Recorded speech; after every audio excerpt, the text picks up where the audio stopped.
Would like people to come in when we have, yeah. Okay. All right, yeah, I know, but I need them physically present. Yep. Hi, lovely to have everyone join us, thank you. Okay, and where is Cara? So Cara won't be here till 6, but Alan's here, so we probably could just do portable. Let's do it. You don't need anything. You've got this. All right. All right, good. Are we ready in the balcony? 2 thumbs up, 2 thumbs up. If the balcony's ready, we're all ready. All right. Welcome, everyone, to the City of Alameda City Council meeting. Tonight is Tuesday, December 2nd, 2025, and I'm going to call the meeting to order. And we're going to start with a closed session. And so actually, it's a special City Council and successor agency to the Community Improvement Commission, used to be known as Redevelopment Agency meeting, but we're starting with that closed session. So I would like the City Clerk, Laura Weisinger, to please call the roll for the City Council and the successor agency to the Community Improvement Commission. Councilmembers Bowler. Here. Jensen. Here. Pryor. Here. Mayor Ezzy Ashcraft. Here. 4 present, and Councilmember Daysog will be here hopefully soon. All right, and would you please, we have a consent calendar, and this is just the one item. It's routine. I'm going to ask the city clerk to please introduce it. This is designating the negotiators for to go with the faction closed session item, All which right. is E. Okay. All right, so did I have a motion? Yes. Councilmember Jensen has moved approval. Councilmember Bowler has seconded. All those in favor, please signify by stating aye. Aye. That motion passes unanimously. And so then, Madam Clerk, would you, do we have any public comment? None. All right, so then I'm going to adjourn the meeting to closed session to consider the following items that the city clerk will introduce, and then I'll tell you about a little agenda order change. Okay. Madam Clerk. 4A is public employee appointment hiring pursuant to Government Code Section 54957 to title description of position to be filled as city manager. 4B is conference with labor negotiators pursuant to Government Code Section 54957.6. The city negotiators are the city manager, human resources director, and Jack Hughes from Liebert Cassidy Whitmore, and assistant city attorney. Organizations are the International Association of Firefighters, Local 689, and Alameda Fire Chiefs Association. Under negotiation are salaries, employee benefits, and terms of employment. 4C is conference with legal counsel, potential litigation, potential initiation of litigation pursuant to Government Code Section 54956.9, subsection D4. Number of cases is 1, with the city initiating litigation as plaintiff. The potential defendant is the Port of Oakland. 4D is conference with real property negotiators pursuant to Government Code Section 54956.8. The property is 2317 Central Avenue, the Alameda Theater. The negotiators are the city manager, base reuse and economic development director, economic development division manager, assistant city attorney. Negotiating parties are the city of Alameda, SACIC, and the Alameda Theater and Cineplex. Under negotiation are price in terms of lease and loans. 4E is conference with real property negotiators pursuant to Government Code Section 54956.8. Property is Bay 200, a portion of Building 22, located at 2501 Monarch Street at Alameda Point. The city negotiators are the city manager, economic development director, economic development division manager, administrative management analyst, assistant city attorney, and the negotiating parties are the city of Alameda and Faction Brewing. Under negotiation are a price in terms of lease. Well done, Madam Clerk. So the little agenda change we're going to do, because our colleague, Councilmember Daysog, is running late, we are going to start with the port settlement item, which should be really short. And that item, Madam Clerk, is item 4C. So if I could please have the council and any staff related to item 4C come on back to 391. I'm told it's warmed up now from the boiler. Boiler.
Hi, everyone. Welcome, and again, apologies. Welcome to the City Council meeting for the City of Alameda. Today is Tuesday, December 2nd, 2025. The council has just returned from closed session. The council did not finish their closed session as much as they talked. So we'll be going back after we finish our regular session, but we're going to get to you very soon. And also, we've had a little problem with the boiler, so the room's been a little cold. And we invite you all to stay for the duration of the meeting because we need your body heat, but it's just optional. I don't have the power to keep you. Anyway, Madam Clerk, could you please report any actions taken in closed session to date and whatever magic So things we'll you need to return say? back for 4A and 4B, which is the employee hiring and the labor, but 4C, council discussed that matter and approved the settlement agreement. And then 4D, which is the theater, and 4E, which are faction, are not going to be heard tonight, and they'll be addressed at the next council meeting. So if anybody was here, well, those are closed session items. No, we let the staff go. Okay, great. So with that, I adjourn the closed session, and I am calling the regular city council meeting to order, and we will start with the Pledge of Allegiance. Councilmember Tracy Jensen, would you please lead us in the pledge? Please rise.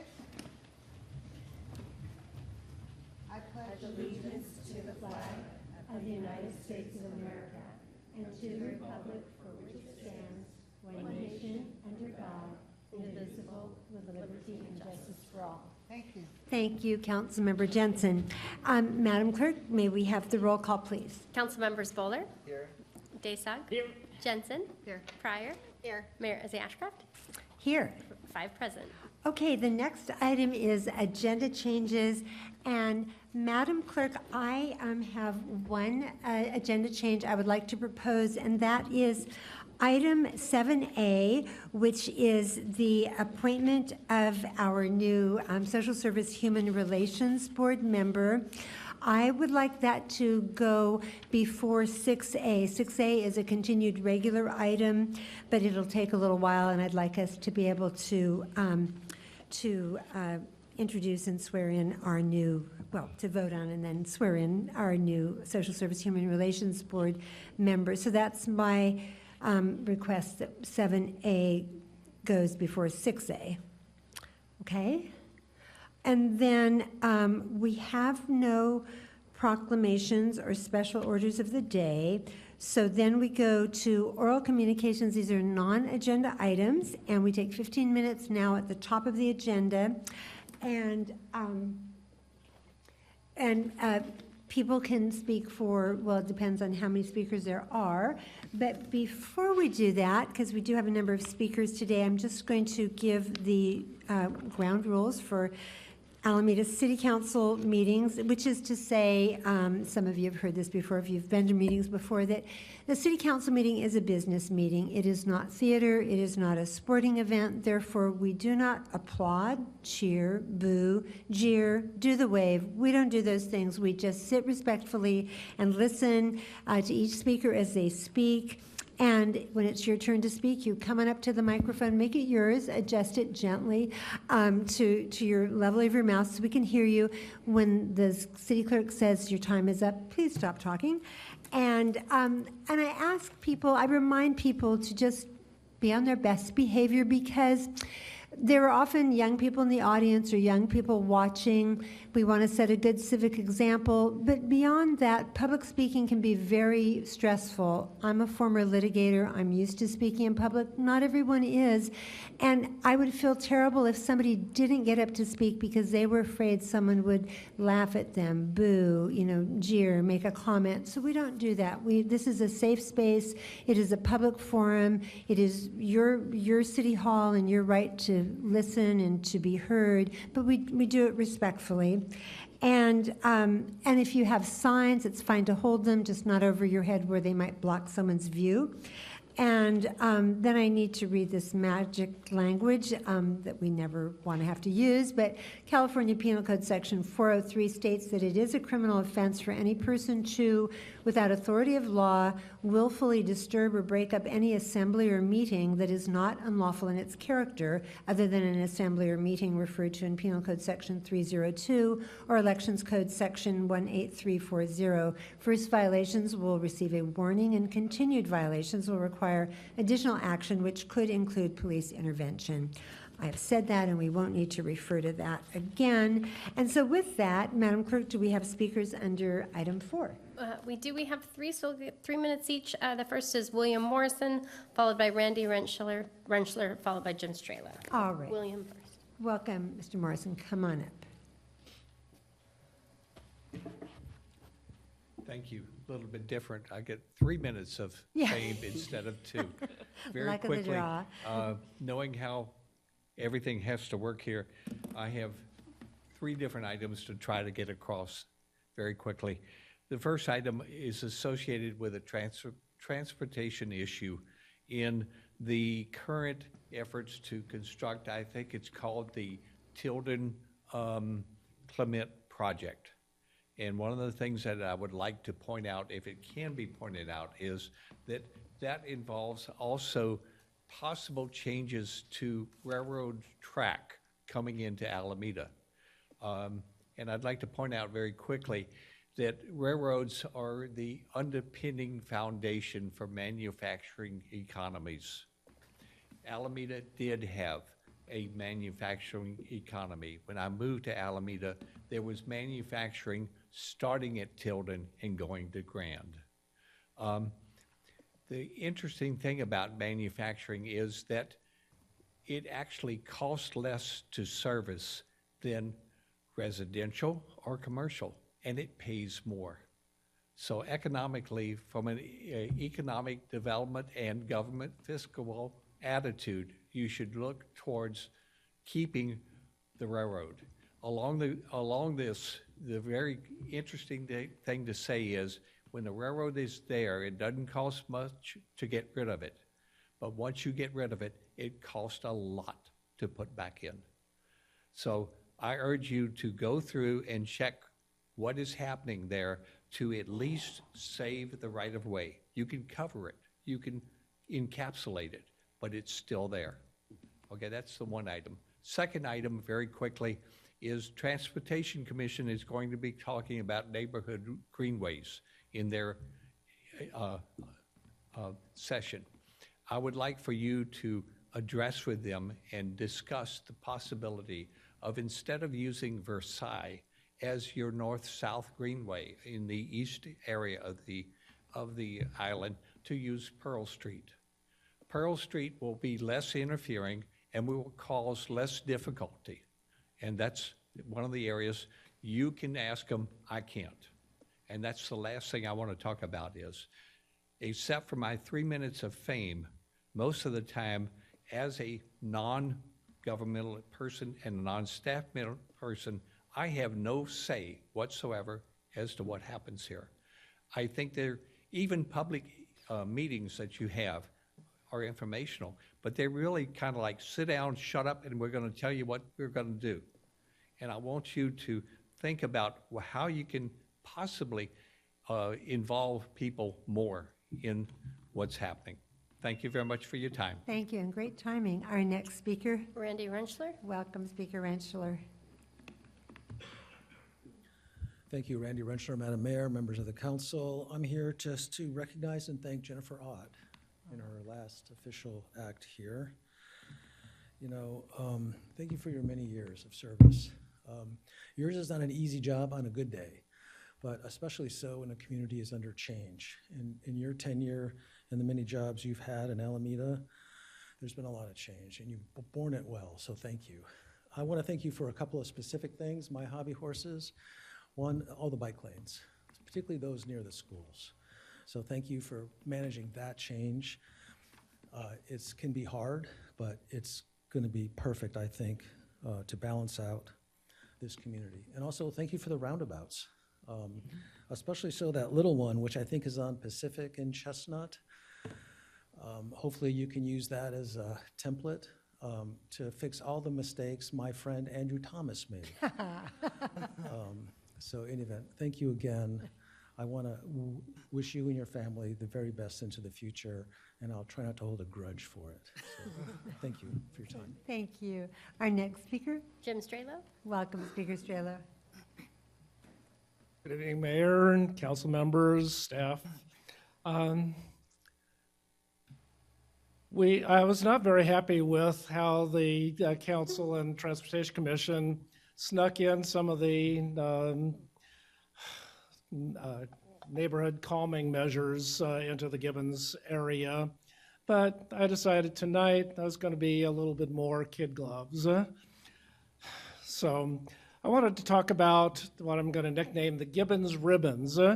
It's not just Gibbons Drive, it is the Fernside Homeowners Association puts up red ribbons and red bows throughout the neighborhood during this holiday season. And I encourage people to come and visit us because it is very festive. It is the neighbors themselves who put up the ribbons and bows. The area is kind of between Versailles, Fernside, High Street, and Central, with a little odd shape here and there. But it's mostly along Gibbons Drive. And take a look at that because it's like all these streets that are connected to Gibbons Drive. It's a neighborhood, and it's very wonderful. I encourage people to go visit it. After I leave tonight, I will probably go visit that, and then I'll decide to, look at those intersections that you're going to make some changes to with some roundabouts, and then go over to Thompson Avenue because I thoroughly enjoy that. Every year I've lived in Alameda for 70 years, and for most of those years I can remember going to Thompson Avenue and still enjoying going there. Do it mostly on a bicycle or pedestrian. That's the safest way to do it. But I wanted to wish everybody season's holiday greetings, and if I don't see you next, Happy New Year. Thank you. Thank you very much. Our next speaker? That was our That was last all? speaker. Oh, very nice. See how civil we are in Alameda. Okay, we move on to the consent calendar. And these are routine items that can be approved by one motion unless council members remove an item for discussion. And the removed items will be heard after our regular agenda. Council members may speak for up to 3 minutes on consent calendar items. So first, are there any consent calendar items the council wants to pull, that actually wants to pull in here after we've finished? No. So then the next question is, actually, I have to slip in another one because this is a little unusual today. Madam Clerk, do you have any announcements about the consent calendar? Yes, thank you. So before voting on compensation increases for certain executive staff, the Brown Act requires the council to publicly announce the recommended increases. In tonight's agenda, there's item 5H, which sets the salary at for the interim city manager position at $175.06 per hour. Item 5I memorializes past salary increases going back to 2022 for the city attorney and city manager in a resolution as required by CalPERS without any modification to the current or prior salaries. In addition, there is a hearing 5L on the consent calendar, which is the Community Development Block Grant Housing and Community Development Needs Statement. And now is the time for public comment on that hearing. All right. So then we come to the question of, does council have any questions, or I would even say comments on any of the consent calendar items? Councilmember Jensen? I actually have a question and a comment, and I have requested, and the city attorney has facilitated this item to have the approval, the Adam Holzer, who will be approved in this item, to be here to, because I have a question for him. Oh. This is 5H, recommendation to approve agreement. Okay, so I will promote him to be a panelist, and we'll put him up on the screen. City Attorney, you look surprised to me. Is that? Oh, no. The council can certainly ask questions and comment as well, so I wasn't My sure if it question will was be for him to, to comment. Right. to, Okay. And Yes, and I was planning to introduce our new interim city manager at the end of the consent calendar, but we'll go ahead and can we promote him now? So we have him up on the screen, we're just waiting for And him for to the show. public who's watching, we have chosen a new interim city manager. We need to do this vote. His name is Adam Pulitzer, and there he is now. Welcome, Mr. Pulitzer, and as I'm sure you were listening, you heard that Councilmember Jensen wants to ask you a question, or Good several. evening, Mr. Pulitzer, and welcome to your virtual appearance here at our city council meeting. I did pull this item off of the consent calendar because I wanted to, I'm so sorry, if you've pulled this item, we will have to wait until I the did regular agenda, request to ask a question about this item from the consent calendar. rather than pull it, yes. And that would be, I would ask that you introduce yourself, please, and tell us a little bit about yourself. Thank you. Thank very, very nice to meet you all virtually. A big thank you to the council, to the mayor, the vice mayor, and the council members. I'm super grateful for your support and appreciate you all entrusting me in leading your team as we move through this transition. This is an exciting time for the city of Alameda. You have an exceptional leadership team there, your executive team, and I'm really excited to work alongside them. You all know how hard working the rest of the team members are that serve your departments. And again, I was very lucky to have a tour this afternoon by your city attorney. I have to thank you for your patience and just being so responsive to the million questions I have and had for you this past week. I'm also excited to meet the members of the community, and I hope when you see me out and about at events or around City Hall, you come over and introduce yourself. I really do want to learn as much as I can about the city of Alameda and its community. And then I also want to thank City Manager Jennifer Ott for her service. Jennifer, you're a true leader. I wish you well as you move on to your next adventure with the city of Hayward. And again, thank you for your service to the city of Alameda. Lastly, most important to me is my family. My wife and best friend of the last 35 years has stood by my side and supported me as I take on these fun, interesting interim jobs. Since I've retired, I retired from the city of Sausalito back in 2020. And since then, I've served as interim city manager twice for the city of Emeryville. I've served once for the city of Clayton and the town of Fairfax. So these are really great opportunities for me to continue to grow professionally and continue to learn. And so I look forward to working with this council and with this executive team and with this community to do the best job I can to serve your community. So thank you all for having me tonight. And I look forward to seeing you all, many of you on Saturday at the walking tour and most likely at the tree lighting event, and then bright and early Monday morning. So thank you, Madam Mayor. Thank you. And welcome aboard, Adam. We are, we're going to vote on you soon, but we're excited to have you join us. And as you mentioned, you'll be joining the walking tour of Alameda Point Housing. That's also noticed to the public. And hopefully, the tree lighting ceremony, maybe your family, whoever's around, would like to join you. All right. With that, we'll let you go back off camera. Thank you. Thank you. All right. And then let's see, do we have any more questions, council questions on any of consent calendar items? And then, Madam Clerk, did you say we have a public speaker on the consent calendar? We do. Let's have our public speaker. John Brennan. Welcome, Speaker Brennan. Thank you, Mayor and council members. I just want to thank the city again for your 8 years of partnership for the Alameda Warming Shelter, which we'll be hosting at Christ Episcopal Church this year, and also partnering with New Bridges and Trinity Lutheran this year.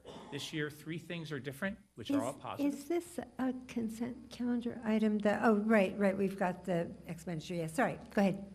Go ahead, sorry. I just want to highlight the three things that we were able to add this year because of our partnership, which is an additional month of running the shelter in April. Adding a caseworker who will work with our guests to navigate a path forward for them. And finally, our laundry program. So we'll be able to offer laundry to shelter guests as well as to our weekly shower program. So thank you in advance for the funding and approving this. Thank you. Was that our only speaker? Yes, all right, great. Okay, so then, any council comments on any of the items? I will say that on the warming shelter item, Reverend McHale texted me today to let me know about the shower and laundry program, which is really exciting, and the caseworker edition is wonderful and will be life-changing. So, all right, everybody, well, we need to vote on the consent calendar. Do I have a motion and a second to approve the consent calendar? Councilmember Desa, did you have a comment? Of course. I will have to recuse myself. Use your microphone, please. I will have to recuse myself from item 5G, so when I vote, I hope that will be taken into account. Okay, the janitorial services. No, Park Street and Webster Street. Yes, the janitorial services to there, Okay, so we will just note the recusal of our colleague from it is 5G. Okay, so do you want to make a motion for the balance of make a motion and with noting your abstention? Sure. Yes, Okay. so moved. Okay, it's been moved. Approval of a consent calendar with the noted specifications has been motion made by Councilmember Daysuk, seconded by Councilmember Bowler. Thought so.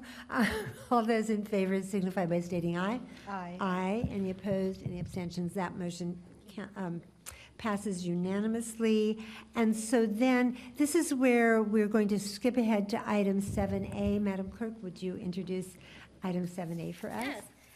It's an adoption of a resolution appointing Chantal Carter as a member of the Social Service Human Relations Board. All right, so what we're looking for is a motion and a second to approve Chantal Carter as our newest member of the Social Service Human Relations Board starting January 1st of 2026, made by So moved. Vice Mayor Michelle Pryor, seconded by Second. Councilmember Tony Daysog. All those in favor signify by stating aye. Aye. That sounded unanimous to me. And so congratulations. And Madam Clerk, you'd like Ms. Carter to come on up to take the oath of office and maybe say a few words to us. Hi, so nice to see you.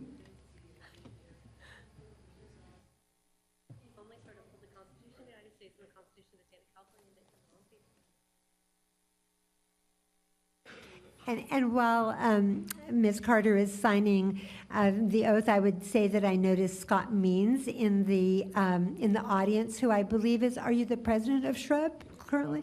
One of our Social Service Human Relations Board members, and so glad you got to meet your newest colleague.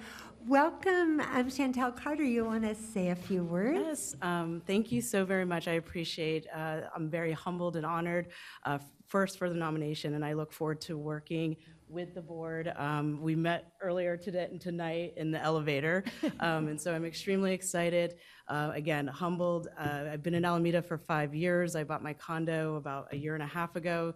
I'm working from home, so I'm excited to be more involved in the community, so thank you. You want to tell us just a little bit about your impressive background? So I started my career off in the District of Columbia. I started where I worked. My first job was working for Bernie Sanders and his staff when he first became a senator. He did a switch over from his house when he was from the House. And then from there, I worked in law enforcement in the District of Columbia. I served for a couple different agencies, and I worked very closely with our community, part of the LGBTQ community. So when I worked in community policing, I worked with our LGBT communities, such as our transgender folks that were working in the streets, as well as also our unhoused individuals in the District of Columbia. Specifically in the 7th District and the 4th District. And so I lived in DC for 10 years, and then about 10 years ago, I was recruited into the private sector, where I've worked in crisis management and business continuity for probably like I would say your Fortune 100 companies. Extremely humbled to be in the private sector, and outside of my day job, I hang out with my dog, and you'll probably see me walking on the trail, watching the sunset at night. So thank you so very much. I appreciate it. Thank you, and thank you for saying yes to the nomination. All right, thank you so much. Great to see you again.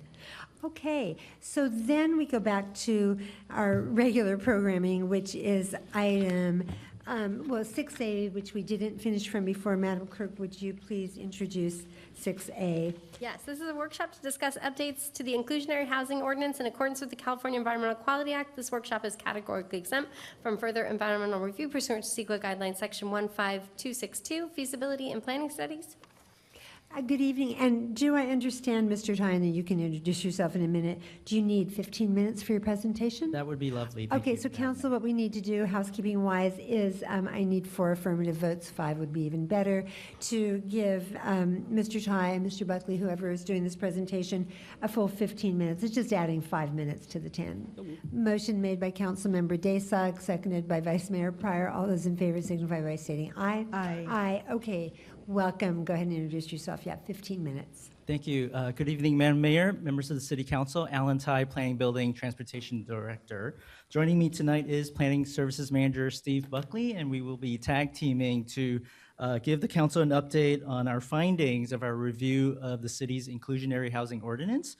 Tonight is a workshop, so no action is required of the City Council, and we're mainly here to present our preliminary findings, our recommendations, working with the Planning Board, and really to seek your input and direction on next steps. Okay. As you know, the city doesn't build housing, the private market does, and market conditions primarily drive what gets built and when. Inclusionary ordinances step in when the market fails to produce enough housing or enough affordable housing to meet local need. And they do that by requiring a share of new housing construction to be affordable. During our last housing element update, we had discovered that our current inclusionary ordinance, which requires an across-the-board 15% of new housing built to be affordable, doesn't quite meet our actual local need. And that requirement has been in place for the last 20 years. And specifically, the breakdown is of the 15%, is 4% is for the very low income category, 4% low, and then 7% moderate income. So our housing element program directs us to look at these percentages and recalibrate it. We have to understand that there are broader market forces at play that affect the housing market, and currently our housing market is very slow. Of our 8-year housing goal from 2023 to 2031, which is 5,350 units. To date, since January 1st, 2023, we have issued permits for 447 units, not quite 10%. So really the question that we have in front of us is what can we do to jumpstart housing construction? But that question really addresses a much broader issue, and we have to be mindful that we're not here to solve the broader economic factors that play. But we can look at our inclusionary housing ordinance to see how we can make it a little bit better. There are 2 major policy drivers that's framing the staff approach to this update. Number 1 is state law actually sees inclusionary ordinances as potential barriers to housing if the requirements are set to be too restrictive. So the law also requires cities to provide alternative options. Staff would say that our ordinance today do provide options, but there is an opportunity to look at expanding those options. So our recommendations tonight follow this theme to create more opportunity for developers. Also, state and regional funding is increasingly tying funding to affordable housing policy. And so we're looking at best positioning our city to be eligible for the funding. Our work to date is guided by a working group consisting of Housing Human Services staff, Alameda Housing Authority. We're guided by a subcommittee of the Planning Board, and along the way, we've been fortunate to work with for-profit developers, and we've spoken to nonprofit housing developers as well. And with that, I'm going to turn it over to Steve, who will walk through some of the technical findings. Thank you, Mr. Chai. Welcome, Mr. Buckley. Good evening, yes. So I'm going to dive into a few of the details that are also in your staff report. As Alan mentioned, we're looking at the inclusionary requirements, and there's a distinction actually between rental housing and ownership housing. And so some of what we're looking at is really teasing those apart, because the development economics and the community needs in those two different categories are different. So we're talking about those ratios of very low, low, and moderate being adjusted independently for those two housing types. There's also an element of not just providing the housing units in the development projects, but there's an idea about allowing fee payments in lieu of providing those units. And it's very common. And right now, the city is very restrictive in how we allow those fee payments in lieu of providing the units. And so we're evaluating how we might expand that alternative as well across both of those housing types. And then, as Alan mentioned, we're really trying to, at this point, not solve all of the macroeconomic problems of the world, but just focusing on this particular element of the development economics. We want to try to maintain essentially the same sort of development cost to the developer in terms of the subsidies that they're currently providing for these types of units. And there's a spreadsheet system that actually has been developed for the region that we can refer to that has been validated and gives us a tool for sort of doing that apples to apples comparison. So we've been doing some of that. We also had a consultant who's really a national expert and happens to be here in the East Bay. And so we've been working with street level advisors to help us talk through some of these issues. Some of the key findings are, again, at these sort of different price points for very low, low, and moderate, that moderate income rentals are not really doing much for us. The income categories end up being essentially market rate, and a lot of those units have been sitting empty, and so that's a key element that we've known about in the housing element that we're trying to address by perhaps reallocating those moderate income rentals to different categories.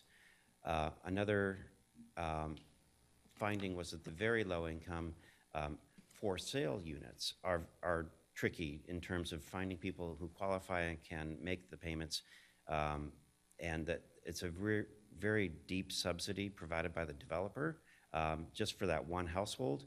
And one of the things that we'd like to do is perhaps reallocate those units so that that subsidy can be reallocated for more households to be benefited for people who can make those payments.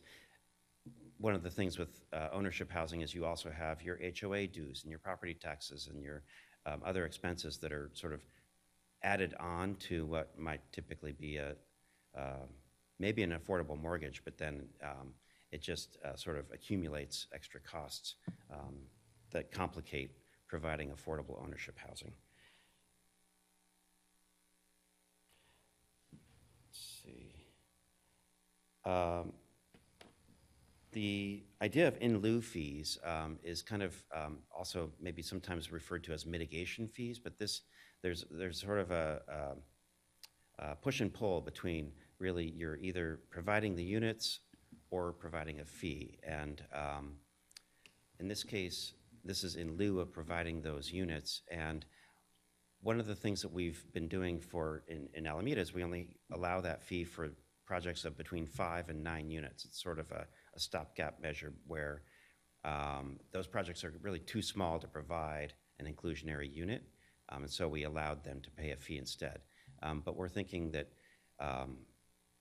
there's a best practice of allowing everyone to potentially pay the fee, and it would be allocated on a per square foot basis, which scales to the size of the project and the size of the units.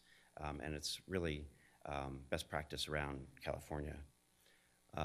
So we're recommending that we really evaluate everything on that sort of per square foot factor. However, we need to really look deeper into the nexus between the fee and the impact of these projects on housing. And so that's a next step that we're preparing to undertake next. So we have some ideas about the fee, but we're not asking you, obviously, to pick a fee tonight. In fact, we think we could probably draft an ordinance and come back to you later with a fee. One other sort of element in affordable housing provision is whether those units are in each sort of building or project, or if we can sort of cluster them in a separate building, perhaps on a separate lot. I mean, we've been doing that in Alameda. A good example is Little John Commons and the Del Monte development project, where the senior housing was developed in a separate building on a separate parcel, but really sort of as part of a master plan for that site. And so the developer provided a finished lot with utilities run to it, and it's graded and ready to build. And then the nonprofit developer or the city can go ahead and actually complete that project while the market rate developer is focusing more on the market rate apartments, and maybe mixes in that case, they mixed in moderate income units in their project, but then the low and very low were met, or even extremely low special needs sorts of housing can be provided by a more specialized developer who's really focused on that kind of development. Finally, one of the variables is just how long are these units deed restricted? And right now the city ordinance says 59 years. Best practice is really sort of in perpetuity, or at least 99 years. I'm going to hand it back over to Alan. Thank you, Steve. So this being a workshop, we have some extra slides in here that we can come back to. Overall, we've been working this past year with our working group and the planning board and developers. When we brought this back to the planning board last month, the planning board was generally supportive of the staff recommendations, and the planning board actually, considering how slow the housing market was, had asked staff and encouraged staff to actually expand the range of options in terms of the percentages. If 15% at low income works for a developer in the rental market, that's great. But if they can do 5 low and 5 very low, and that also works for them for 10%, that should be another option. So there was support for expanding the range of options and increased flexibility, and the planning board really emphasized that point. From the developers, the larger developers would like an option to pay in lieu fees, and even suggested reducing a fee as low as $10 per square foot as a way to jumpstart development and construction now. We have developers in our pipeline who have planning entitlements, but they're not pulling building permits because of a variety of economic factors. Staff's response is we agree if there is some room for the council and the city to, in the near term, create some incentives to jumpstart the construction, but also just keep in mind that, look, council can go as far as even waiving inclusionary housing, but the school district will still collect their school fees. East Bay Mud will still collect their connection fees. And so how far do you go in terms of trying to incentivize construction? But it is kind of a fine balance. Here's a summary table. This is really I would call it the switchboard for the council to look at the different options tonight. And if I were to summarize our work thus far, really, Alameda housing needs have evolved. Our 15% across the board requirement no longer meets our needs.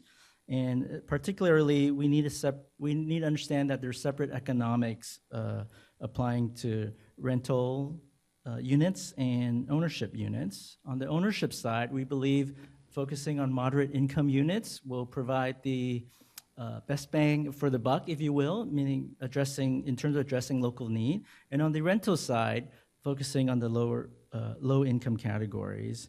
In setting new ratios, we have an opportunity to provide more options. The current in lieu fee framework that's limited to projects of 5 to 9 units could be expanded. And the expansion of the in lieu fees isn't just to give developers a way to pay out of the requirement. In fact, talking to like the McKay project, for example, some local funding would actually give our housing authority and nonprofit developers a way to leverage outside resources as a local match. So, and if you think about it, these the Alameda the collaborative, they are providing not just housing, but also services for special needs population. So, and then also the discussion about cluster development has been successful, but we need to more formally provide a framework around it. And then really this update is an opportunity for us to incorporate best practices, such as extending the term of affordability from 59 to 99 years. So that wraps up our high-level summary of the work, and we're looking to have a discussion tonight. Thank you. Well done, because you had, I think, 7 seconds left to go. Thank you for both of you for the presentation. We do have public speakers, but before we go to our public comment, does council have any clarifying questions? Vice Mayor Pryor. Okay, yeah, I have a few. So the rental vacancy right now in the city of Alameda, it's, from my understanding, is it under 5%? I don't have that on top of my head, but on the rental side, the main issue that we're trying to tackle in this study is the fact that Alameda incomes are high enough where the moderate income category is essentially market rate. No, I understand all that. I guess what I was trying to get to is the need for making this adjustment and to being more inviting to developers and wanting to have and this, you know, I know you were talking about rentals and then also ownership, but I believe the rental vacancy is under 5%, and then a healthy percentage is like 5 to 7% vacancy. And so my question is, well, I guess I was asking for confirmation, because I think that is a good reason to look into incentivizing, I don't know, these options. Anyway, that's why I asked. Agree. Yeah. But what we also know is on the moderate rental side, those units are vacant. Yes, and I do think that's a problem. I put a little check mark by there. Any other clarifying questions? Did you have more? Yes, of I course. do, actually. Okay. For the low income and very low income, and that is considered at a percentage, like, I think, so I'm asking for clarification. Is the very low income like 50%? And then the low income 60 to 80%? Yes, actually, can city clerk bring up the slideshow again? We have a table that shows the income categories. And yeah, and then I have a question about that. I think we just passed it. Right there. Yeah. Okay, is that something that is like is that a descriptor given by the state, or is that something that we are defining, like the city of Alameda is saying, this is what we consider 60 to 80%? Yeah, so these standards are actually established at the federal level by got it. HUD. Okay. And then with each county, based on demographics and incomes, the dollar amounts go with it. All right, yeah, I wasn't sure if we can adjust that, so that's why I was asking. And then for the in lieu fees, if that is something that we would consider, could we also consider it for a finite period of time? You know how right now you had mentioned the city of Alameda is only doing rental units between 5 and 9. And then, so an option is maybe we'll go more than 5. Yes, city council can certainly set the policy for a duration as a pilot. Yeah. Other cities have tried different programs like that. But to create some certainty for development, because development usually spans several periods of time, we want to be very mindful about the timeline and also be cautious. This is not one of those ordinances where we want to tinker with every year, because you could have projects entitled in the pipeline.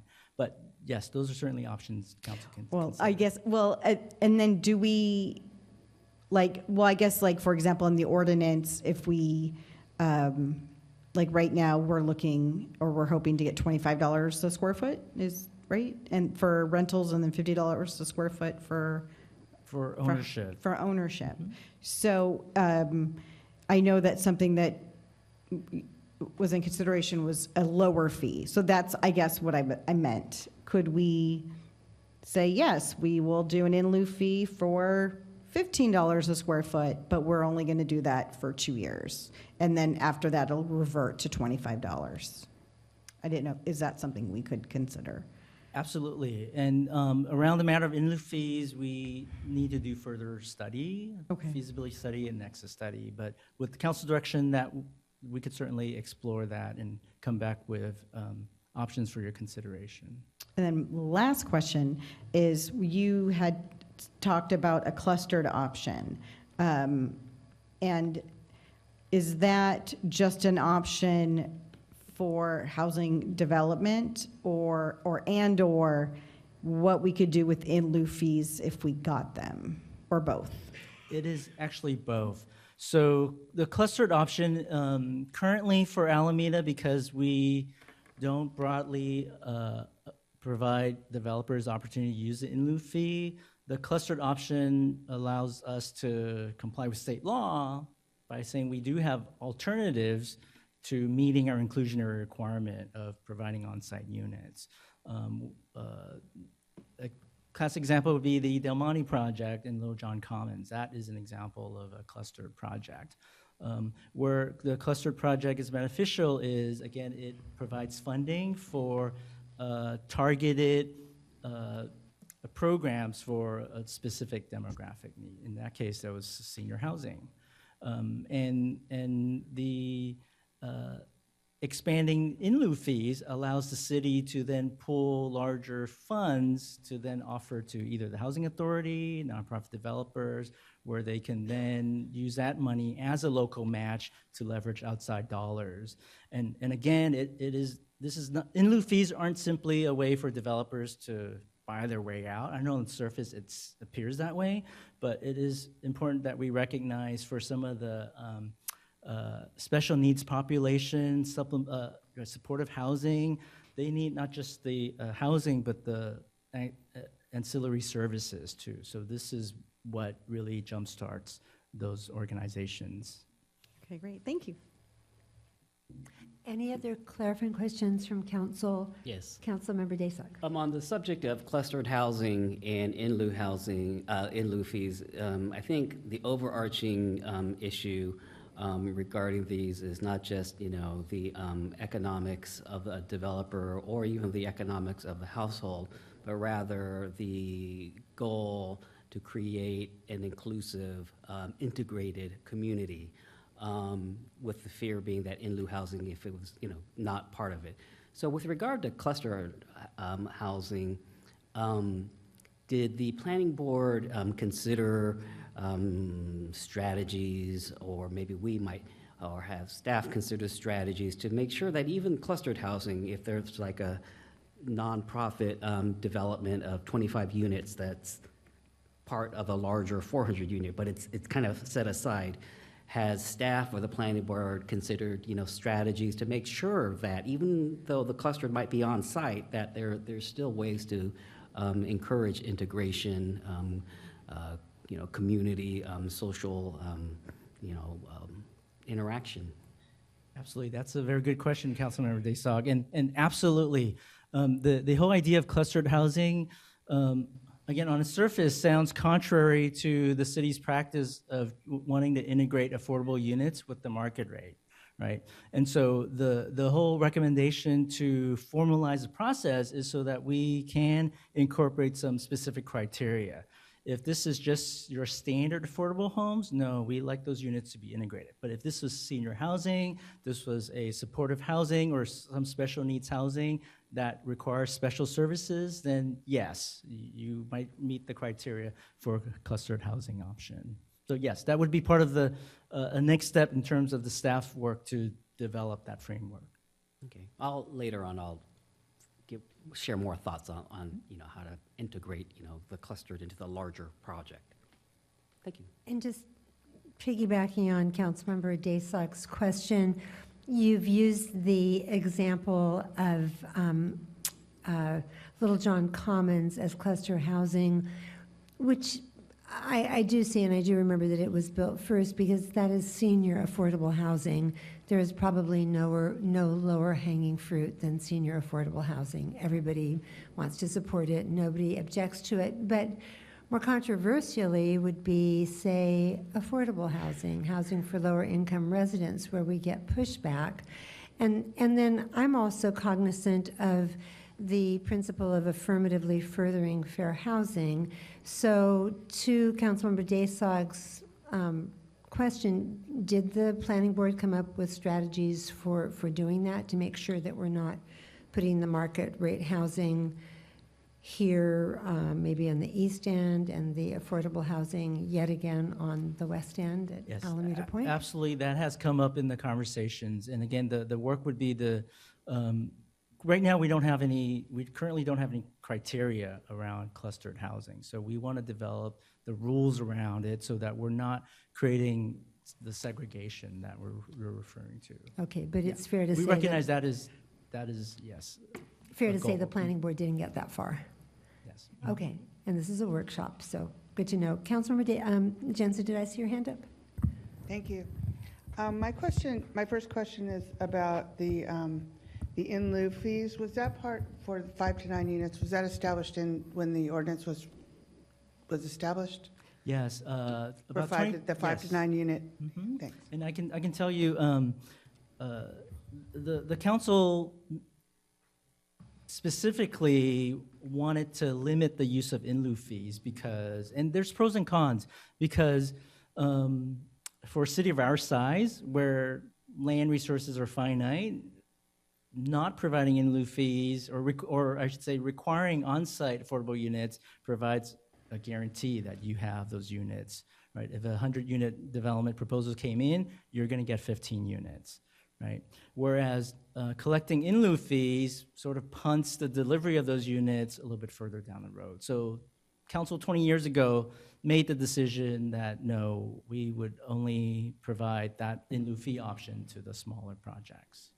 That's very helpful. And to the mayor's point that came up earlier, are those in lieu fees, do they tend to go into a fund, or are they immediately used to build somewhere else? Or how do the fees become effective and go to provide housing?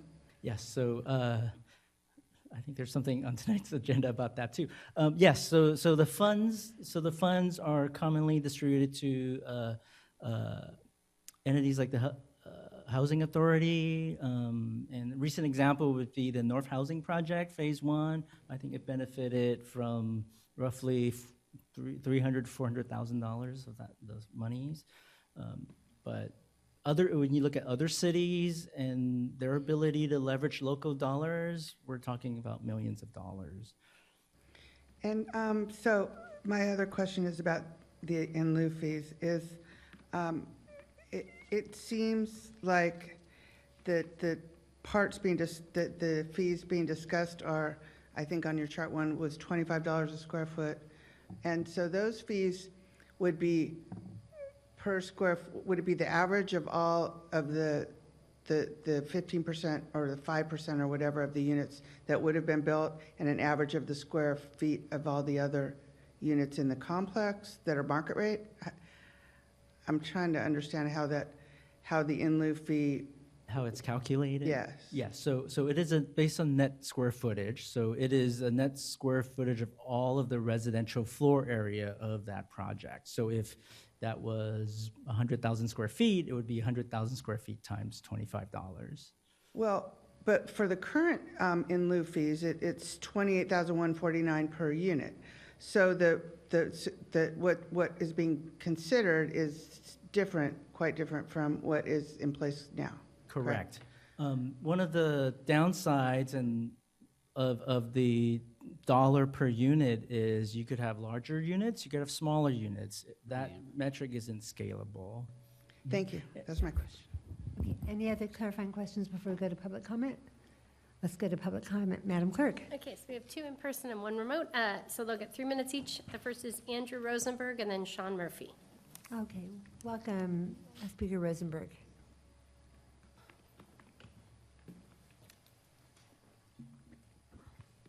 Hi, good evening, Mayor and City Council members. I'm Andrew Rosenberg with Pacific Development. Pacific Development was delivered the launch apartment community in 2023, which consisted of 368 units, and as many of you are aware, was phase 1 of the Alameda Marina Master Plan. I'm happy to share that we've secured all the necessary entitlements and building permit approvals for the second phase, which is the Foundry project. This will include 260 rental units along the waterfront, and once built, will complete the 801 units of the master plan at Alameda Marina. As stated in the street level advisory report and by a few people here tonight, medium density projects are simply not feasible today. This is because of high construction costs, large impact fees, tariffs, high operational costs, increased financing, insurance, and property taxes. We do agree with staff that the ordinance revision should include a series of different options for the inclusionary ratios, in lieu fees, collector options, and term lengths. The in lieu fee option is a very important tool that needs to be available for developers for both rental and for sale projects. However, the fee must be set at a value which allows projects to be financeable in today's climate. The recommendation of $25 per square foot for rental projects and $50 per square foot for sale projects are simply far too high. The Foundry project cannot support any on-site BMR requirements, whether that's 5% low and 5% very low, or even just 8% very low income, as recommended in the staff report. However, we can commit that this project is financeable at $10 per gross square footage of the residential area. For the Foundry project, this would equate to roughly $2.5 million of an in lieu fee. The Foundry project is truly shovel-ready, and we are committed to building this very important housing project, but we need the inclusionary housing ordinance revised so that we can build this project next spring. Thank you. Thank you. Next speaker. Sean Murphy. Welcome, Speaker Murphy. Good evening, Madam Mayor. Sean Murphy, Pacific Development. You heard just from my colleague, Andrew Rosenberg, that Foundry project, 260 rental units, we feel is a good case study for this inclusionary housing revision. But it's important to note that the Foundry project is unique in its location. It sits on the waterfront. It's a key component in that last piece of that 801 unit master plan, which is a combination of for sale housing, rental housing. And it's different than a typical project that might sit as an infill project somewhere else in the island. And this project completes the master plan. And that master plan, it's important for us to step back and understand all of those other elements that master plan delivered, which include a $35 million seawall that protects this portion of the northern waterfront through the end of Century. 3/4 mile of Clement Avenue improvements, which include that cycle track that's very well used today, which we're thrilled about, which is part of that Cross Island connector. 4 acres of open space and construction together with the Foundry project of a parking lot for marina-related uses. Because we sit on the waterfront, it's soil stabilization. Anyway, we have very shallow water table. And so all of these components, together with environmental remediation of not just the fee land, but also city tide land, all of those components go into that calculation. We want to build more housing. We are deeply invested in this island.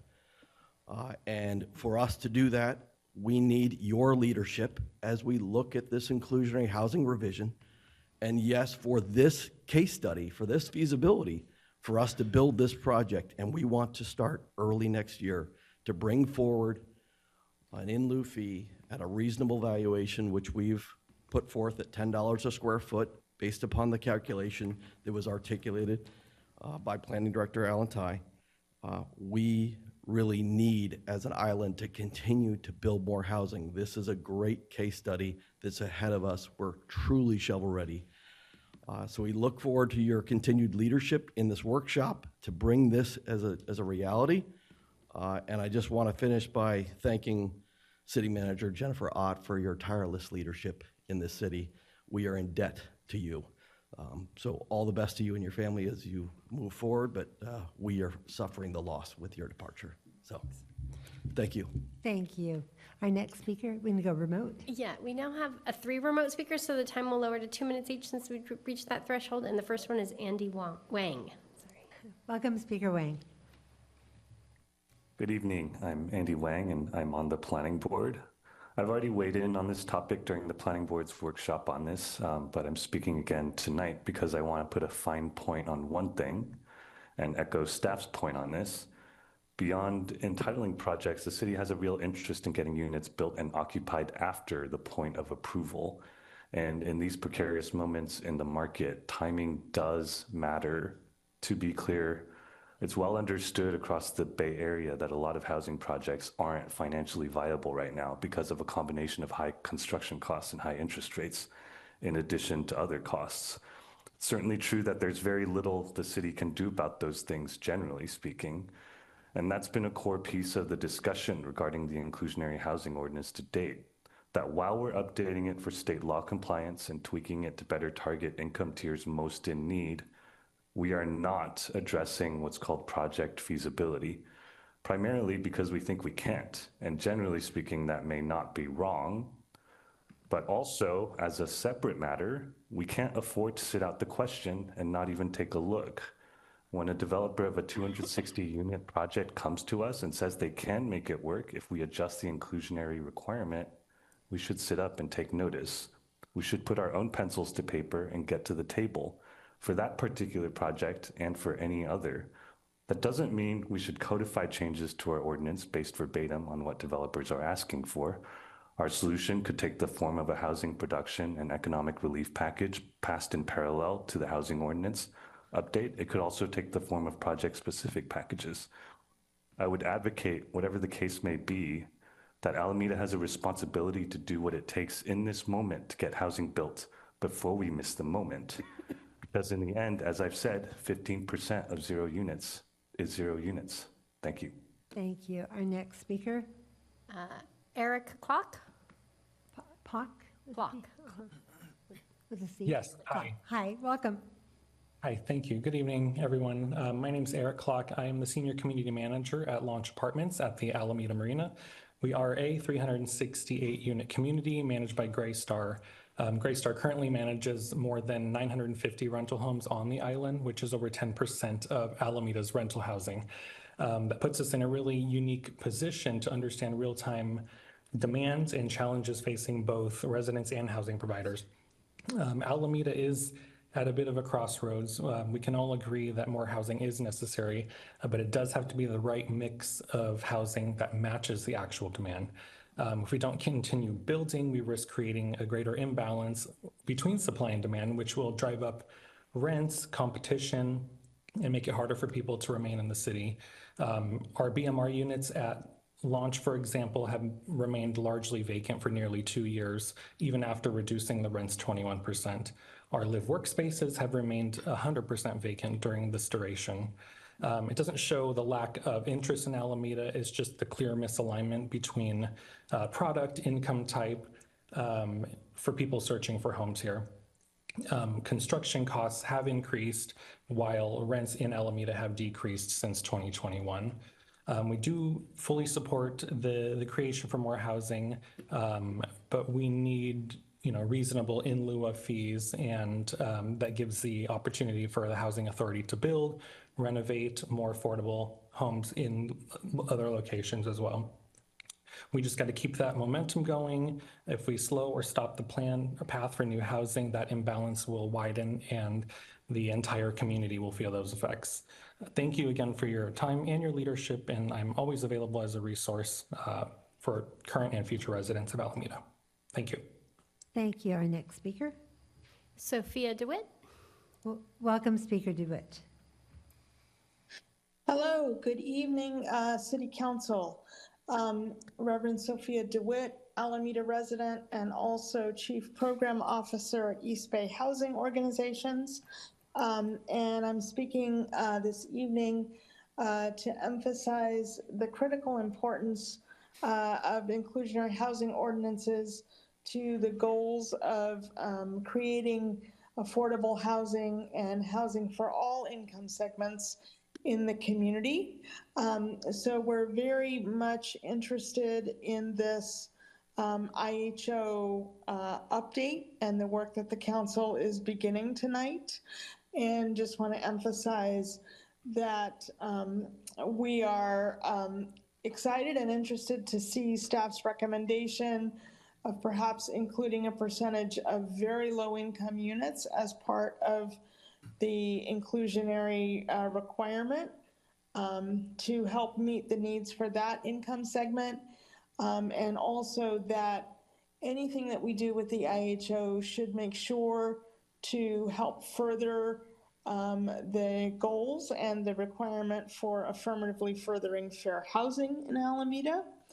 And just to also say that as and if in lieu fees are adjusted in the new ordinance, that will likely require a new nexus study to make sure that those new fees truly meet the cost that is current out there in the market. But we very much look forward to continuing to follow this process and working with the city and other stakeholders. Thank you so much. Thank you, Reverend DeWitt. Our next speaker. That was our last speaker. Oh, okay. So with that, I will close public comment and we will go to the council for their input. Who would like to start? Well, I'm happy to, offer some comments. Councilmember Daysog, I'll call on you. Thank you. I think, in terms of what is the correct in lieu fee, I think, it's a great time to start the conversation. One of the things we might guard against is either locking us into an in lieu fee that's too high or locking us into an in lieu fee that's too low. So maybe if staff, and I'm sure staff and the planning board and members of the community have already thought about this, but maybe we can have an in lieu fee and then a system by which certain costs can be backed out to the extent that the costs are verified. For example, the developer this evening mentioned a range of costs that they have borne as part of their project. So, to the extent that it's allowed, I'm not sure that you can have a I'm not sure that you can or cannot have a flexible in lieu fee, but to the extent that we can set an in lieu fee and have a process by which entities verify and confirm that there are certain costs that can be backed out and justify lowering it, then great. That way, whatever is done in Alameda Point is not the same as what's done in the northern waterfront or what's done in the east end of town, because there might be different challenges there. So that's on the in lieu fee. To the extent that it is possible to have kind of a calibrated in lieu fee, that would be great to meet the concerns of building the development community saying that the in lieu fees are too high, and to meet the concerns of city staff. We're saying, well, the in lieu fees should be set at a certain amount. So that's for further discussion. Going to the topic of talked about earlier, having clustered affordable housing. So by clustering, what I'm visualizing is just, hypothetically, there might be a 400-unit affordable housing. Now, in the typical system, the 400-unit project of market rate, but in the typical system, the affordable component is kind of like here scattered within the 400 units.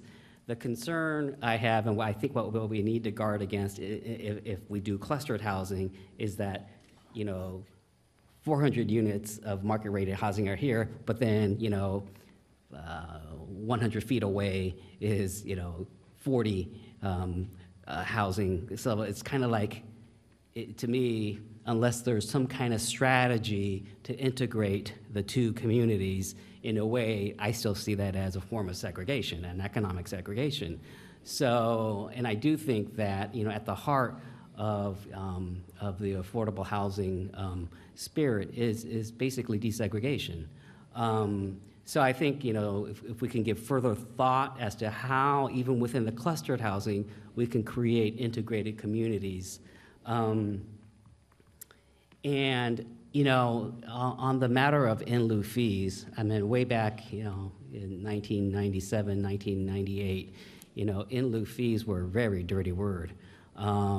People would come to city council meetings and basically, argue against in lieu fees, saying developers are basically buying their way out, instead of having a community that's, economically mixed, it's basically, a gentrified community. So it is kind of interesting to see in the year 2025, not a single correspondence, email, or something on the topic of in lieu fee.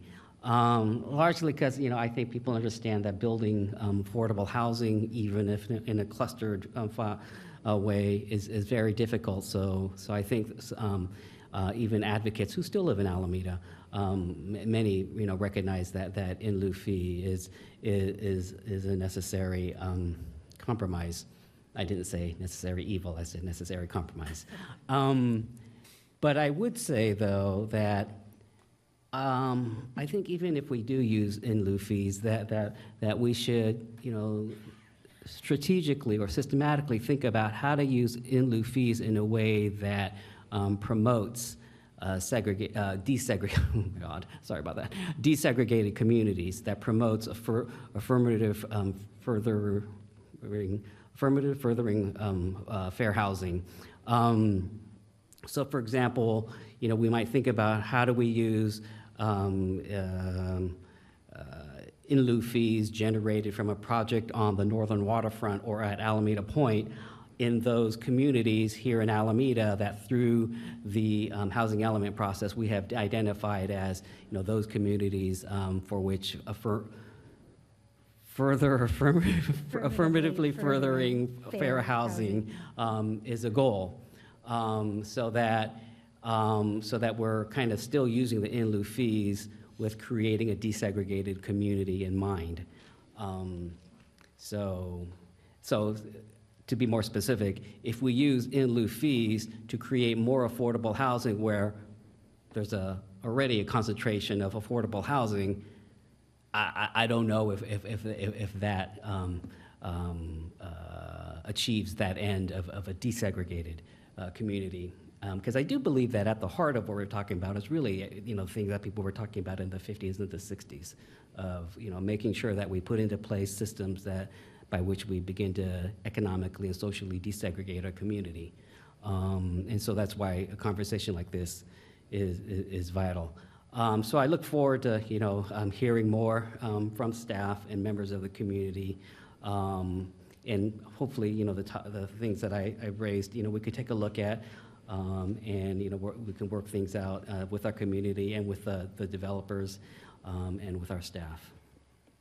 Thanks, Councilmember Dace. I'll go to Councilmember Bowler next.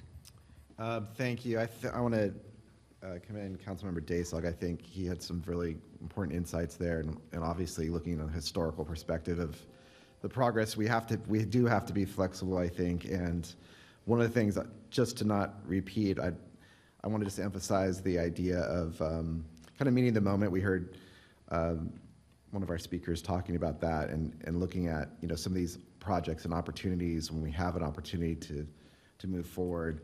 And particularly some of the discussion was about reallocation of some of the requirements. I mean, to have units that are sitting empty right now is really an unfortunate reality. And so I really want to encourage city staff to move quickly in the areas where we can before we have invested the time in the, in the Nexus study and some of that work. Perhaps there's some more immediate fixes that we can make. And I just, I'm happy to see there's been some community interest in the subject.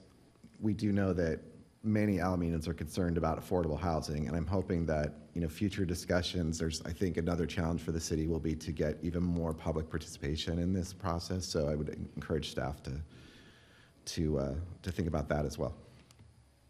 Thank you. Vice Mayor Pryor?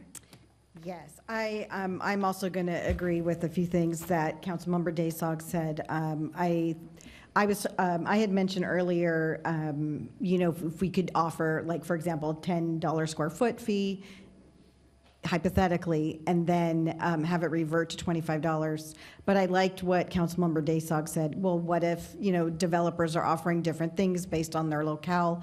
Can we be more flexible? And I thought that was a really interesting point. I don't know how, I don't know how that works in reality, but I thought that was I liked that idea. And then also to Councilmember Bowler's point is, we have moderate rentals that are vacant and a housing crisis. I think I'm really glad we're looking into this because we need to get people in those homes. And then if we have also empty homes to own that cannot, that people aren't living in, that's a big concern. So I'm glad that we're looking into it, and I support the recommendation that you're making about that.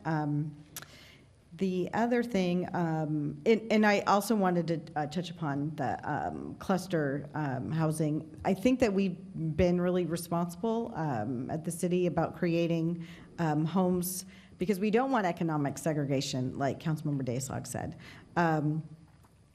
And I do think in like specific examples like senior housing, because my mom, for example, lives in affordable senior housing down in Los Angeles, and it's this beautiful apartment, and there's so much dignity, and so I've seen it where it works, and it's amazing, and so that is something I could get behind. But having just entire families just living in one place, I think that's not something I would get behind. But I like that we're looking into this and all the different options.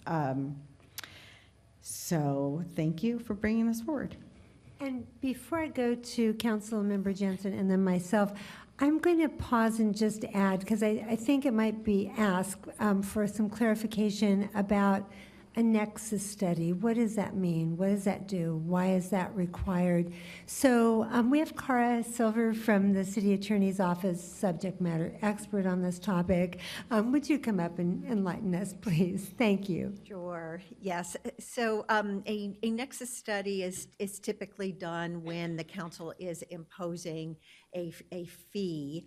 And that fee can be for park development or a variety of other public services. In this case, we would do a nexus study for the option of imposing a fee in lieu of providing the on-site housing. And the way these housing in lieu fee nexus studies typically work is that they look at the amount of employment that is generated by the housing project. And so things like additional Amazon deliveries, additional food deliveries and storekeepers and retail shops and that type of thing. All of the types of job classifications that support market rate housing.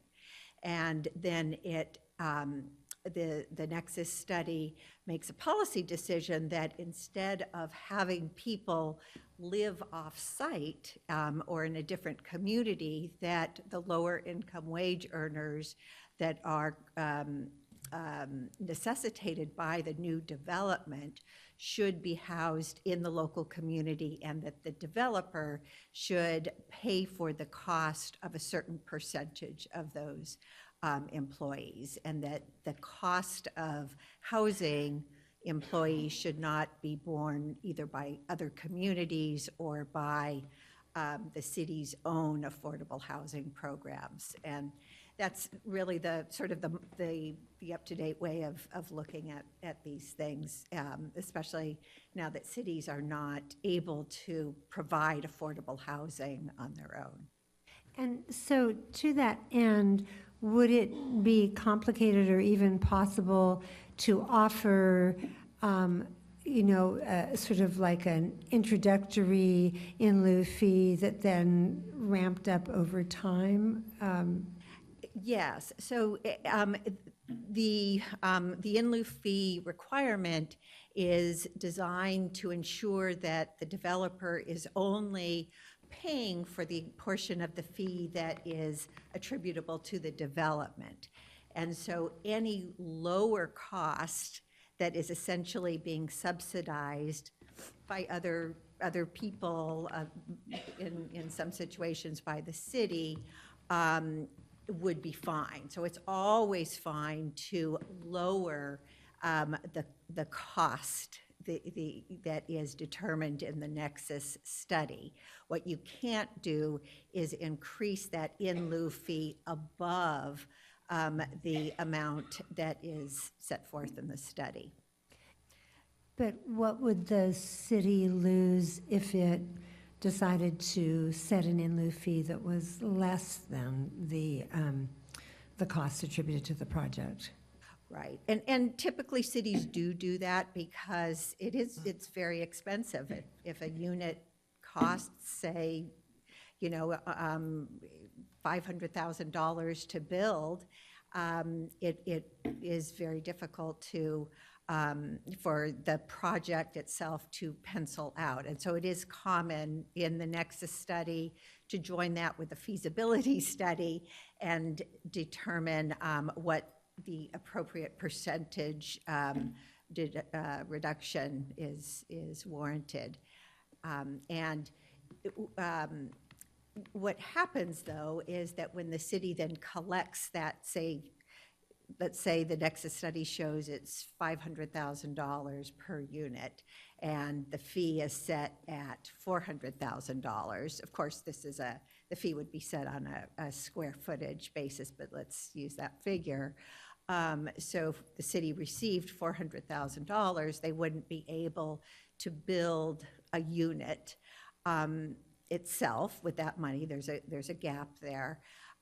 But that's where the city partners with other nonprofits, or perhaps the city provides the land, and so that gap is typically absorbed by the city or by a nonprofit.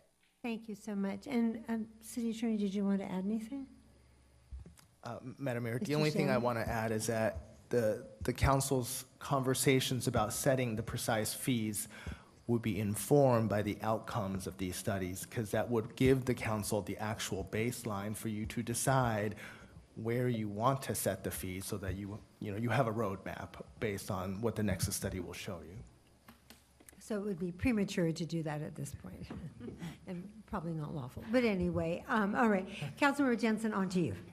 Thank you. And that's kind of a good segue, the Nexus study. I heard Ms. Silver point out that often is in the case in San Francisco and other places, the in lieu fee goes to provide the opportunity for the city to partner with a nonprofit or to even donate land that the city may own. And so I bring this up because I'll ask for clarification from the Planning and Building and Transportation Director. You mentioned earlier in the presentation that there's 447 units have been entitled out of 5,353 units that are part of the Regional Housing Needs Assessment. And so of this 447, can you tell me what they are mostly, or can you give me an idea of where they are? The majority are actually ADUs. I think more than half are ADUs. We have a fairly robust ADU program.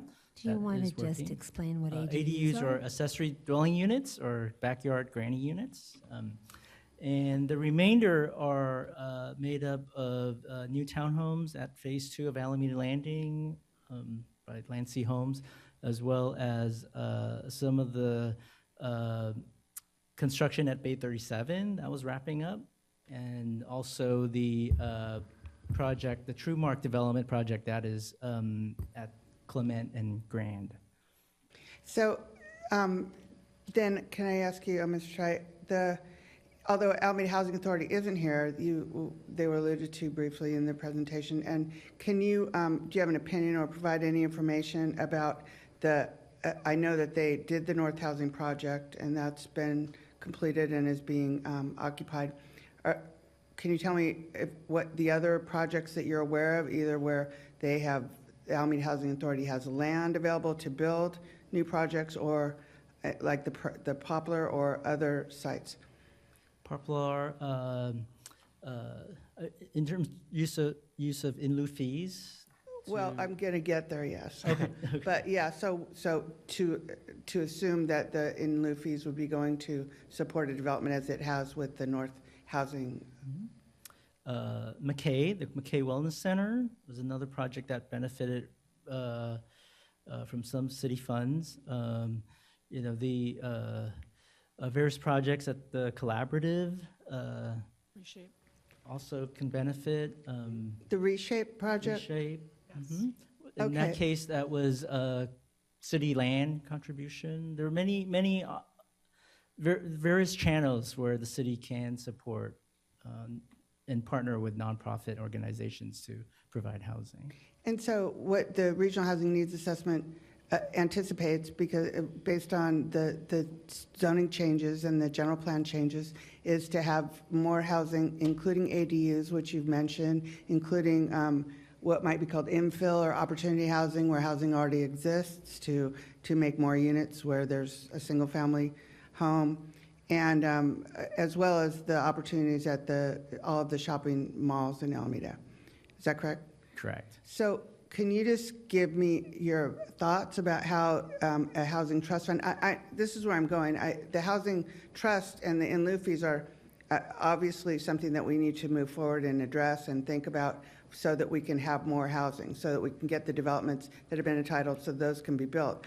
But what I'm wondering, and what I'm seeking information about, is how would, given our limitations in land, we don't have a lot of extra land to donate to a nonprofit or to donate to a developer to use these fees that might be put into a trust, housing trust. So where might these fees be used? Could they be used for infill or opportunity housing to support Section 8 vouchers, things like that? What do you see might be the opportunity? Yes, and Councilmember, I think, yes, those are all possibilities. And you bring up a good point that staff, and I believe I acknowledged earlier, is when we consider the pros and cons of in lieu fees, and for a city like Alameda, where our housing opportunities sites are finite, there is some concern that, yes, we create a pool of funds for the nonprofits and housing authority to identify sites to build, but market rate developers might also be competing for the same site. So that is a consideration. But there's also situations where state funding sources may be available for a certain type of housing, where the nonprofit organizations and the housing authority may be better positioned to have local funds as a match to leverage that money to start construction now, whereas the market conditions may not be perfectly there for a market rate developer. So I think those are the different economic factors that we would have to balance. But when we look at other cities and their approach, it's always a diversification of these opportunities. And our consultants recommend that that really is the best practice, because you want to position the city's program to be ready to leverage any opportunity that may come available.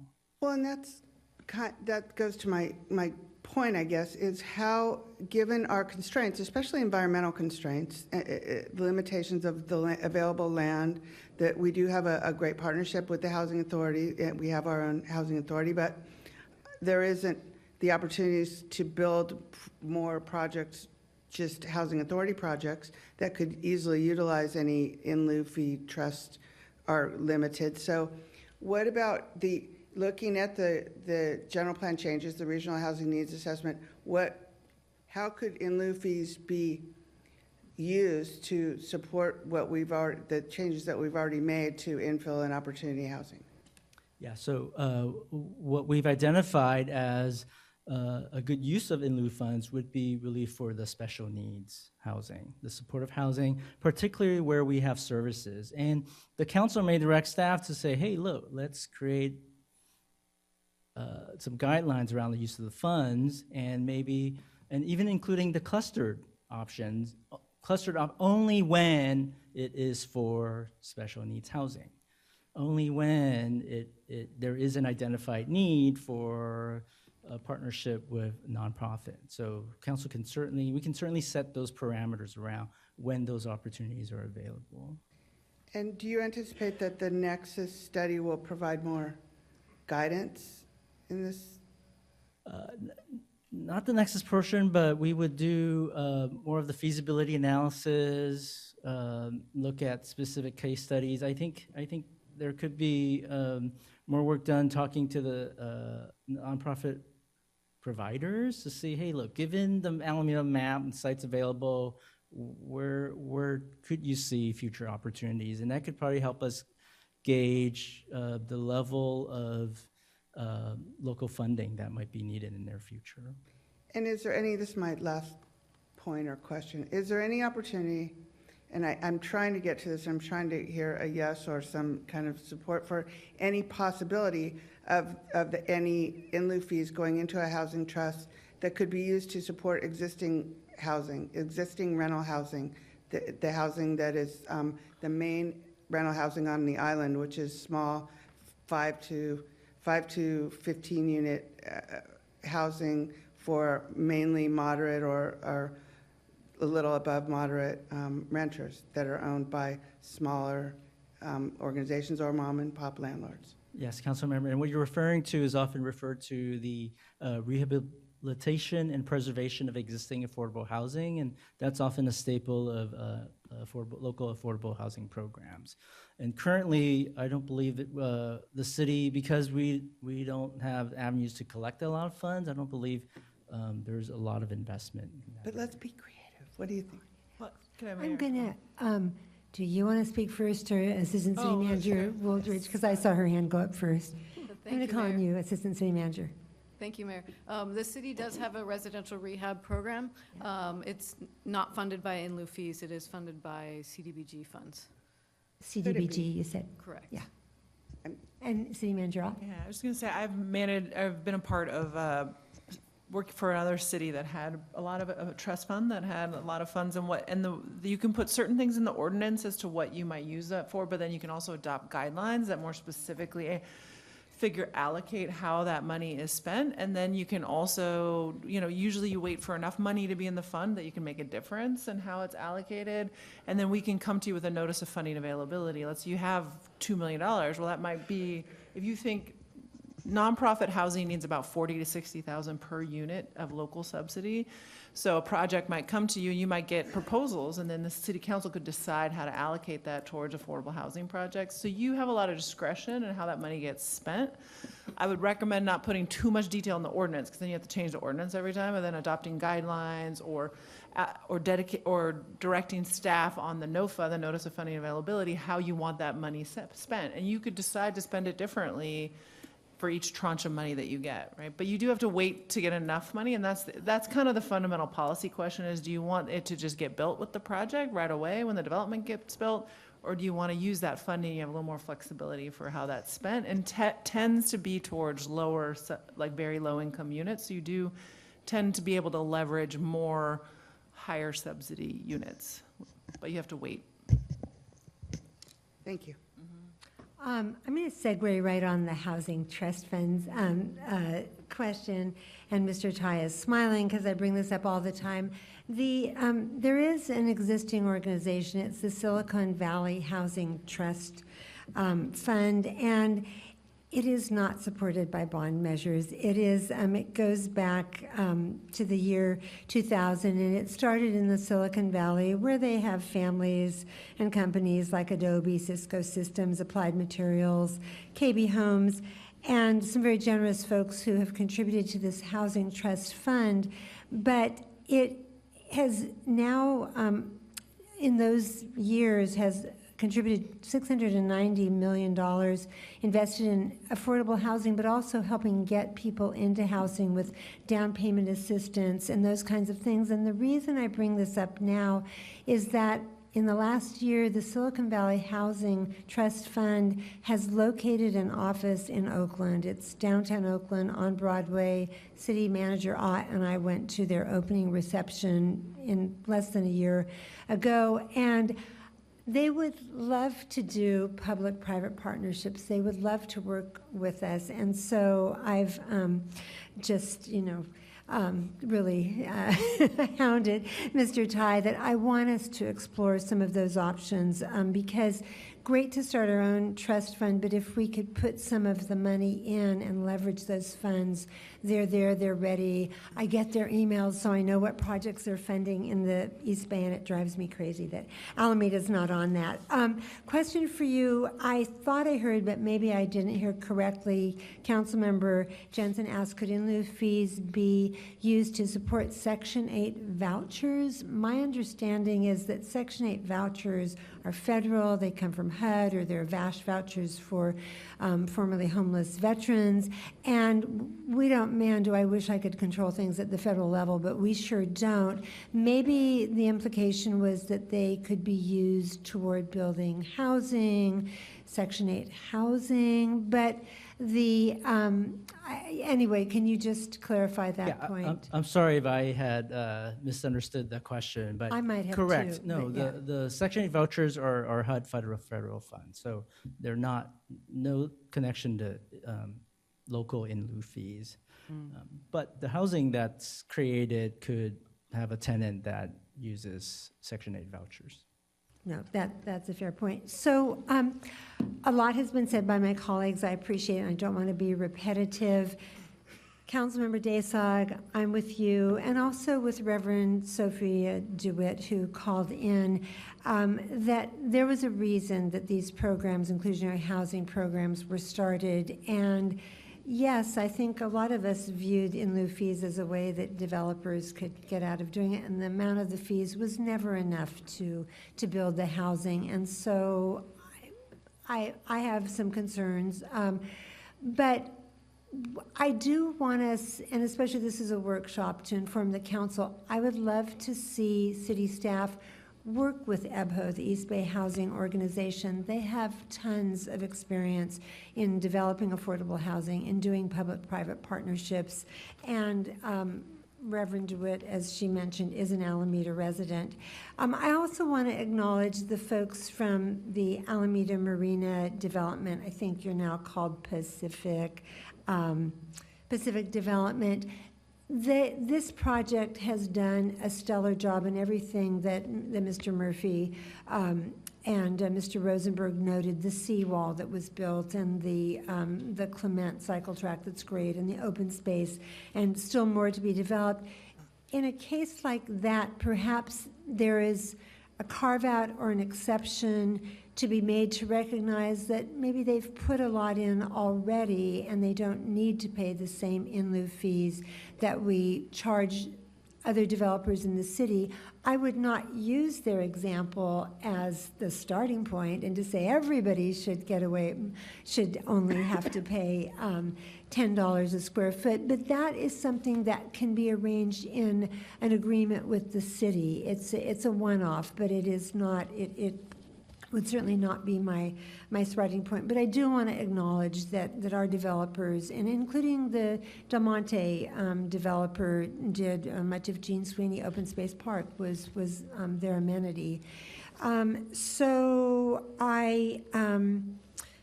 and my question, maybe for you, Mr. Tai, is the launch, it was noted, and I saw it in the staff report too, that the live-work units, however many there are at the launch, are vacant. They just haven't been occupied. The need apparently isn't there. Can they be converted to regular units? So technically, they are work-live units, and they are designed under Alameda ordinance. They are work spaces first. So under the building code, they are designed as workspaces.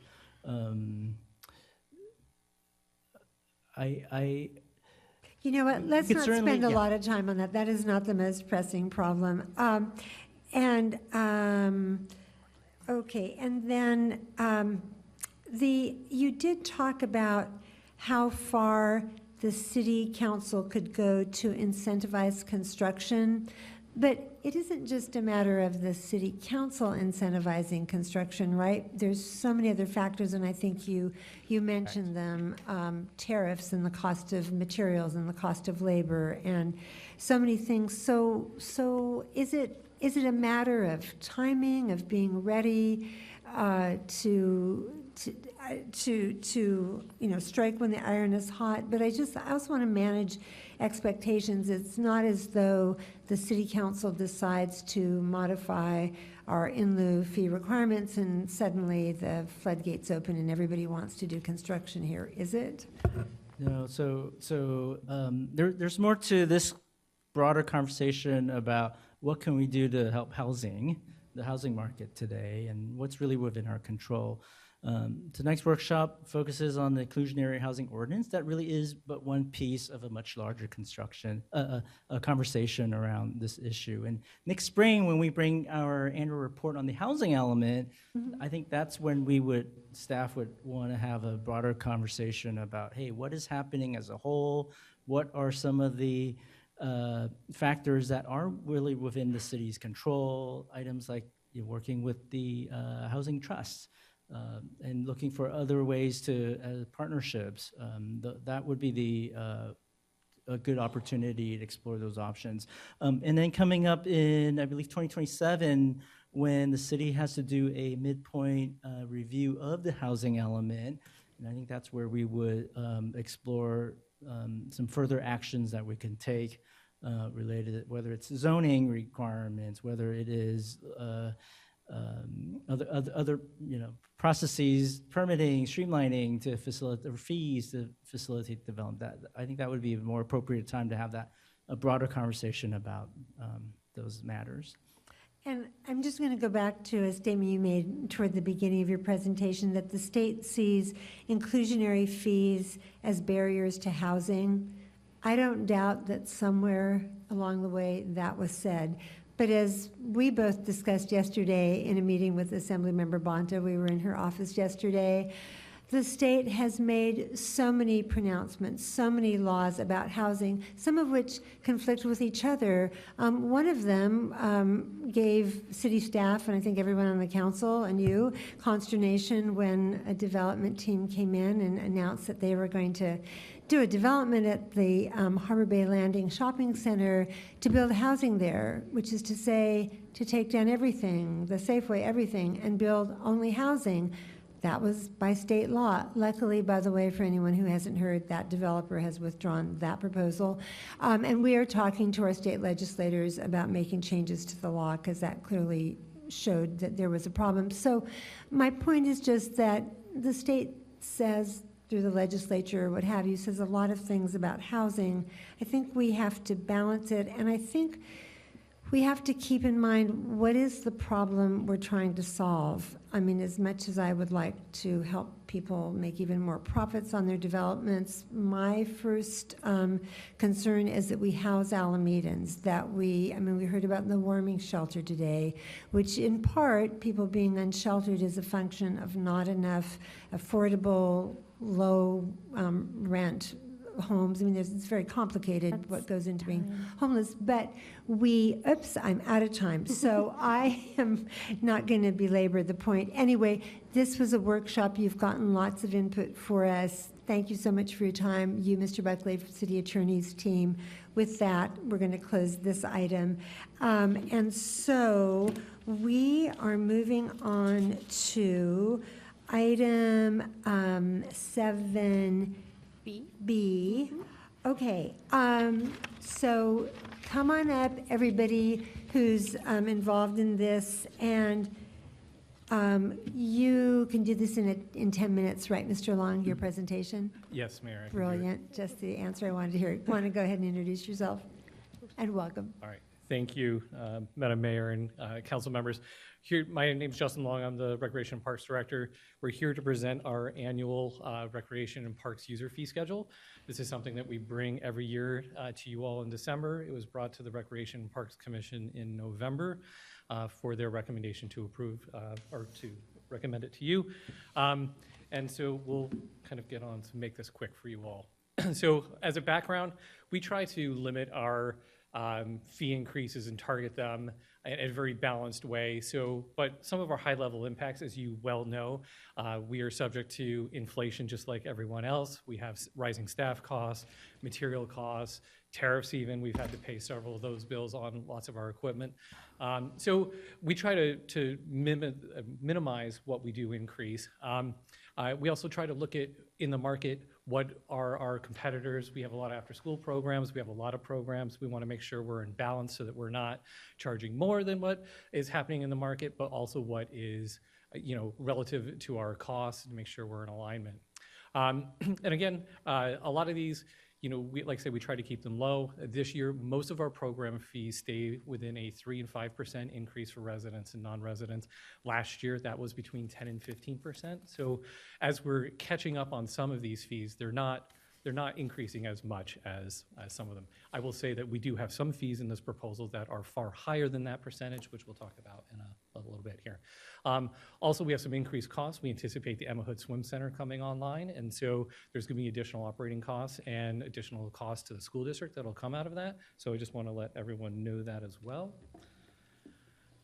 And so here's sort of how we structure our overall process, where we focus on individual benefit is higher cost. So if you were taking a private swim lesson, or if you're taking a private program just for yourself, or renting something like a rec center for yourself, those tend to have a higher cost recovery. Then we go into kind of our group benefits, or our group classes, our larger things, because we can service more people at the same time, so we can actually economize costs, which really help us. And then we have high benefit, where we try to keep a lot of costs low, like our community recreation program, where we bring recreation out to the housing authority. And also, we brought back our parks and playground this summer, so you could drop into a park at 4 different locations and just spend the day with our staff, and it was totally free. Just like we run our after-school or our summer camps that are a cost, these were absolutely free for people. And we also try to focus on, like for our senior programs, because of the way we've structured it, we've been able to keep a lot of our programs at a lower cost for our seniors, so that it's more attainable for them to access our programs.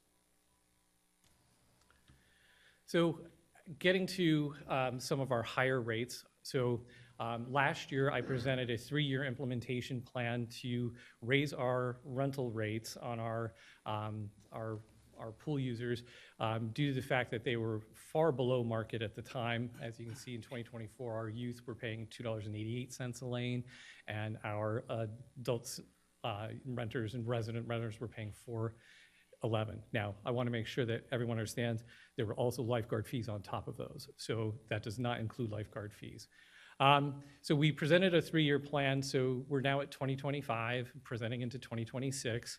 And so what we would be doing, what I'm proposing here today, is to do it over a 4-year plan to make it more gradual for our user groups. It'll also come in alignment with the Aquatic Center coming online. So that'll get us through all of 27. And so hopefully the Aquatic Center is online toward the end of 27 and the beginning of 28. So this will align with getting to a market rate value, which when we presented the Aquatic Center operating plan, our economist BAE, who developed our operating plan, had determined that the market rate in that year would be approximately $15 an hour per lane. So here's just some highlighted fees that we have. As you know, in the past years, we've been increasing our field rental rates. We've been doing it incrementally by $1 each year. We've done so again here. We also are getting a lot more park open space rentals, and so we did a nominal increase there. And again, here we are with the increase to our swim team rental rates. And then also we've added a category where now we are getting a lot more people into our adult sports program, so we need to have more officials. We just didn't have an official price for how to charge for that, so we've created those here for you. The $98 an hour for the resident and the $111 for that. We pay for all the officials to be there, and this is a way for us to try to recoup some of those costs. Like I say, overall, everything is between a 3 and 5%. We didn't do much for our picnic or facility rentals because we determined we're pretty at market right now. Actually, I think our picnic rentals are probably, at top of market. But we're in a reasonable position on this. And with a small increase on youth programs, again, that was really just to accommodate for that 3% cost for part-time staff. As you well know, my department is responsible for the majority of the part-time staff here. We have well over 150 in the summertime, it's upwards of 300 at times. So we have a lot of part-time staff members. So we have some new fees for 2025. So we've discovered that we've built partnerships with lots of organizations who also need storage for a lot of their sports events. These come in various size containers, all the way up to even a shipping container. But we've also discovered sometimes it's hard to keep track of these, and it's hard to keep track of those who are utilizing them. And so we wanted to create a process where there's an annual fee, so we'll kind of encourage them to have contact with us, and so that we can manage this better. And so that's going to range from a small container behind like a basketball or a baseball to all the way up to a shipping container. That's the 50 to 100.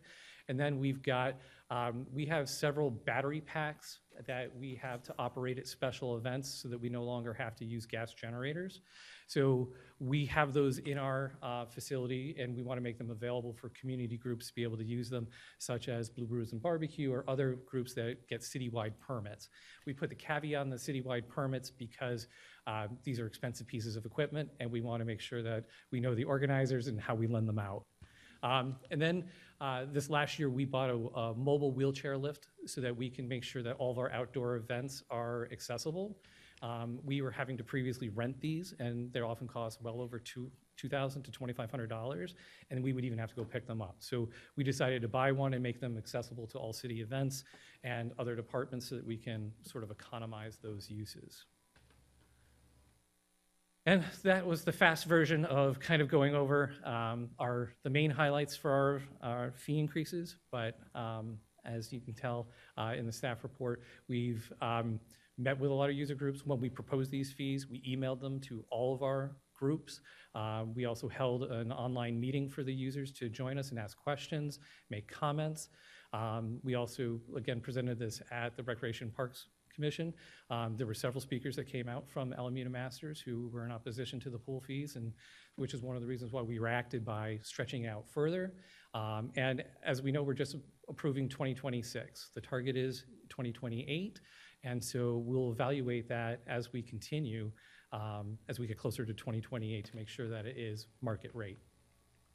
So with that, I'll open it up to questions. Thank you, Mr. Long. Are there clarifying questions from the council, Vice Mayor Pryor? Yeah, I was contacted by some people from the Masters, and I have a question because we charge for the lifeguard, but other places don't. So is that something that we can look into waiving, or I just wanted to hear your thoughts about that? So most organizations do this in a variety of ways. So, for example, the city of Emeryville charges $7.50 an hour per lane, but then you have to have 2 lifeguards, which they charge you for 23 some odd change an hour. So when you divide it out by their whole 6-lane pool, you end up at a $14+ an hour rental. Now, some facilities just have regular operating hours where they just are providing lifeguards. So if you're renting lanes during normal business hours that you're operating, they just throw them in. And so there's a variety of ways in which they do that. And it has been a variety of, like I say, when you're trying to do research into apples to apples, it's a little difficult in how they all do this. But the majority of them are charging for both, or like I say, in some of these, it's only for some. I think for us, if we were going to be operating with our current programming, given the number of lap simmers that we're getting between that hour, we wouldn't be open between 5:30 and 6:30 in the morning, because at 5 people per hour and 2 lifeguards, and not to mention we're often have 4 lifeguards on at this time, and so that's basically a cost of $100 an hour for potentially 5 lap swimmers to show up at 5:30 in the morning. So again, and that's not, I'm not saying that's the way it's going to be forever, but again, that is often the case. And so, and again, as we get our new aquatic center, hopefully we'll be able to change that by having regular facility hours in the future. Mr. Long, do you have statistics for the number of early morning swimmers, or statistics at all? I don't have any statistics with me. I'm talking, our aquatic supervisor, Stacy Thomas, is here, and she can speak to that. If she doesn't have any statistics with her, but she is the manager and supervisor of the facility and can probably speak more to the number of folks that are there in the morning. Okay, I have a few hardcore swimmer friends, and I'm sure I don't know everybody who shows up early, but if you do have that, you don't have that information? Okay. Well, I know we have a lot of public speakers, so we might hear from some of them. Any other clarifying questions, Council? Were you done with yours, Vice Mayor? You were done with yours. Questions, or did you have more? No, that was. Okay. Okay. Madam Clerk, we have public comment. We do, and I'll call the first 3. There's 12, so you'll get 2 minutes each. Maria Ducey, then Ann Delp, and Linda Gilchrist. Yeah, come on up when your name is called. Welcome.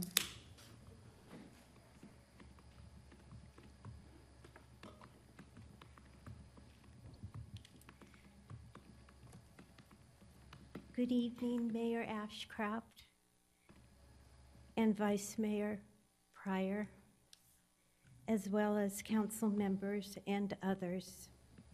My name is Maria Ducey, and I swim for Alameda Aquatic Masters. The Recreational and Parks Commission recently approved recommendations for new fees for youth and adult swim teams.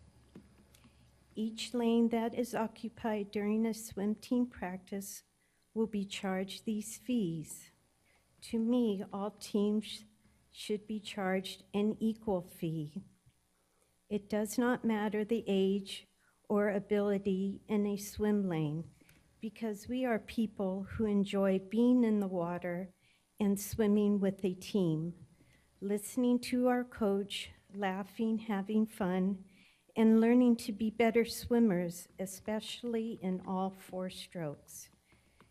We are staying active and healthy, and will find ourselves in a routine that is a way of life for many fond years. Please look upon all swim teams as equal and value our presence as we represent this city. Thank you very much. Thank you. Our next speaker. Ann Delp, then Linda Gilchrist, then Barry Parker. Hello. Hello. Good evening, Honorable Mayor and City little closer Council to the members. mic. Oh, sorry. Yes. Good evening, Honorable Mayor and City Council members. My name is Ann Delp, and I'm an Alameda Aquatic Master Swimmer and have been for 28 years. And I'm here to talk about the proposed pool fee increases. Alameda Aquatics Masters team has been the longest standing aquatics organization in Alameda, going on 43 years. We are a coach team, 50% which are seniors, 52% which are women, and 85% are Alameda residents. We serve all levels of swimming ability, from beginners to competitive swimmers, fitness swimmers, triathletes, and open water swimmers. Our coach makes sure there is a space for everyone. We are a nonprofit, community-based organization, just like the youth swim program. Swimming is a lifelong activity, and I have seen over the past 28 years, children start on the youth teams, move to high school swimming, and then join our team once they've turned 18. This makes my heart happy. For me, swimming has been a solution to all problems when it comes to my well-being. This team is my family.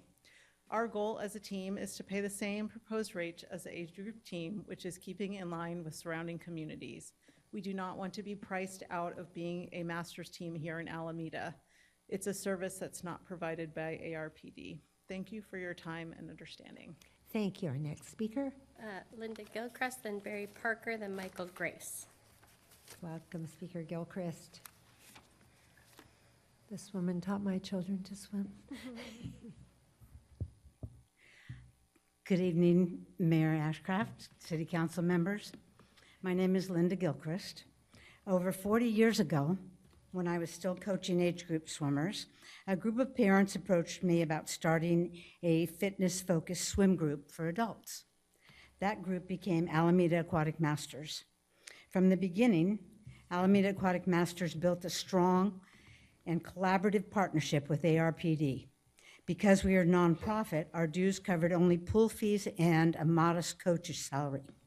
When we found ourselves with a small surplus at the end of the year, we used those funds to support and improve our community pools through cash donations and targeting those cash donations to specific pool projects. We saw this as part of our responsibility and commitment to the city. Over the years, Alameda Aquatic Masters has donated funds for numerous facility improvements, some of which being lane lines at the Alameda pool. That when they fell apart, we paid for a brand new set. We brought a second set in from another pool to back up that set. Those are very expensive. We replaced the pool flags. We painted the locker rooms. We resurfaced the floors at the Alameda pool. In addition, we awarded 2 scholarships every year to deserving high school students for lifeguard and water safety instructor training. Many of those kids worked for the city as lifeguards and instructors. So why does this matter? Well, because our relationship with ARPD has always been rooted in stewardship, partnership, and a shared commitment to our community. Unfortunately, we're not seeing that partnership reflected today. The AAM community is now facing a drastic increase in pool fees, an increase so steep that it could put this 42-year Your time is up. Thank you so team much. But you can submit the rest of out of your, if you business. haven't already submitted it, you can submit the rest of your remarks by email if you haven't. I'm sorry, I can't hear you. I'm sorry, your time is up. Thank you. Time is up, yeah. Okay, and next is, Barry Parker, then Michael Grace, then Annie Horn. all right, come on up, Dr. Parker.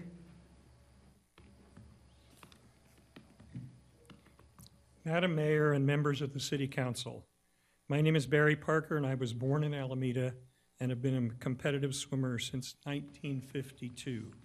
Why have I continued to swim into my 80s? The benefits are numerous. Master swimming workouts are full body exercise that improves cardiorespiratory endurance while increasing blood flow to the brain.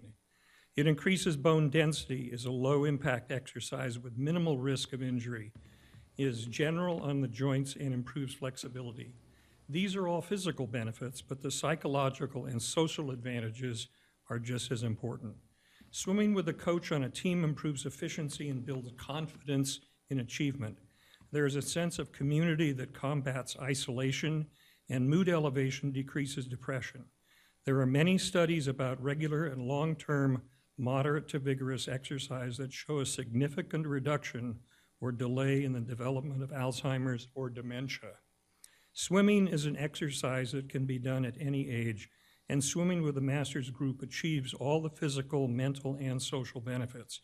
I come here tonight to point out that currently there is a disparity in the increase of water fees for the Masters program compared to other swimming programs, including lap swimming, and it might put the cost out of reach of many swimmers who need such a program. Master swimmers, half of them over 50 years old, show up for workouts beginning at 5:30 a.m. and noon. They use the same hourly amount of water, heat, and chemicals used by other groups. So why are their fees so much higher? Thank you. Thank you. Our next speaker. Michael Grace, then Annie Horn, then Drew Schwartz. Welcome.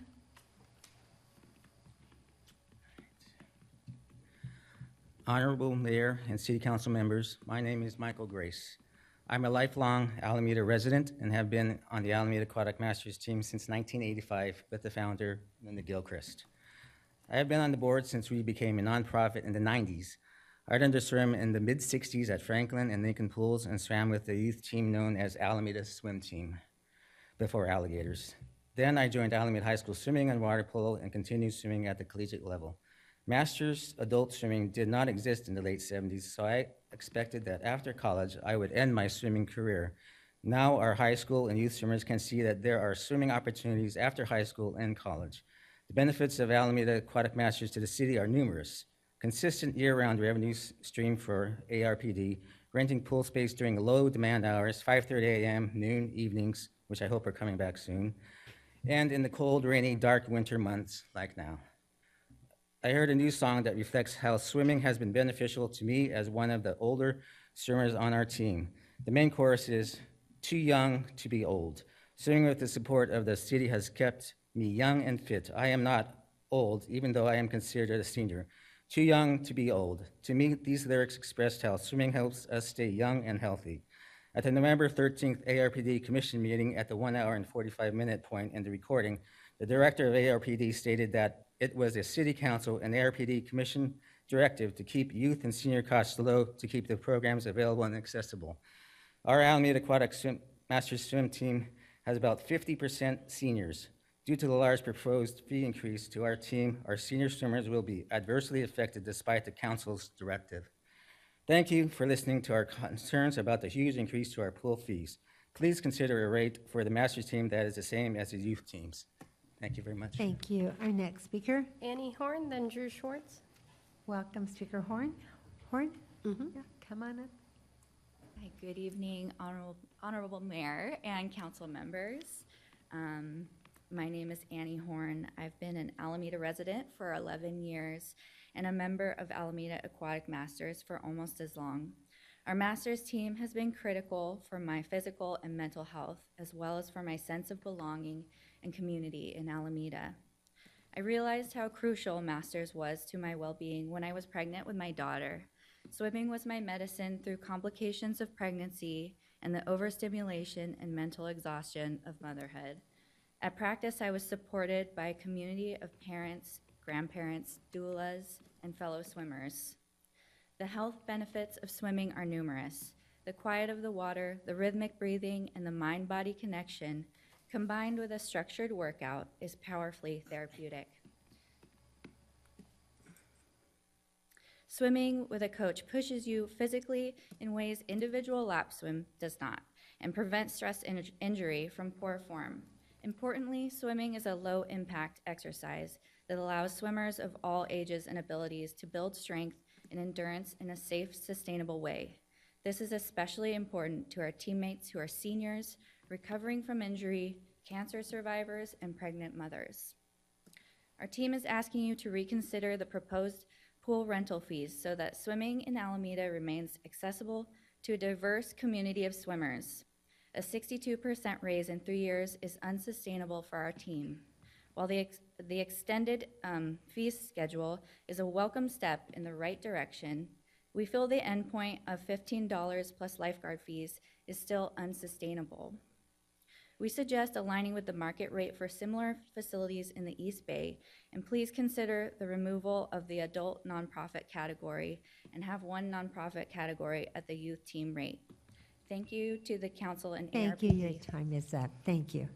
Drew Schwartz, then I'll go to two remote speakers. Welcome, Speaker Schwartz. Good evening, Honorable Mayor and council members. My name is Drew Schwartz.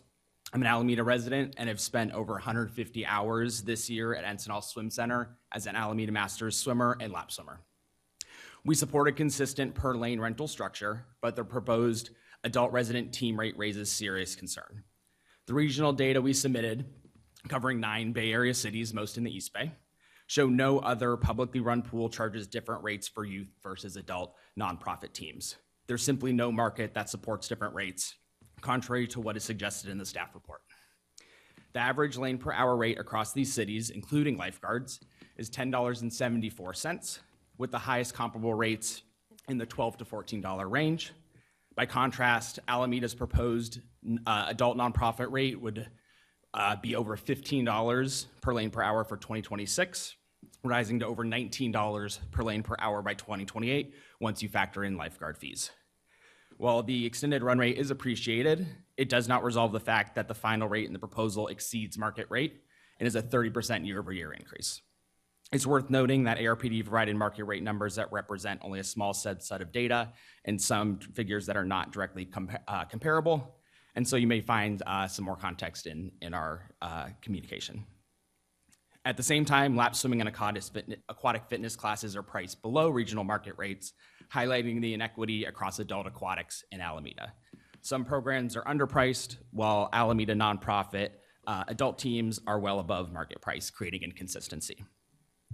Other East Bay cities differentiate youth and adult rates for fields and courts like ARPD, but those cities don't have those differentiations for aquatic lane rentals. We urge council to ensure that rates for adult nonprofit aquatic programs reflect regional parity and internal fairness rather than making Alameda an outlier. Thank you. Thank you. Our next speaker. We'll go to remote. Alwyn Carvalho. Welcome, Speaker Carvalho. Good evening, Mayor and Council members. My name is Alwyn Carvalho. I've been a resident of Alameda for 32 years. I came here in 1993 when I was 33, and I'm 65 now, a recent senior citizen. I'm also a cancer survivor. I was diagnosed with stomach cancer 7 years ago. Fortunately, with the help of my doctors, I've been able to fight it so far. Swimming has become an important part of my physical and mental health. Swimming gives me a full body workout without the stress of joints that other exercises do. I joined the Alameda Aquatic Masters just a few months ago. I was and still am a beginner swimmer. I'm not an elite athlete, but the Masters Club welcomed me anyway. Every time I swim, there's a coach on deck giving me tips, encouraging me, challenging me, helping me to improve. It's turned exercise into something I can actually look forward to, something that keeps me connected and engaged. AAM isn't some exclusive club. It's 136 of our neighbors trying to stay healthy and active. Over 50% of us are seniors. Some of us, like me, are dealing with health challenges. I'm here tonight to talk about the proposed Ensenal High swimming pool fee increases that will affect our club. Right now, AAM members pay $90 a month, which is already quite steep. With the increased fee proposal, our membership costs will increase significantly in 2026 and 2027. I would like to request the city to work with our board members, some of whom are experienced in swimming pool management, on solutions that will keep access to the pool affordable so that seniors like me can age in place in this community we love. Thank you for listening, and thank you for your service. Thank you. Our next speaker. Amelia McDonald. Welcome, Speaker McDonald. Thank you. Good evening, Honorable Mayor and City Council members. First and foremost, thank you for your time. My name is Amelia McDonald. I am the proud current head coach of Alameda Aquatics Masters, and I coach across nearly every level of aquatics on this beautiful island, Masters, Club Youth, and High School. I'm speaking tonight because the pool is not just a facility. It is one of Alameda's strongest intergenerational communities, and Masters is a central and binding agent in that.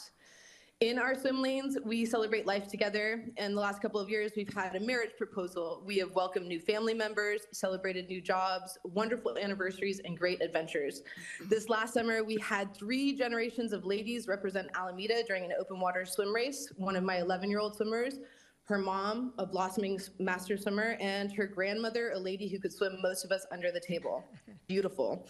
We also support each other in small ways, like the random not so great Tuesday where you still get up at 5 in the morning to do something good for yourself. and we support each other in big ways. Parents transitioning their kids into college, we're there for those kids as they go into adulthood, offering them lanes during their breaks, and when they come back, knowing that there's a community happy to have them here. Masters is where people find belonging, purpose, and strength, no matter where you are in life. We follow people through all the different transitions in life, mental, physical, and everything. This year we have 2 new knees and 1 new hip. Aquatics in Alameda is a lifelong circle of support, and it is integral to Alameda. Raising fees drastically risks cutting people out of the very community that supports them. We aren't asking for anything extravagant. We are asking for a pricing structure that keeps this community accessible to every generation that depends on it. Thank you for your time. Thank you. Our next speaker. Back to in-person, Dara Jones, then Lisa Klein, then Stephanie Lapachet. Hello. Hello. Honorable Mayor and City Council members, thank you for the opportunity to speak tonight. My name is Dara Jones. I'm an Alameda resident and serve on the board and as an assistant coach of Alameda Aquatic Masters. We are not opposing fee increases. We understand the financial reality of the aquatic system. Our request is simply for a sustainable structure, one aligned with other regional communities and one that does not price out a long-standing program that has supported the city for decades. Our team serves adults learning to swim for the very first time, returning after long breaks, recovering from injuries, or managing chronic conditions, and we adapt workouts for all abilities. We have been a consistent year-round revenue contributor, 52 weeks a year for 42 years. This consistency is especially notable since we still cannot run our full pre-Emma Hood schedule, even pardon me, I've been talking all day. Even 18 months after its closure. The loss of that facility reduces participation opportunities and access for Alameda residents who rely on coached adult swimming. We are being asked to pay more while receiving less access. We recommend aligning with other East Bay cities by removing the adult resident team category and allowing the youth resident team rate to include all resident nonprofit teams, including adult programs. This would have an annual financial impact of about $26,000. To put that in perspective, ARPD reported over $500,000 in aquatics revenue this year with one aquatic facility. The new City Aquatic Center is projected to generate $2.7 million annually. Against those numbers, our request has minimal revenue impact on the city, but is essential for our team's survival. Alameda Aquatic Masters essentially breaks even every month, and any fee increase must be passed.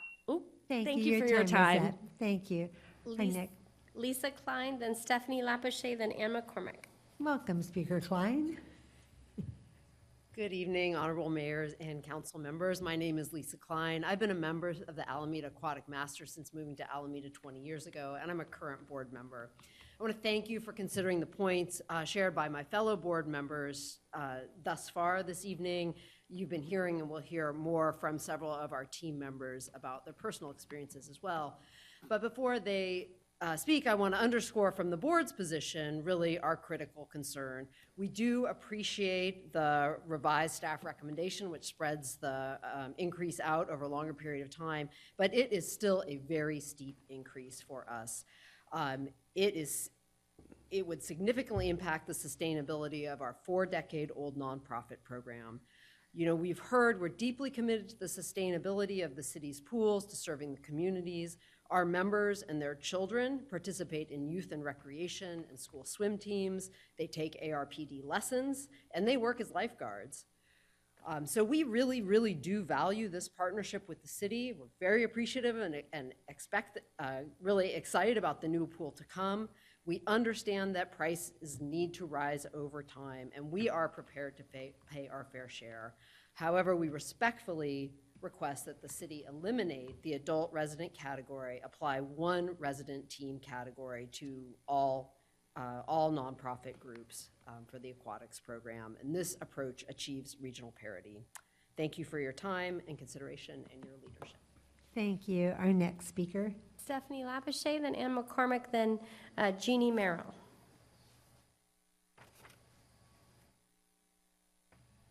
Hello. way past my bedtime, so I will try to get through this fast. You're telling us it's late and we still have several agenda items, right. but go ahead. Honorable Mayor and City Council members, my name is Stephanie Lapshay. I've lived in Alameda for 20-plus years, have swam with the Alameda Aquatic Masters team almost as long, and I feel like I've been fighting for the pools in this community for as many years also. Could you I've speak attended into the- more Ms. meetings. Lapshay, Oh, could you I've speak into the attended more microphone? meetings than I can remember regarding keeping pools open, fixing pools, funding new and existing pools. Every time I say I'm not going to come and speak, and I feel compelled to come and speak. Now it looks like after all these years of fighting, I might not get to enjoy the results of my and the community's efforts. The proposed fee increase will significantly impact the ability of Alameda Aquatics Masters team to continue to operate, as you've heard from many speakers. While I understand the need for ARPD to have money coming in, I think this increase needs to be reconsidered. Just on what I've noticed over the past few years, we've struggled to keep our team membership up because of the closures and maintenance issues and lack of Emma Hood, which I know, which has also been prolonged. And so I think it's a really bad time to be pricing out a group that's been here for a long time when you have 2 new pools that will be open, and to lose the Masters team to help those pools be successful would be a shame. Thank you for your time. Thank you. Our next speaker. Ann McCormick, then Jeannie Merrill. Welcome, Speaker McCormick. Good evening, Madam Mayor and members of the council. My name is Ann McCormick. In the past, I've been here talking about utility issues, but tonight I'm a swimmer. And I swim with the Memo Swim Team, a second master's team in Alameda who's been here since 2020. And in solidarity with the Alameda Masters, so many good points were already made tonight. If you're not converted to swimming by now, you should keep listening. I really want to talk about what was brought up most recently. This is really an existential threat to our program. And as the last speaker said, extremely bad timing given the maintenance issues and limited access that we have that has been affecting our ability to recruit and retain members. Also, what wasn't said in the chart, from 24 to 25, our fees almost doubled. We are absorbing that amount now, and the doubling again which is 30% over the next 3 years, is just not possible. The money's just not there to maintain the program. I do want to say, in solidarity with City Hall, the pool heater boiler at Encinal is also not working. So we have no access. It's just not available this week. And echo the comment about the 2 fee structure. Some people think of master swimming when you hear it as sort of an elite group. It is not. You've heard that described tonight. We have a number of seniors, we have a number of single mothers, we have a number of renters in Alameda, and keeping a fee structure accessible is really primary to the program. We would not be able to continue to swim in Alameda with the proposed fees increase. We would have to continue to expand our program in San Leandro and other places. So thank you. Thank you. Our next speaker. Jeannie Merrill. Welcome, Speaker Merrill. Good evening, Mayor, Vice Mayor, and council members. My name's Jeannie Merrill. I'm an Alameda resident and a 6:30 a.m. swimmer with Alameda Aquatic Masters, and I can say there are many swimmers at that hour and end. We have to fight for spaces with the 5:30 folks who filled the pool. The proposed 60% increase, I think you've heard tonight, is just too tough. It stretches affordability and would limit access to a great resource in the city of Alameda. It's good for our health, it's good for our community. And unfortunately, the proposed adult swim lane fees are not limited. They're not balanced, and they're not minimized. And we respectfully ask that you reject the proposal and consider applying a consistent and fair rate similar to the rate applied to the youth rate to all swimmers. Thanks very much. Thank you. Our next speaker. That was our last speaker. All right. Good job, speakers. We are going to close public comment, and we're going to open council comment. I will take a quick lead on this and just say I very much appreciate all the time and effort staff has put into its recommendations. But I've listened very carefully to all the speakers who I think raise excellent points, and we've gotten lots of correspondence, and it's attached as an exhibit. My ask would be, and here are my concerns, with the these programs, the aquatics team, and so many seniors on them. Seniors are sometimes low income, and yet we want them, and as mayor, one of my top priority is the health and safety of our community, and so we want to provide those opportunities for people to stay healthy, to avoid health care, to help them heal or rehabilitate from injuries and whatnot. And so I haven't done the deep dive, pardon the pun, that some of the speakers have about other teams and what they're charged, but it is hard for me to justify charging this team more than we would charge a youth team, especially because, as I said, it's, for some folks, this is probably a stretch to their budget, and if you stretch a budget too much, something has to get dropped, and I wouldn't want it to be swimming. So my ask would be that staff go back to the drawing board and figure out, well, first of all, I'm not sure we've seen the comparison of what it would mean to keep these fees the same. I mean, obviously they're not saying let us swim for free, but they're saying just charge us what the rest of the youth teams, what the rest of the swim teams are paying. Anyway, that's just top of mind because I'm very moved by the speakers and all the correspondence we've heard, but I would also like to hear from my colleagues. Councilmember Bowler, and by the way, makes me want to just go jump in a pool, all the benefits. Swimming was my workout all during law school. I got up to swimming up to a mile. I don't think I could do that today, but maybe I just need to have a coach again. Councilmember Bowler, your thoughts? I would agree. Well, that was short and sweet. That's how we get out of here before midnight. Councilmember Days, I know you're a tennis player, but your thoughts? Well, first of all, in general, the topic tonight is about fees for recreational rental of recreational spaces and also recreational programs. And I mentioned this largely because, except for basketball teams, I think youth basketball teams, rarely do people really attend these meetings. So when people attend the proposed fee increase meetings, recreation fee increase meetings, you have to sit up and take notice. But even prior to this meeting, I do appreciate the time that certain members of the swimming community took to kind of provide me with some information, and upon meeting with them at the coffee shop, to me the information that they provided really spoke for itself, and I really think that the community has really done their research. I mean, they seem to have provided a lot of data that I don't think anyone's really challenging, that really supports their position. But I also want to make sure to say to Amy Woolridge, to Justin Long, to Stacy Thomas, we certainly appreciate, the work that you do on behalf of our city to make sure that, the recreational program is financed as robustly as possible, but in a fair manner. So we appreciate your work. So let's make sure to say that. But I think for tonight, though, the fact that people, Woody Allen says half the battle is showing up. Well, there's a lot of people who showed up. So I think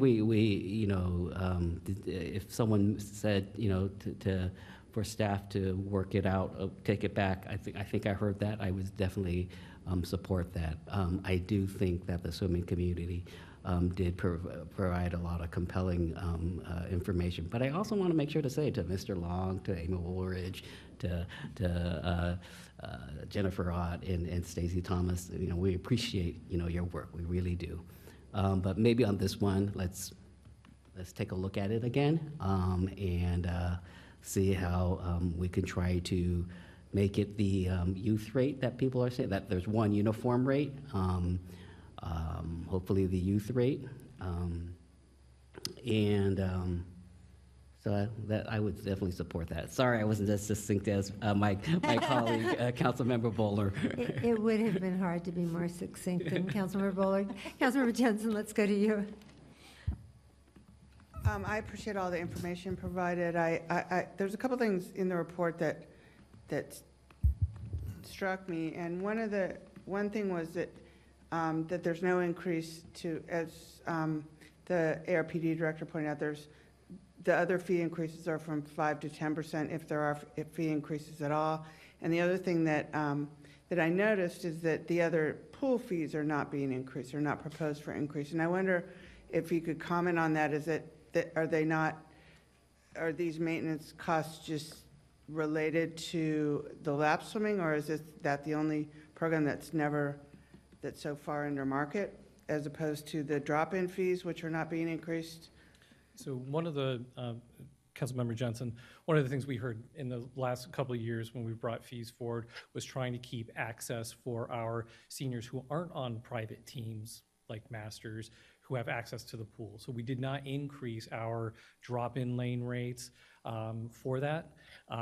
It's also one of those things where our swim lessons, we're trying to keep them attainable. Again, I think one of the goals we've heard from this council is that we want everyone to learn how to swim here in Alameda.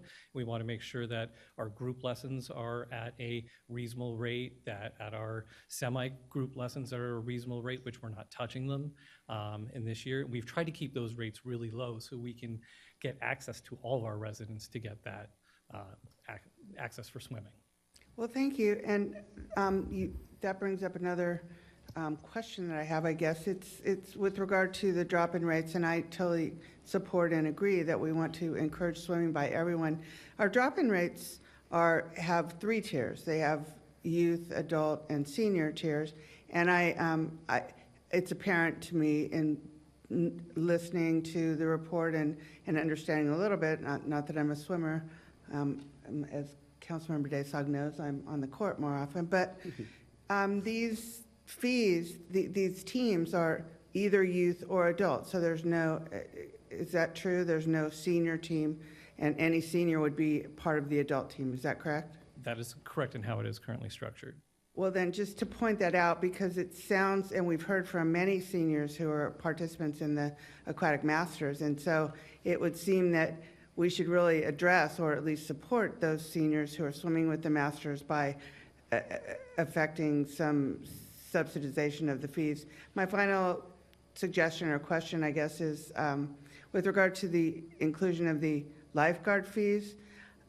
I have heard you've mentioned this with regard to how the limited number at particular times of day, the limited number of swimmers who are participating at any time of day, certain times of day.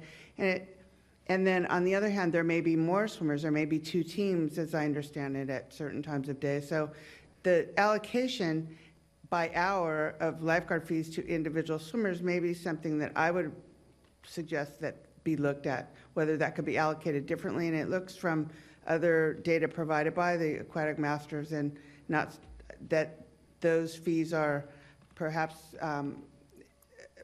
assessed differently in other cities, and it might be more effective. So can I add a clarifying question for you, Councilmember? When you're renting the pool, for example, if you rent all 9 lanes, we require 2 lifeguards. This is for safety factors. This is for access. If you're only accessing a portion of the pool, like 6 lanes, like often the Masters does, they only pay for the 1 lifeguard. So we reduce that, and the department, for utilizing the other 2 lanes for lap swim, we split the fees together, so we try to lower that cost. I see. Well, thanks for clarifying that. So those do depend on the number of swimmers from each team? Well, it depends on the number of lanes rented, is how we break it down. Yeah. Okay. Thank you. Those are my suggestions and questions. Thank you. Vice Mayor Pryor. I would also want to say thank you to staff for, obviously just working so hard and diligently, and try, but I would like us to look into either seeing how we can subsidize the lifeguard fee, and/or reducing or the rates, or having the rates be equal to the youth organizations. And that's my comment. Thank you. And Director Long, if you could just answer a question I have. You mentioned a policy to charge private teams more.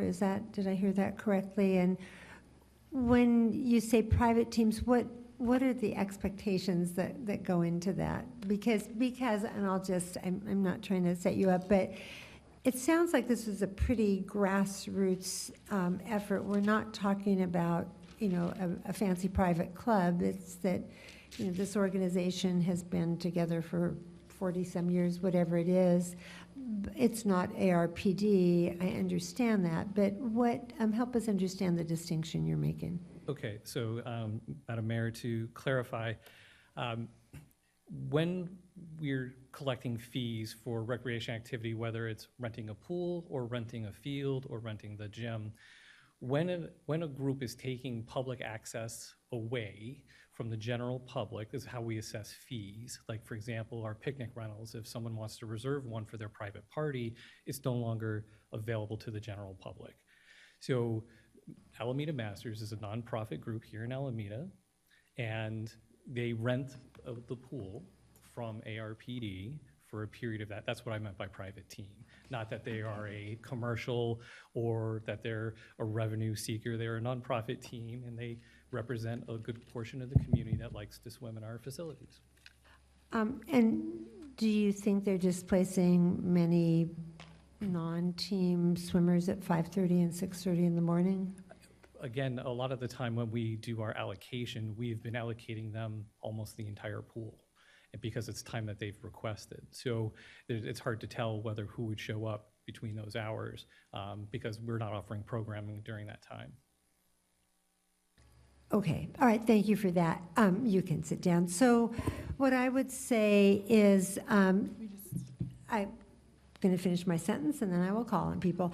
What I would say is that I would like staff to look into, it sounds like we don't want to leave Recreation Parks Department with a shortfall. On the other hand, I'm aware that there's some funds saved from fund balance, maybe it's one-time money, and you all know better than I do where some funding might come from, but I don't have a clear understanding of what it would mean to the budget if we just charged all the teams the same team rate. There will be some difference. So then let's look at how we backfilled that difference. I'm not going to short the Recreation Parks Department. We love your programs. You're a hugely popular department. All of our departments are, let me hasten to say that. But no, you do great work. But in this particular case, I do think we need to just look at this from a different lens and do things a little differently. Do you both want to speak, or you were just directing me? Okay, because I would always defer to her first. But anyway, Assistant City Manager Wooldridge, former Recreation Parks Director Amy Wooldridge. Yes. Thank you, Mayor. I think I hear everything that all of the council is saying. I understand, makes sense, and I think that a couple things I wanted to put out. One is that I think it'd be really helpful I can work with Justin and his team. I think it'd be really helpful if you adopt the remainder of consider adopting the remainder of the Recreation and Parks fees tonight and hold aside, I would defer to Director Long, either hold aside just the rental fees or hold aside the aquatic fees in general and as a category, and we can look at those as a whole, and then we can bring them back on January 6th. It puts it a few days after the beginning of the year, which is when their fees start, but I think we can work with it. I did want to point out, and Director Long can add as needed, but having, as you mentioned, directed the Recreation and Parks Department for many years, I just wanted to point out, in terms of aligning with the youth fees, where that is problematic is it would set a precedent for all of the other athletic facility fee structures for the gym, for athletic fields. So all of those, for as long as I know, all of those facilities, we have emphasized supporting youth in sports and getting kids out there. So we've always had, for all of the fees you'll see in there, there is a lower fee for youth than there is for adults. So that would be one thing to consider if you change that for the pools. The other thing is that the adults are already at a higher fee than the youth. So if you line them with the youth, you're giving them actually a discount, or you're bringing the youth up. So there's a differential there already that we would need to figure out a way to rectify, which we can, but I just wanted to point those out for consideration. Starting from the beginning of your remarks, I felt like I wanted to ask you if you wanted to make the motion, but I won't. I would respectfully disagree with your assertion that if we charge all swimmers the same fee, it will mean that we have to do that for our gyms, for our basketball. I don't think so. I think this is something where we say, you know, swimmers, it's a pool, it's, you know, a swim team. And gosh, if we have an activity that you can do just about from cradle to grave, it seems like just such a natural progression. We taught them to swim as little ones, and they swam through, you know, kindergarten swim and on up, and high school swim team, went to college, came back, could afford to buy a home or rent in Alameda, and continued to be a swimmer here. So I can differentiate between that, and also the fact that this activity seems to have a higher percentage of seniors participating in it, that, which is not to say that, you know, 80-year-olds don't play basketball and all that. Did anyone see the article in the Chronicle on Sunday about the 92-year-old who still runs the Dipsy and gets medals? Anyway, I digress. But so I can definitely make some distinctions, but thank you for sharing that concern. Mayor, may I just make? Yes, ma'am. I just want to, I'm fine with the recommendation. We can come back with those fees. That's great. The only other things I just want to make sure that it's clarified is that, I mean, two things. One is that we do subsidize 50% of the aquatics program. So this question of whether or not we're partnering, I just want to make that clear that we only recover about half of our costs through revenues. And the second thing I just want to mention is that when we have the aquatic center, the way that the operating plan currently is that it would be $15. So we also need to be thinking how we're going to get people to where the aquatic center is, or we may need to revisit the subsidy for the aquatic center too. So those are just going to, and then there are things we don't have to decide now, but there are things that over the next several years, we're going to have to figure out how to set the fees for the aquatic center that are going to be more expensive. But you have time to do that. Yeah. And I would say respectfully, we will cross that bridge when we come to it. But also, there's a lot of things that cities spend money on. And I would have to say that subsidizing a swim program has to be one of the better expenditures of money. I mean, it's life-saving, it's life-maintaining. But thank you. I mean, that is, Yeah, we just agree. to look It's at the fine. equity with all that. But, you Yeah. know, good Just for have all the us for information. doing that. I appreciate that. Vice Mayor, did I see your hand up? Oh, and I was just going to say, I think if one of the things we look into is subsidizing the lifeguard, then the fee schedule is kind of moot. So that's because it's the fee schedule coupled with a lifeguard fee, from my understanding. So having both is what makes it way too expensive, in short. That's all. I was just saying as things are being considered, just to see how that costs. Well, I think what I'm looking for is, I think the Assistant City Manager makes a great suggestion. And you need to move these fees forward. We can have a motion where we approve the balance of the fees. I would want to carve out, I really do want to look at the aquatic fees. How can we do it as broadly as possible on the aquatic side, Ms. Wooldridge? Sorry, I'm pulling it up, but there is. This is where my iPad freezes, so you'll get there before I do. I'm getting a new one. And I'm open to, oh, I shouldn't say mine's that, only I doing just a quit. page. Oh, I got it. And Director Long, if you have any suggestions too, since you're very familiar with this, of which sections you'd want to hold out to look at? So we can hold out the pool rental section, which I believe is on the. Okay. Page one. Do you want to? Page Exhibit 1. And then we can look at the aquatic section, which is on page 3. Oh, right, it's So we'll separate. suspend all the aquatic ones and bring those back. And what is the document you're looking at? It's not the reso. Exhibit 1. This is the fee comparison The schedule. fee comparison schedule, okay. Right, so there's, Exhibit so, one, okay. so the recommendation is the entire aquatic section, because we can look at things like group classes and all of that, and really look at it holistically, which is on page, Should be on toward the page top of page 3. Yep. And The pool rental. the pool rental is separate on page, toward the bottom, page 1.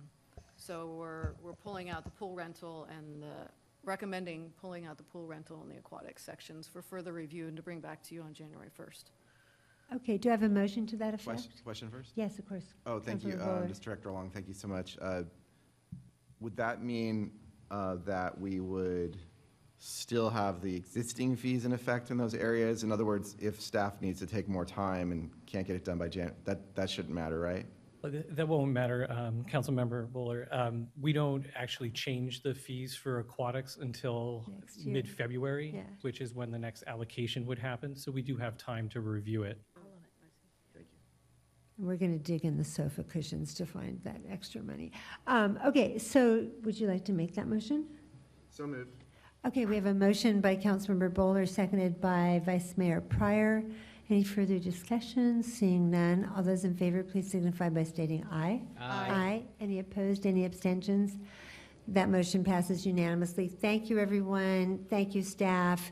And now we are taking a 10-minute break because you have gone almost 3 hours without a break, which breaks my rules, but I just wanted to hear all these speakers. Okay, everybody, it's 10:24. Please be back in your seats at 10:35, and we will go on to our next item.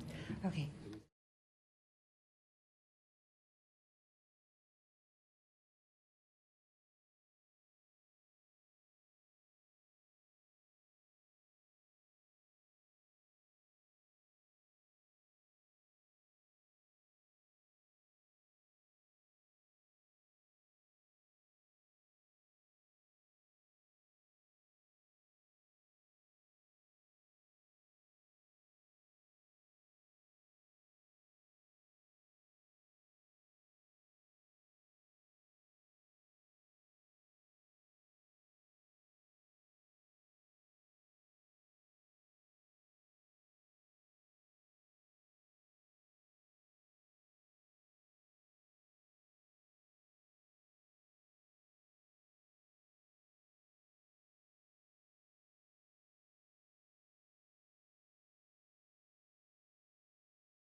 Okay. Welcome back, everyone. It's still Tuesday, December the 2nd. We're hoping to keep it that way. We've lost a little body heat in the room, so we're going to have to talk fast.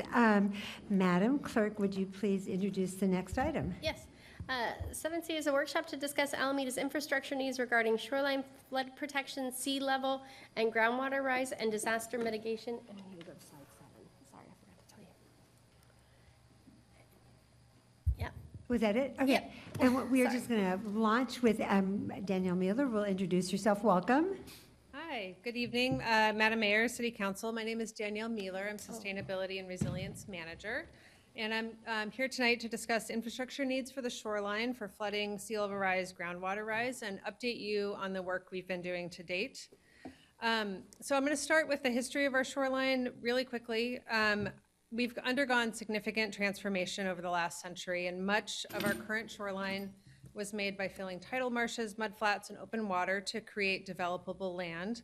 We're now undergoing another period of really significant transformation. And as we plan for this evolution, we really want to consider not only what we have to do to address these urgent risks, but to imagine what's possible and how adaptation can bring opportunity for positive change on the shoreline as well. So sea levels, groundwater rise, and heavy rainfall are all increasing due to climate change, as we know, and these risks will continue to grow. Without adaptation, higher seas can overtop the shorelines and damage our infrastructure. Ms. Mueller, I apologize. I need to vote to give you more time. Pause that clock, if you will. Council, Ms. Mueller needs at least 15 minutes, but I think we could give her 16 or 18 or whatever, because there's a lot in this one. I know it's late, but do I have a motion to add time? Sorry, I didn't do that first. Vice Mayor. I move that we add 8 additional minutes. Eight additional, so 18 minutes you've got. Is there a second? Second. Okay, we've got seconds all over the place. I saw Tony, but I heard, I'm sorry, Councilmember Jensen. All those, it's been moved by Vice Mayor Parr, seconded by Councilmember Jensen. All those in favor, please signify by stating aye. Aye. That motion carries unanimously. You have 18 minutes. Please carry on, and apologies again for interrupting. Thank you. So these maps show different levels of sea level rise and how they can impact our island with extreme tides. And our shoreline vulnerability really depends on the elevation and exposure to waves, and those areas that are built on those former tidal marshes are really the most at risk. They can also at risk of liquefaction and earthquakes, and groundwater rise can impact our infrastructure from below. We may also, in addition to shoreline protection, need to upgrade our stormwater systems inland to help alongside our flood defenses. We're already experiencing the impacts of climate change with more severe storms and frequent flooding. And last year in December, we had an atmospheric river that was associated with a king tide. That really gives us a glimpse into our future without adaptation. We had some significant erosion and threatened infrastructure on the shoreline from that storm. So our approach to this challenge, as you have heard, is to bring everyone together. We're stronger together, and sea level rise doesn't respect jurisdictional boundaries. We formed OAK, led by Alameda, the Oakland Alameda Adaptation Committee in 2021 as a coalition of shoreline communities, agencies, and stakeholders to coordinate flood protection and sea level rise adaptation in the Oakland and Alameda subregion. We meet quarterly as a large group. We have our next quarterly meeting next week. We have a steering committee, we have working groups focused on specific project areas, and we've obtained significant grant funding to date, which I don't think would have been possible without the collaborative approach that we've fostered. We have our OAK project partners, includes our key agencies shown here. We have amazing paid community partners, some of them joining us today, as well as some really incredible top-notch expert consultants leading our team. And then the general OAK membership is much broader. We've got individual residents all the way up to the state and federal government. We're really wanting to bring everyone together to solve these challenges. We've been recognized as a regional leader. We were recognized, I think, at our last meeting with the Beacon Award from the Institute of Local Governments for our work, and we've been invited to join the California Coastal Accelerator Program, with 5 other coastal cities in California to really help advance our work collectively and to be supported with some grant funding and some unlocking of other resources and state policies. So that's really exciting. I traveled to Oceanside a couple months ago to kick that off. Oops. So while much of our shoreline, including the places that we love, are vulnerable to flooding from sea level rise, we do have opportunities to protect and preserve the places that are most important to us. Some of the priorities we've determined through our community engagement are shown here: preserving the beach and the recreation, maintaining public access and residential neighborhoods, historic buildings and districts, maritime uses, and habitats. And we'll continue to refine that list over time as we engage with our community. But we know some things won't stay exactly the same either, and there will be challenging trade-offs that we need to make. But that can also present opportunity for us. We can incorporate nature and natural-based features. We can add recreational amenities while we do flood protection. We can improve our stormwater management, have more waterfront public open space, economic diversity, and so forth. And so I think it's really important for us as a community to continue to think about the ways that we can enhance our shoreline. This is a list of projects from our hazard mitigation plan, which is a FEMA-approved plan, and lists kind of all of the projects that we're looking at in the near term, medium term, and the immediate projects. And we're focusing on our near-term projects right now. And so this table is showing a timeline of the projects we're currently working on. They address many of the near-term priorities from the map on the last slide. And you can see the progress we're making on each of the priority projects. In recent weeks, we were awarded a state SB1 grant to complete our shoreline plan and a Prop 4 grant to advance our Bay Farm Island project. We've also applied for other grants for sand placement and concept design with Measure AA at South Shore. And we're working with the Army Corps of Engineers to get a appropriation for our Alameda Point northern shoreline. So we estimate a total cost to address our near-term needs of $295 million, with about $26.5 million obtained to date from city general fund as well as grant sources and other local funds. But there will certainly be additional needs in the future beyond what we know about today. We've been very successful with grant funding so far, and this year we saw some new grant opportunities come online, like Prop 4 that was passed by voters in November, and then we saw things like the FEMA BRIC grant go away. So there's been a little bit of uncertainty, and Alameda is not the only community requiring significant shoreline investments. BCDC estimates $110 million to adapt the San Francisco Bay, $110 billion, excuse me, to adapt the San Francisco Bay shoreline just to 2050, with about $5 billion committed so far. And that's across our entire region. So again, we've been really successful in attracting grant funds for this project, but there is going to be competition, and funding sources are uncertain going forward. So it's important that we have some additional sources of revenue to support this work. And I just wanted to highlight, in addition to the projects we're working on, we are also working on a regional shoreline adaptation plan, which is going to be a comprehensive long-term shoreline strategy.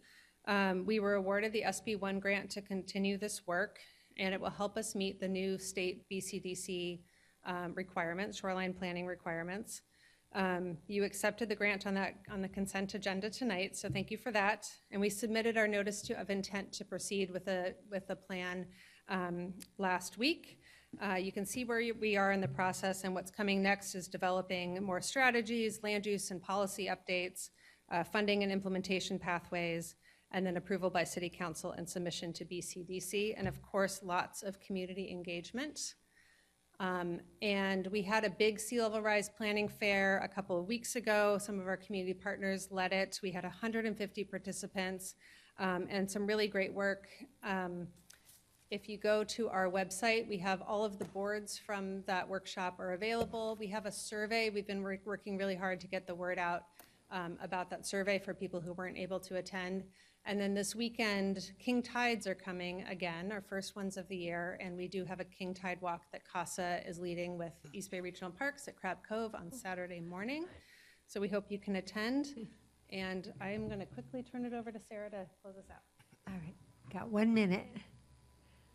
Oh, Does that include the 8? No, we have to that's add the okay. other Okay, 8. no Yeah, problem. sorry. Good evening, Council and Mayor. Sarah Henry, Communications and Legislative Affairs Director. These are the costs that Danielle had placed earlier for the estimated costs of the projects that she was mentioning, the adaptation projects on Bay Farm Island, Estuary Shore, South Shore, and Alameda Point, totaling around $290 million. As you know, this is our 4th workshop in a series of the city's infrastructure needs. We talked about streets and traffic safety, where we put together a table where we identified $275 million in needs. City facilities and public safety, where we identified $300 million in needs. Libraries, recreation and parks, where we identified $250 million. And then, of course, these needs for flood protection, sea level and groundwater rise, and disaster mitigation.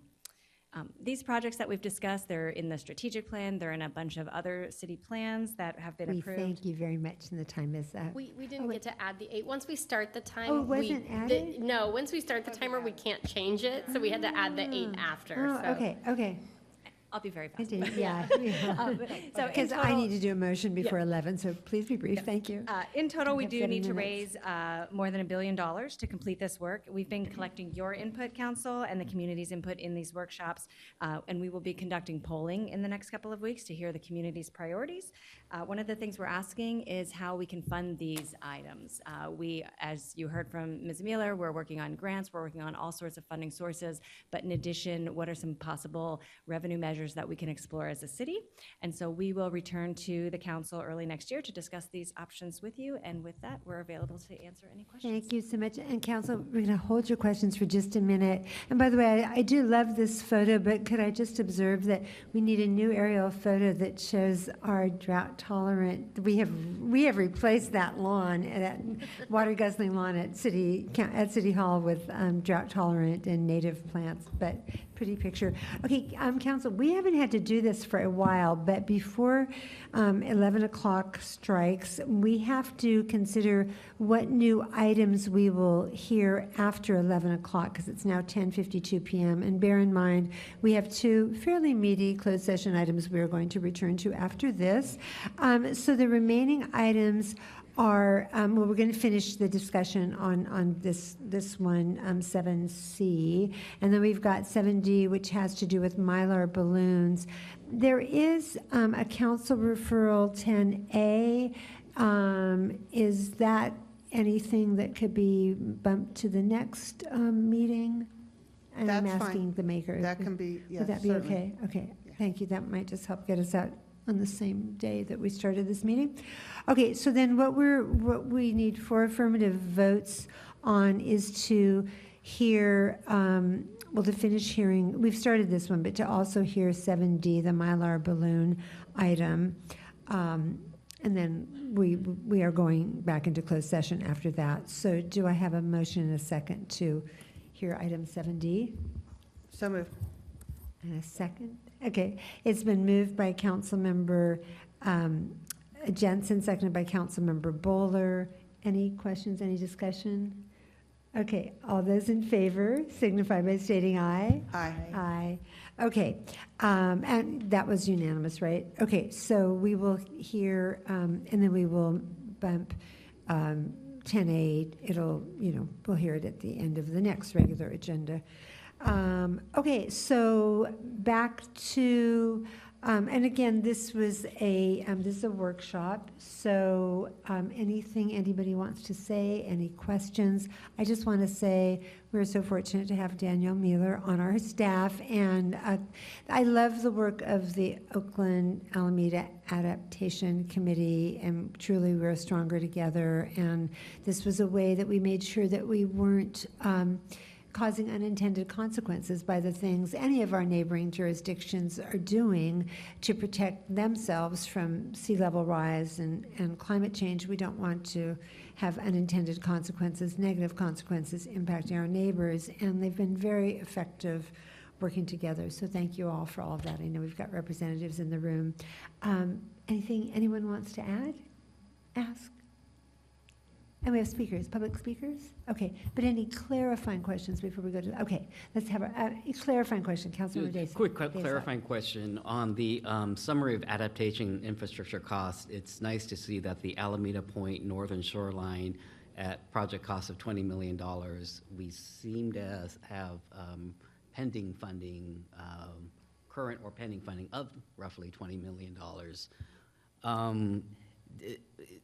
Does that include, I think there's supposed to be at the furthest tip of Alameda Point, where the runway, does that include kind of like creating, I think it's maybe a 2-acre, I don't know how long, but tidal marsh, letting the water in? This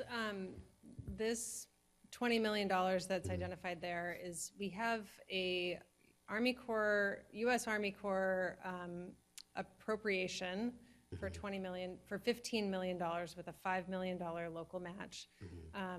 It's been authorized, sorry, and then we need to get it appropriated. So we're advocating, and we've written letters to ask for that to be included in the Army Corps' work plan so that they will do that project. So we have to do a little bit of work to actually get the money, but it has been authorized by Congress. The portion, it's a levee that's sort of right to the west of the ferry terminal, the Main Street Ferry Terminal. Okay. A small section kind of right around the Main Street neighborhood.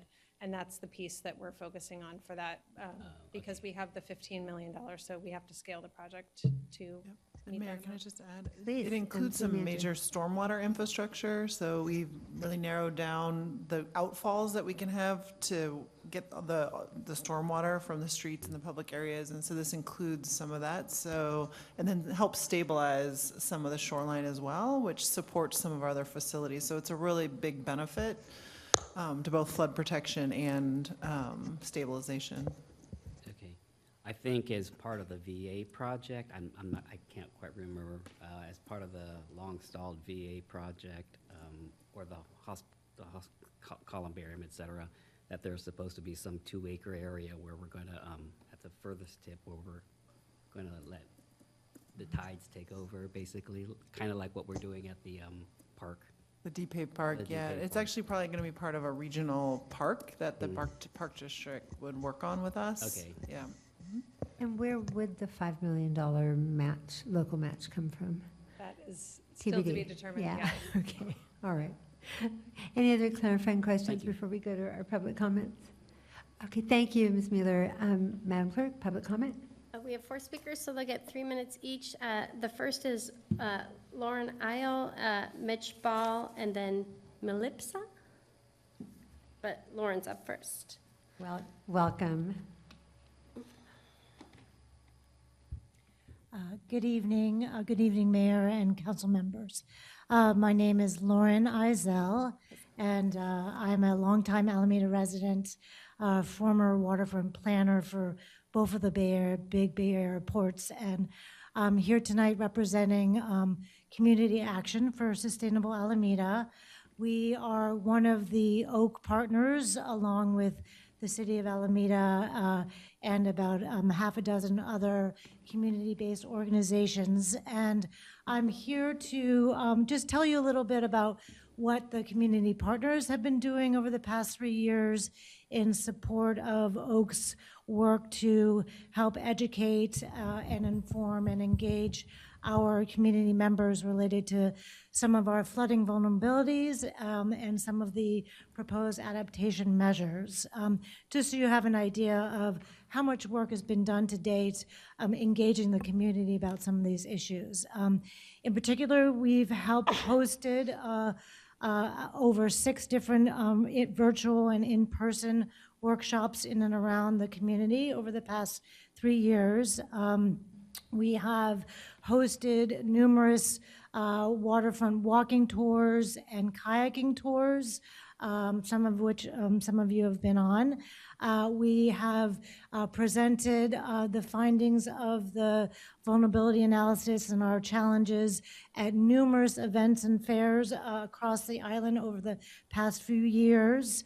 But most importantly, what we've done is we've gone door to door in almost all of our vulnerable neighborhoods, those neighborhoods where people are vulnerable, not just to the physical threats of flooding in our neighborhoods, but those disadvantaged communities, those special needs communities, the communities where folks may not have English as a first language, so that we've been really reaching out to the communities throughout the island. We've worked with the HOAs, and we've done presentations to community-based organizations, to the schools. We're working with school programs. We're working with some of the faith groups, and a whole bunch of different other partners along on the island. So, and they've all responded with a great deal of gratitude to the city and the staff members for coming this far and being as proactive as we are, and also a great deal of concern about what the challenges that lie ahead. And also have recognized and said that they very much support whatever the city is doing now and in the future to save our shorelines and to protect us. And the city's, our fellow residents' needs and interests have been supported. Thank you so much. Thank you. Our next speaker. Mitch Ball. Welcome.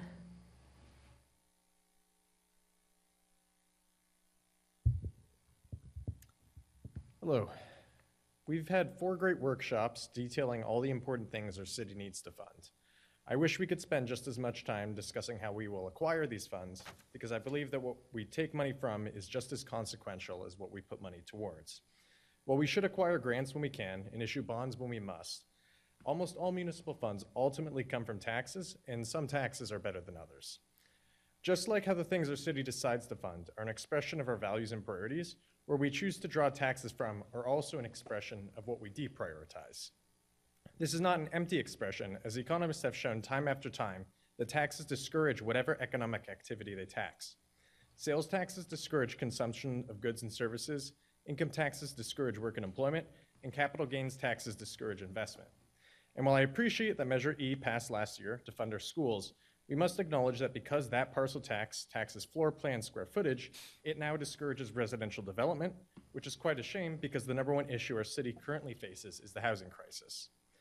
2 workshops ago, I suggested that a new parcel tax should instead be applied on lot area. This idea is strongly supported by many economists who research parcel taxes, as taxing land causes the least market distortion.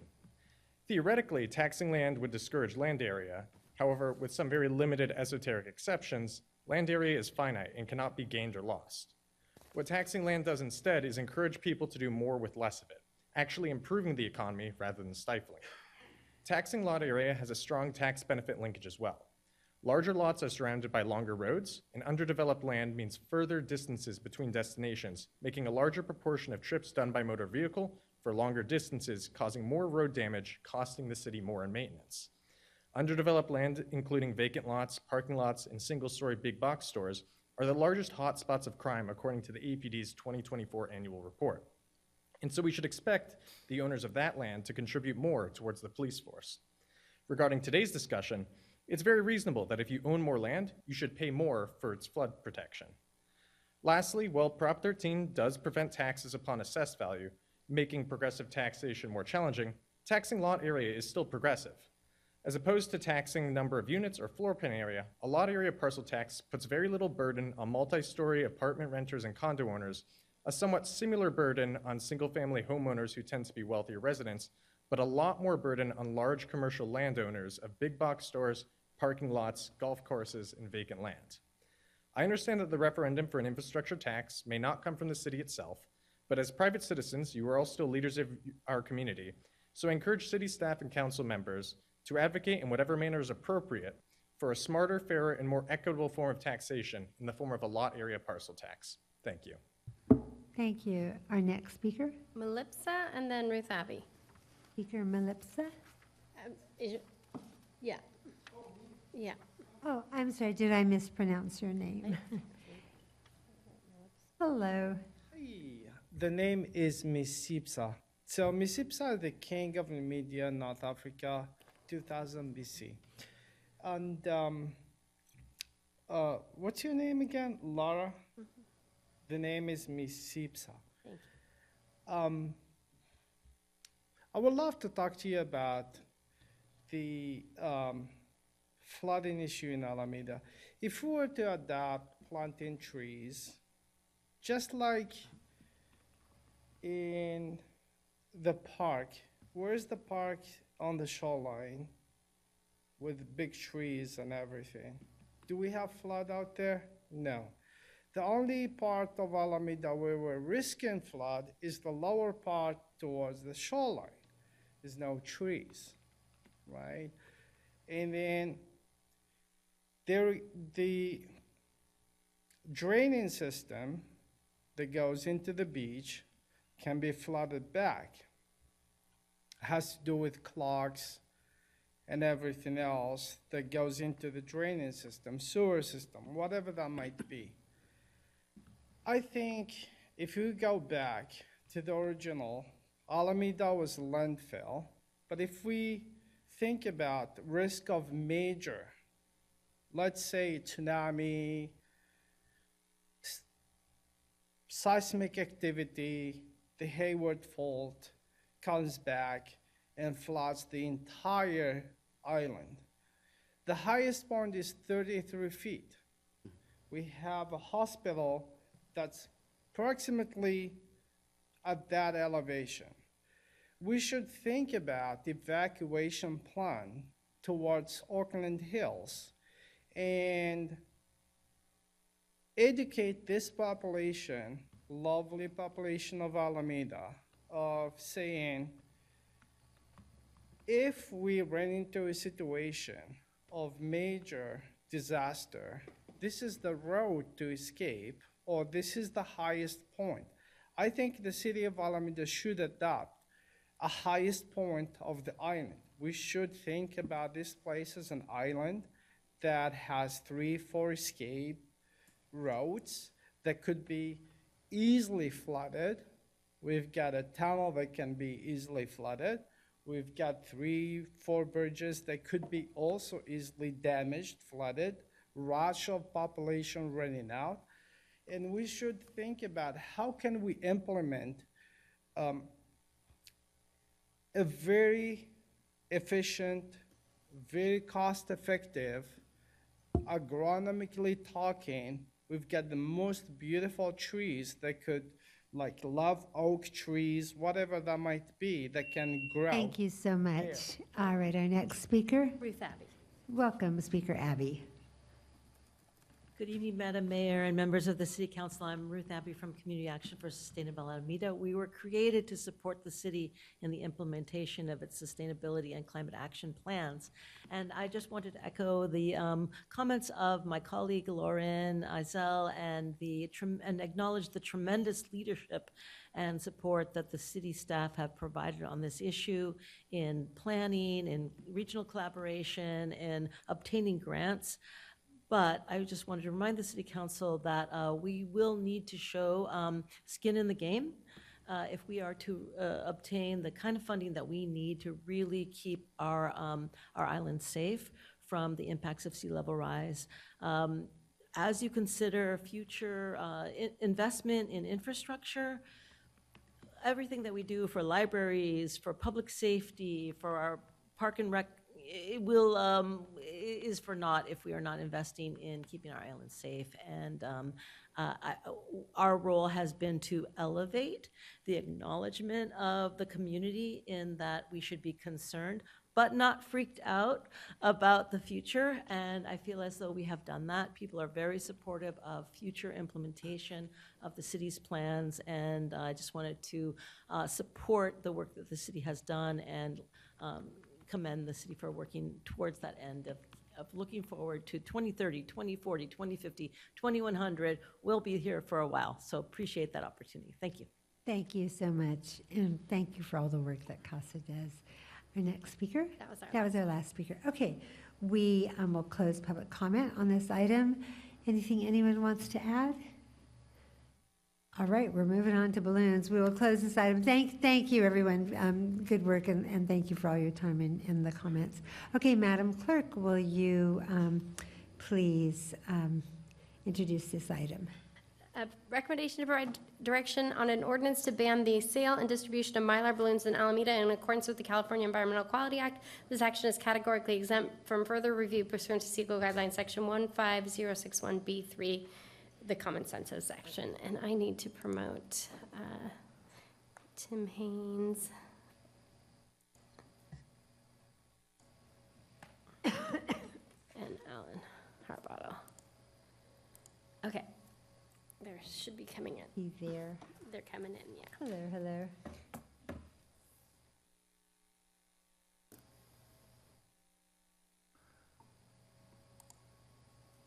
I don't know why their videos and cameras are off, but.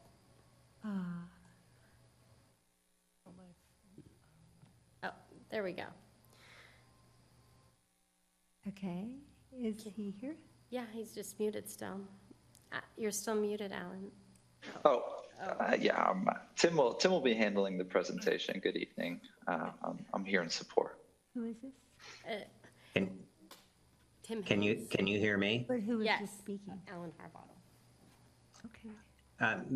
Mayor, Vice Mayor, and City Council members, this is Tim Haynes, the General Manager of Alameda Municipal Power. Hello. I'm not sure that my video is on.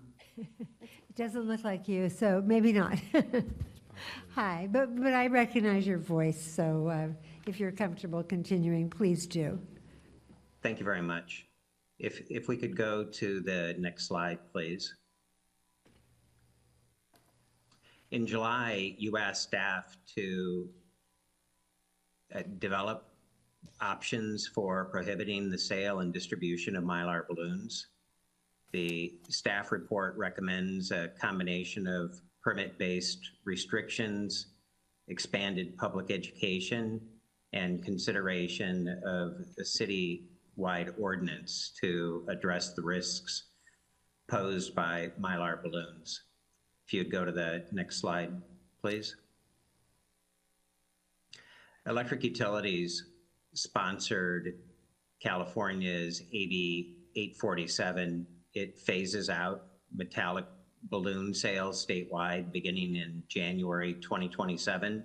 The ban is in full effect in 2031. The reason for utility sponsorship of the Mylar balloons bill are the known cause, is that Mylar balloons are a known cause of power outages and safety risks.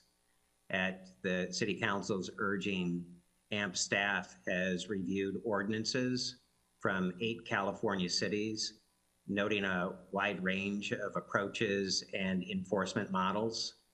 City staff is developing restrictions on Mylar balloon use as a condition for event permits and use in public space. If you go to the next slide, please. There have been 54 Mylar balloon incidents over 5 years. 7 have caused outages.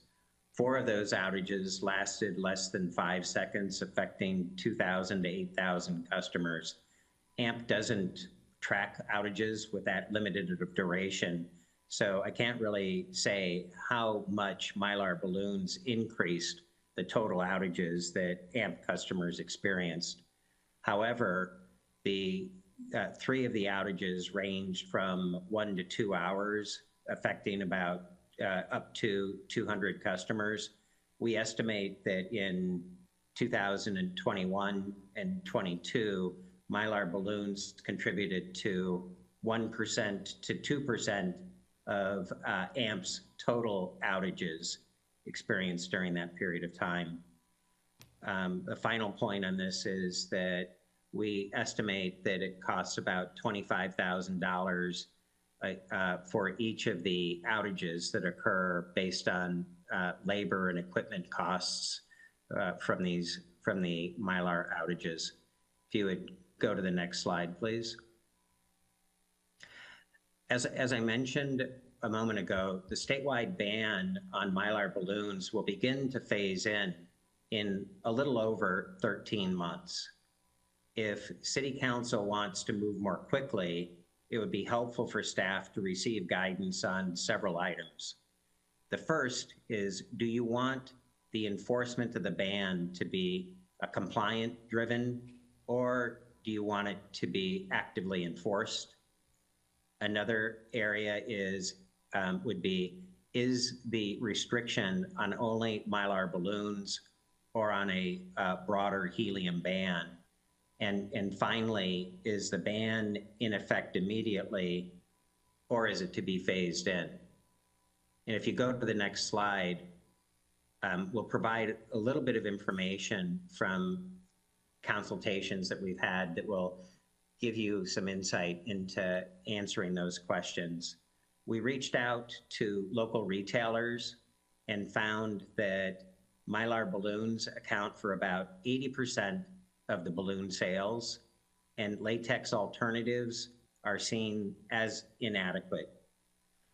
Retailers are unlikely to voluntarily phase out sales and prefer to comply only if required by ordinance. And then what we hear from our peer cities is they typically rely on compliant-driven enforcement, and the public support increases with education. If you would go to the next slide, please.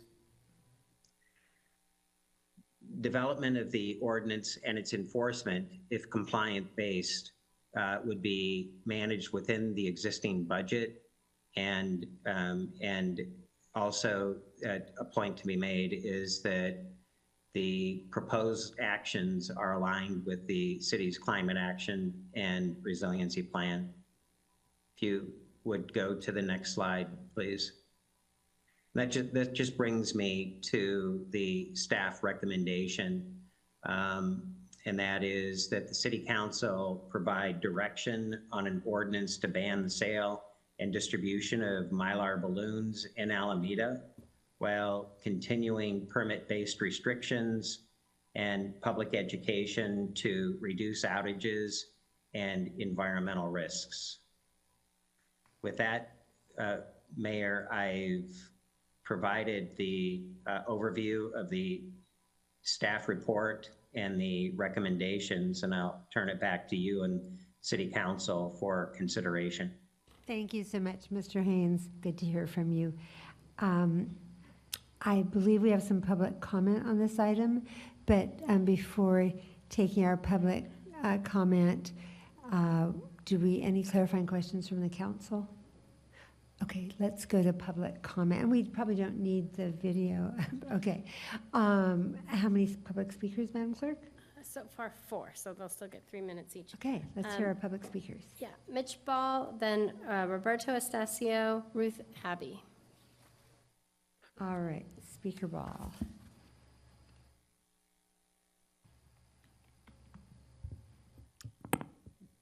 Hello. Last week, I received an Instagram ad from an account called the Coalition for Responsible Celebration, urging me to take action because Alameda is considering a balloon sales ban and local businesses need my help. I found this to be a little funny, as this isn't a balloon sales ban, it's a Mylar balloon sales ban, and you would think that an organization supporting responsible celebration would be supportive of choosing one of the thousands of other ways to celebrate that don't include a single-use disposable plastic in a form that is particularly dangerous to wildlife, can easily be transported into inaccessible wilderness, and waste helium, a non-renewable resource required for medical equipment. So I decided to investigate a little further. The Coalition for Responsible Celebration claims their mission is to position balloons and celebration products as special and affordable ways to celebrate by promoting safe environmental product practices, driving sustainable solutions with responsible product stewardship. And while they do technically advocate for tying down balloons and properly disposing them after use, the majority of their online presence is instead focused on promoting balloons and targeted advertising against municipalities banning or restricting balloon use. This targeted advertising is not just something they carelessly post online to check a box, but something they actually spend money on. And they're spending a lot of money because these ads have not stopped for me. So where does this money come from? While the CRC claims that they support local businesses, they are instead funded by the world's largest balloon manufacturers: Qualitex, Pioneer Balloon Company, Gemar, Grabo Balloons, and Sempertex, as well as many more. All of this money is drowning out the perspectives of those who don't have the ability to spam ads in everyone's faces, including the ratepayers of Alameda Municipal Power, marine and avian wildlife dying slow and brutal deaths, and the children and future generations who will have to live with this pollution. Now, is this the most important agenda item the council will see this year? Probably not. But if international corporations are spending money to misinform the public and influence politics about balloons all the way down at the local level, you have to wonder what other more important topics are being influenced as well. Large automakers spend millions of dollars each year on Super Bowl ads alone, but you'll never see a single Super Bowl ad for more affordable modes of transportation like bikes and public transit. It shouldn't be a surprise that now, as a result, some people believe that cars are the only valid mode of transportation. The housing crisis is terrible for many people struggling to afford rent, but has been extremely profitable for realtors. The largest funder of political campaigns in San Francisco's history, the source of a whopping 10% of all campaign funding in San Francisco for the last 4 years, was founded by 2 realtor lobbyists. Terrible decisions get made when we mistake dollars spent with the true will of the public. I urge this council to confirm the banning of Mylar balloons, but also to do a very difficult thing for every other vote you cast.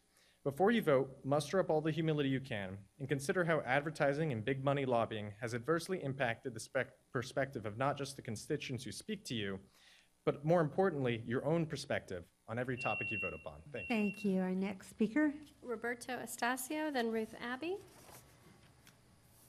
Welcome, Speaker Estacio.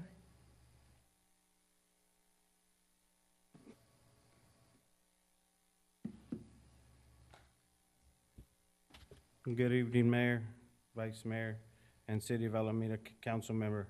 My name is Roberto Estacio. I am a district manager for Dollar Tree covering Alameda. Thank you for the opportunity to speak tonight. I am here to urge the council not to move forward with the full ban of the sales or distribution of foil balloons because it goes further than necessary and would unintentionally harm responsible businesses like ours. At Dollar Tree, we follow a safety protocol every day. We do not sell balloons intended for release. We place mandatory weights on every foil balloon. This practice works. The real problem comes from intentional releases, not from balloons used indoors for everyday celebrations like birthdays, school events, and family gatherings. A full ban will also create several unintended consequences. Customers will simply purchase balloons from a neighboring city or online where they won't receive the safety guidance we provide. This means less local tax revenue for Alameda and fewer protection against misuse. Thank you very much for your time and consideration. Thank you. Our next speaker. Ruth Abbey. Okay. Welcome, Speaker Abbey. Thank you for the opportunity to address this issue. You may be aware that Community Action for Sustainable Alameda works closely with the Department of Public Works and the Recreation and Park Department on cleanups. We clean up at the local beaches, parks, et cetera, and you are all invited to come on the second Saturday of every month at Seaplane Lagoon, where we host a cleanup from 10 to 12. We think that the Mylar balloon ban is kind of a no-brainer because of its impact to our local municipal utility, but we really ask you to think beyond that ban to also the sale of other completely disposable latex balloons and everything that is completely unnecessary for celebrations. And in addition, maybe consider things like release of confetti and other things. We spend a lot of time picking up confetti at the local parks, and I think a combination of both a sales ban and a permit requirement. So if you're going to, use our local parks, you may not use balloons, you may not use confetti in your celebrations, would be really go a long way towards educating Alamedans about these unnecessary pollutants that go into and contaminate our waterways, affect our wildlife, and are just going to be landfilled at the end of their useful life. And I think that an actual ordinance is important to emphasize the requirements of an outreach and education campaign. We would be definitely a partner in doing both Alameda has been a leader in reducing impacts of plastic pollution because we are an island city and we are on the bay and we are impacted by the pollution of plastic pollution that comes from other communities. So being a leader, we would really encourage the city to go ahead and adopt an ordinance, ban the sale of balloons and other plastic products, join our other coastal communities in doing this, and send a message that we don't need these things to celebrate and be happy in Alameda. Thanks. Thank you. Any more? Yes, we now have 2 remote speakers, so the time limit will drop to 2 minutes. The first is Maria Stockham. Welcome, Speaker Stockham. Stockham. Mhm. Thank you and good evening. My name is Maria Stockham. I'm the Executive Director of the Coalition for Responsible Celebration. We represent Alameda's balloon retailers, decorators, and home-based businesses that already follow responsible balloon practices such as weighting, securing, and proper disposal. Our industry does not support intentional balloon releases. We promote responsible use. Alameda has a strong community of balloon businesses, including but not limited to Discount City, Dubs Deluxe, George's Party and Flowers, Pop and Celebrate, Sparky's Balloons, and Michelle's Balloon Twisting across from City Hall. These businesses create celebrations that bring families, schools, and neighborhoods together, and balloon decor is central to their income. We share the city's goal of reducing power incidents. We appreciate Alameda Municipal Power's education efforts and see an opportunity to build on that work with an approach that promotes safe balloon use. CRC partners with the Edison Electric Institute to provide free municipality-ready educational materials on balloon safety used by utilities nationwide, and we would be glad to share these resources with Alameda and AMP. CRC industry data shows that over 60% of balloon use occurs indoors, and demand does not decline under sales bans. It actually moves online or to nearby community retailers with less safety guidance. Meanwhile, AB 847 is transitioning the state to non-conductive, safer foil balloons starting in 2027, meaning today's products of concern are already being phased out. Given this, we encourage the city to update the event permit rules to allow balloon decor under a responsible use balloon permit where participants agree to basic safety steps. We urge the council to pursue the path that delivers the greatest safety benefit, strengthening education and refining permit requirements. Thank you. Your time is up. Our next speaker. Bruce Imam. Welcome, Speaker Imam.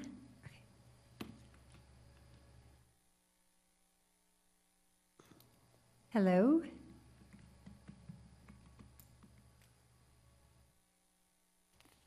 Do we have our speaker? Yeah, he's... Are you unmuted? No, I asked him to unmute. Oh, there he goes. Mhm. Welcome. He's unmuted. Mr. Imam, can you speak? He's definitely unmuted, and that's our last speaker. Okay, if for some reason he pops up again, we will hear him because I think that there just might be some technical difficulty, but aside from that individual, That was the last. public comment is closed. Okay, but if for some reason you see Okay. him pop- Perhaps if you might have an issue, Mr. Imam, with your latest version of Zoom or your browser. So Is maybe there if a you update those, or you can also phone? call in. There is a phone number that you can call in that's at the top of the agenda. I haven't had to read this phone number in so long. I know, it's been a while. 669-900-9128. So you could also call in and then put in the meeting ID. He hasn't re-raised his hand, so. Hasn't raised his hand. Okay. Well, the hour is marching on, so we're going to come back to council discussion. And since this came from a council referral from Councilmember Jensen, let's start with you. Thank you. I'll be very brief. I submitted this policy, and I've spoken with staff and met with the director of Alameda Municipal Power, and I completely support the policy. Actually, in fact, I would like to eliminate all balloons, as has been done in other cities in California, including Laguna Beach, but mainly cities near the oceans, because it is very clear and evidence shows that these balloons kill wildlife, contribute to debris in the shoreline, and in fact, Mylar balloons never degrade. So while I appreciate the need for responsible use and the comments from retailers that maybe the balloons will come from other places, and perhaps it's that the retailers, I'm certain that they are providing information about responsible use of Mylar balloons, helium balloons, other balloons, including weights and including the ways that they should be disposed of. The disposal of the balloons, regardless of where it's done, regardless of how responsible it is, regardless of whether it's in a landfill, that balloon's going to be there forever. And so I think that it's up to the city of Alameda to address this problem, because it's a fiscal issue, because we have seen the results of Mylar balloons hitting our power lines, and because it's an environmental issue, and because it's the right thing to do. We don't have to wait for the state requirements to be implemented, for the state law to go into effect. We can take action now, and regardless of whether someone brings a balloon in from outside, regardless of whether this particular plastic balloon is better or worse than a Mylar balloon, we have to start somewhere. And I just feel very, very passionate about this, because it's something that we can do here. And if we just throw the can down the road, then how can we claim to be responsible and to be green and to care about our environment? Thank you. So if I could just ask a couple questions of you. So you would go straight to a ban which would require enforcement. Do you see the police out doing the enforcement? What would enforcement look like? A fine. A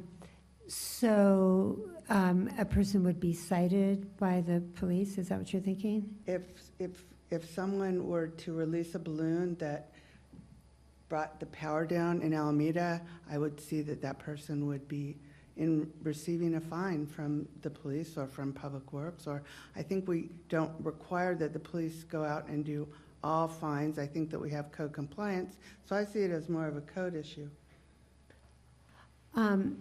So my experience with code enforcement is that they are pretty maxed out on the work they're doing now. Would you want to see additional personnel hired to do balloon compliance? No.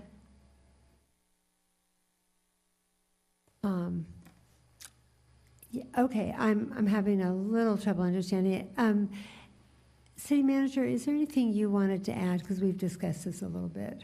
Yeah, I mean, I would say is that if we aren't hiring additional staff to manage this, then I think it would probably need to be complaint-driven at point of sale. I think it would be hard to enforce. We do enforce, for instance, and my Assistant City Manager Wooldridge can speak to this, but in parks, we do enforce people smoking, but we don't necessarily call the police to do that. So we'd enforce it the same way we would enforce someone smoking in our parks, but we wouldn't be proactive about citing people who have Mylar balloons, or that would be our recommendation. It would require additional resources if we were citing people and individuals, but we could do a complaint-based at point of sale without retaining additional resources. I have a question regarding that. Do we cite people, for example, we allow jumpies in some places in parks, but not in other places? Would we cite someone if they violated those rules, or do we just say, sorry, don't do it next time? You want to take that, Assistant City Manager Wooldridge? Happy to, Mayor. In In parks specifically regarding jumpers, there's not an ordinance, so there's no citation enforcement mechanism for jumpers. I see this. Like bouncy houses. Yeah, like bouncy houses. Councilmember It would- Desai. But the staff will be moving forward with making changes to rentals, both indoor and outdoor rentals, picnics, facility rentals, things like that. Mylar balloons will not be allowed. And so people will be warned if our park monitors see them with the balloons, they'll get a warning, and then, the Recreation Park Department needs to set up some kind of system where then you wouldn't be allowed to rent for a certain period of time or something along those lines. So that's the type of enforcement we would have in parks. Right, because we have some other requirements when you sign a agreement to rent a facility, a park, you have to agree to certain requirements, and so that's, I think Mylar balloons would definitely, for all of our facilities, be one of those requirements that those cannot be used, just like smoking, people can't be smoking. So that's what I would ask for. And if someone's smoking in a park, who is it that comes up and cites them? I actually, with all respect to city manager, I don't think that's the best example. I wondered about that too. Sorry. I'm sorry. The slide this time. We actually struggle with enforcing smoking in parks. It's usually more the park monitors just letting some people know and pointing at the sign. But this, in regards to the Mylar balloons, as City Manager Ott said, it would be code enforcement. We strongly recommend point of sale rather than just people walking around who have balloons. We'll manage it on public properties for events, for rentals and things like that. Can I ask a question? I wasn't here, and I think that perhaps Assistant City Manager Wildridge, you were here when the city banned plastic straws. And I know there was a lot of opposition, as I understand, at that time, and I'm not sure if the mayor was opposed or not, but I think that the banning it at the place of sale was one of the effective ways, the way that was addressed, and it is, as I understand it, it's complaint-driven. It's not, and it's provided when the restaurant is licensed. I understand that we provide information to the restaurateur about the city's laws and regulations, and so I would expect that this will be a similar endeavor for the city not to go out and... Let me jump in since you referenced me. And no, I didn't oppose the ban on plastic straws, but it was done differently, and I think very thoughtfully and collaboratively by working with our restaurants, our business associations, and getting everybody onto the table.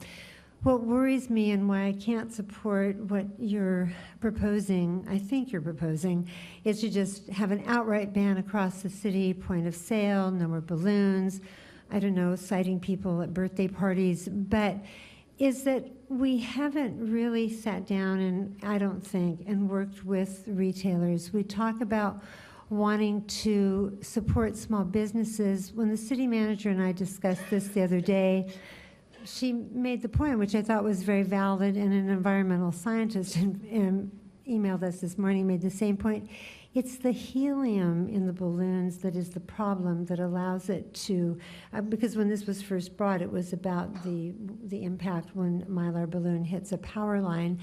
I do understand the danger of balloons and for wildlife and pollution and all that, but there is also a balance, and education, I think, always needs to precede something as extreme as a complete outright ban. So I love the idea of starting with our city facilities, absolutely, when we're doing our park rentals or picnic table rentals for celebrations.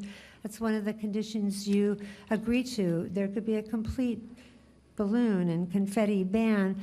But I would like to see more outreach to our small businesses, which are struggling, which I think for the most part want to do the right thing. And again, they would be well advised to be reducing their inventory because come 2037 or 2027, the Mylar balloon ban will kick into effect statewide.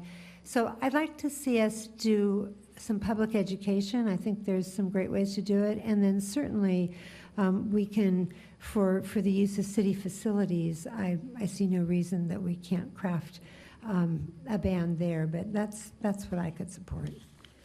So you're willing to trade off the AMP outages and the potential for people to lose their power and possibly, you mentioned earlier you're all supportive of health and welfare for Alamedans, but do you understand that these balloons are going to continue to hit power lines, and we can do one small thing to possibly prevent that, but you would prefer to not take that step because it might be that there are three businesses, well, there's Safeway and all of the great large supermarkets that will have to stop selling as they've stopped, and as the retail stores, as you mentioned, as restaurants have stopped selling plastic straws.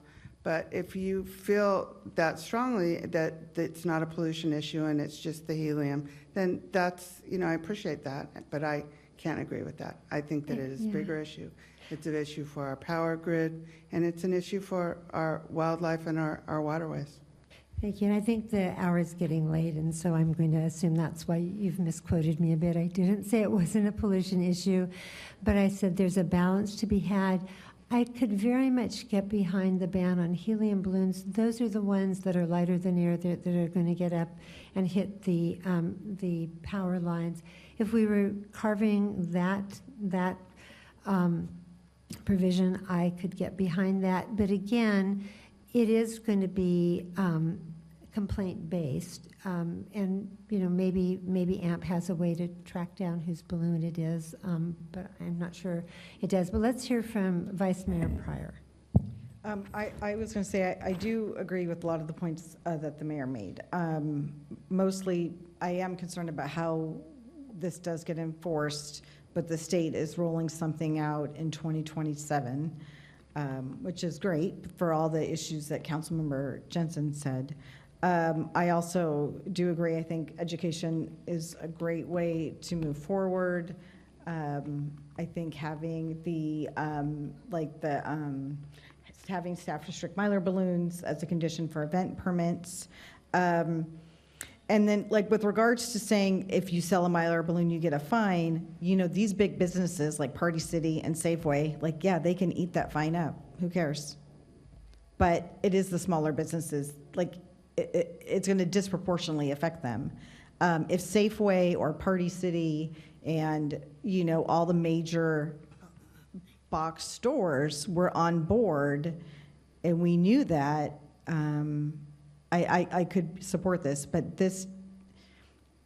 I think the idea is fantastic. I think how it's going to, how it rolls out, who it affects, I just don't think it's going to have the consequences that we want. And it just reminds me of plastic bag bans, where, what they did is now the plastic is just thicker. So that is how the big box stores got, out of not using plastic bags. Same with straws. These are things I don't use in my life on purpose, but a lot of that is through education. And so I'm just concerned about just the time staff would spend, considering that is going to roll out and we're in 2026, basically in about a year, and just over a year. So I just like the recommendations about the education, just the stuff that's on page 3, the last 2 bullet points. I have a question for the city attorney.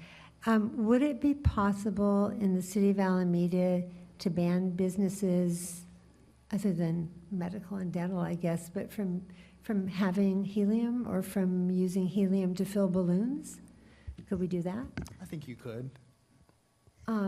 Because, what this was brought about in the first place, and the reason that the AMP general manager presented was about the power outages from contact with Mylar balloons, but a Mylar balloon isn't going to get up to the power line without helium in it. But so you.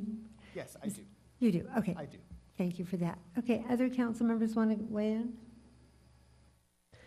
Oh, yeah, sure. Now that you know what a I would be bouncy happy house to is. weigh in. Would it also go up there? Yes, it'll. Okay.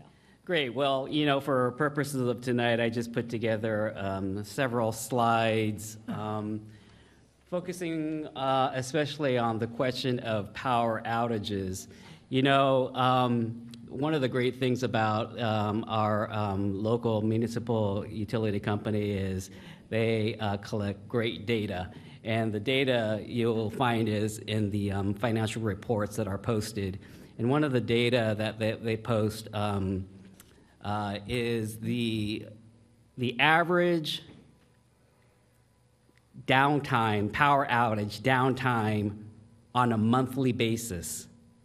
So based upon that, you can calculate what is the average annual, so not just monthly, but what is the average annual customer downtime for all reasons, not just Mylar, but for whatever reason it's down.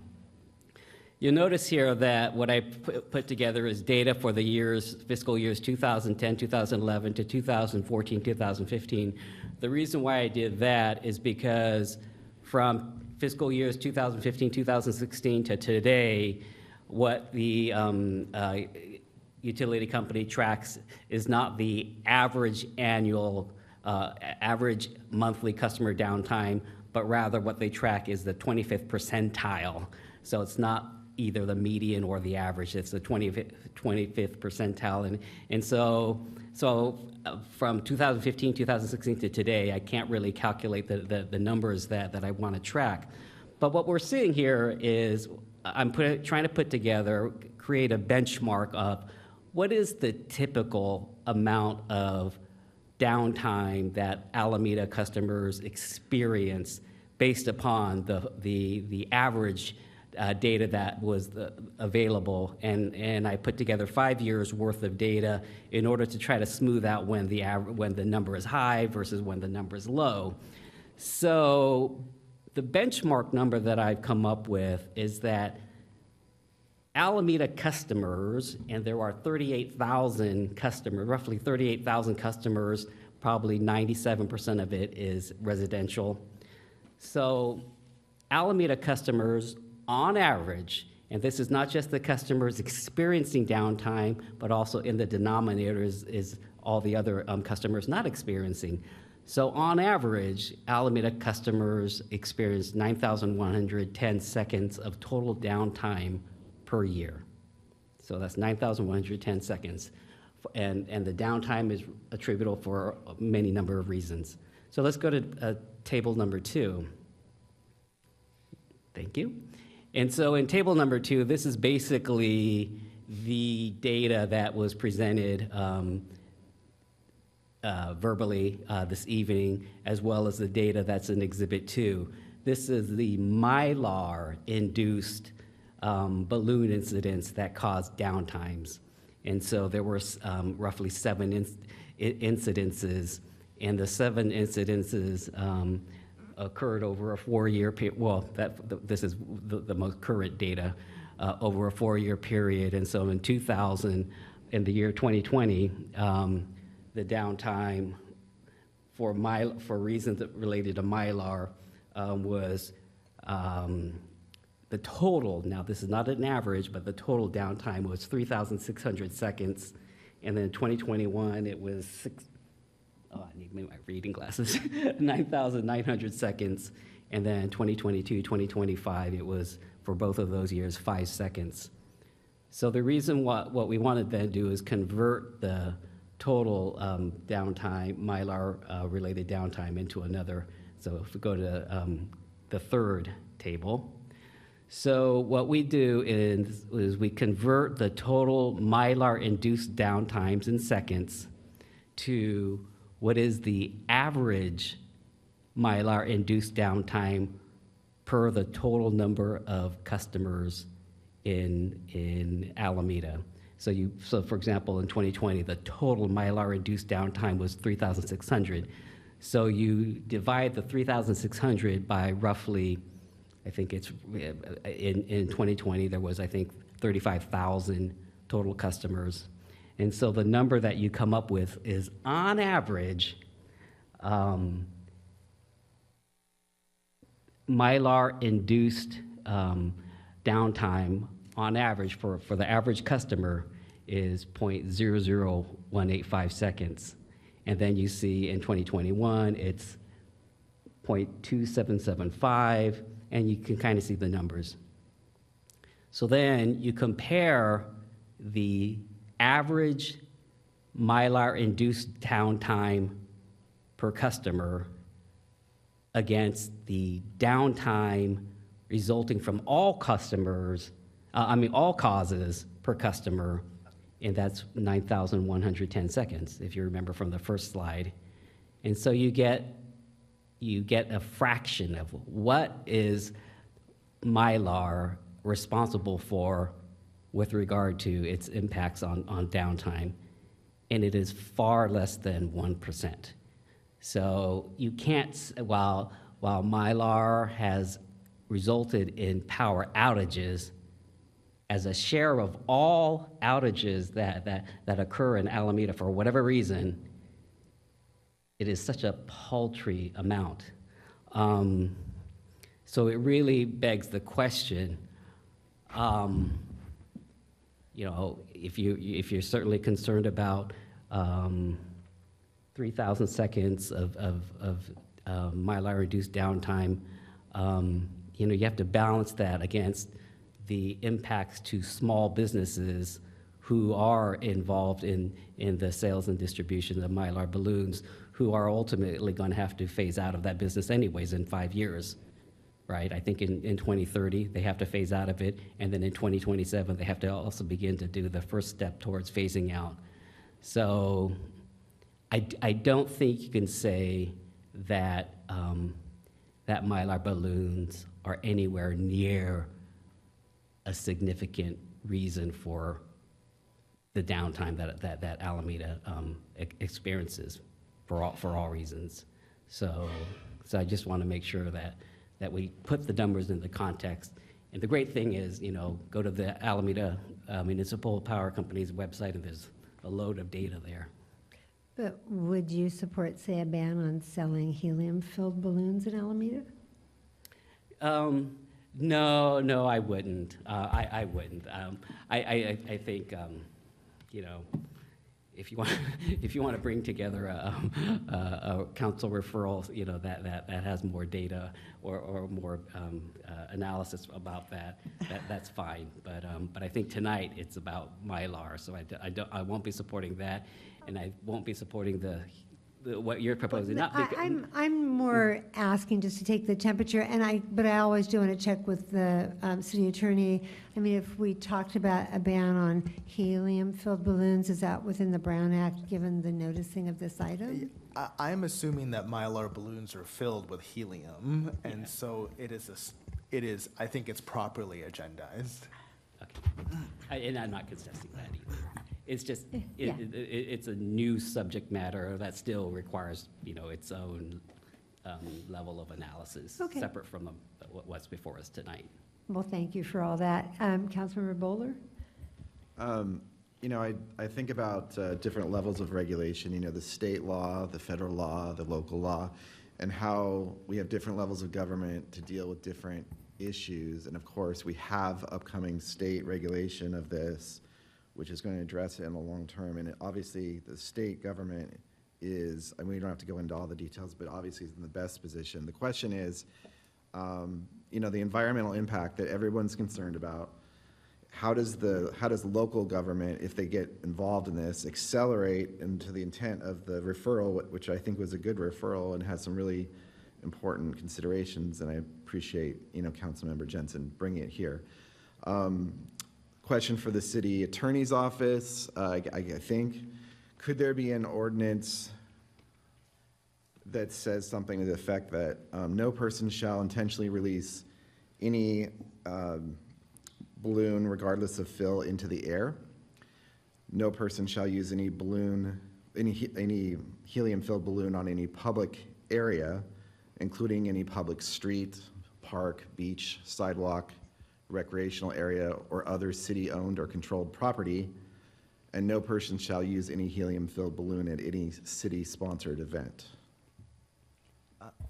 Can I just interject that no person using Mylar balloons on any public street would require either very inconsistent enforcement or code enforcement officers patrolling for balloons. But I mean, I like let's hear from the city attorney. I will say I like the no intentional releases of balloons. I might want to see something narrow, or if I were to support it, it might be narrower rather than broad. But let's hear what the city attorney has to say.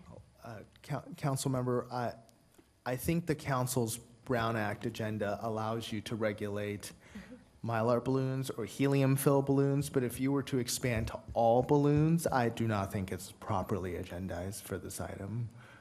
I don't think I think I might have said balloons on the first portion of that, but let me just modify it, because I said it on all the other ones as being helium-filled or Mylar. I consider those to be essentially the same, but. Right. So right. if I limit the question to that. Is your question whether that would be generally lawful from just a? Do you see any legal issues with such an ordinance? I understand the mayor has questions about enforcement, but in terms of just, if there's a fine for. Yeah, I mean, on very first blush, this is the first I've heard of the ordinance. On very first blush, it seems to be legally fine, but we would want to do a deeper dive, especially given the lateness of the hour. That I don't want to. Sure, I'm sorry. Yeah, I know it's a little bit, but it seems to me the heart of the matter is we want people to not use balloons in the environment. That's the bottom line, and.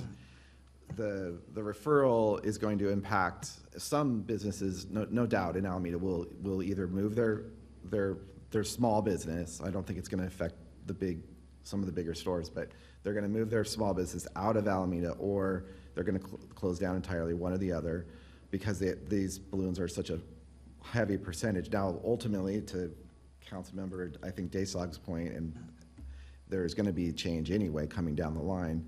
But if Alameda wants to really focus on the outdoor environment, and it goes right along with education and all that. So I don't know. I'm not going to pretend that this is the best possible use of a local ordinance, but I do think that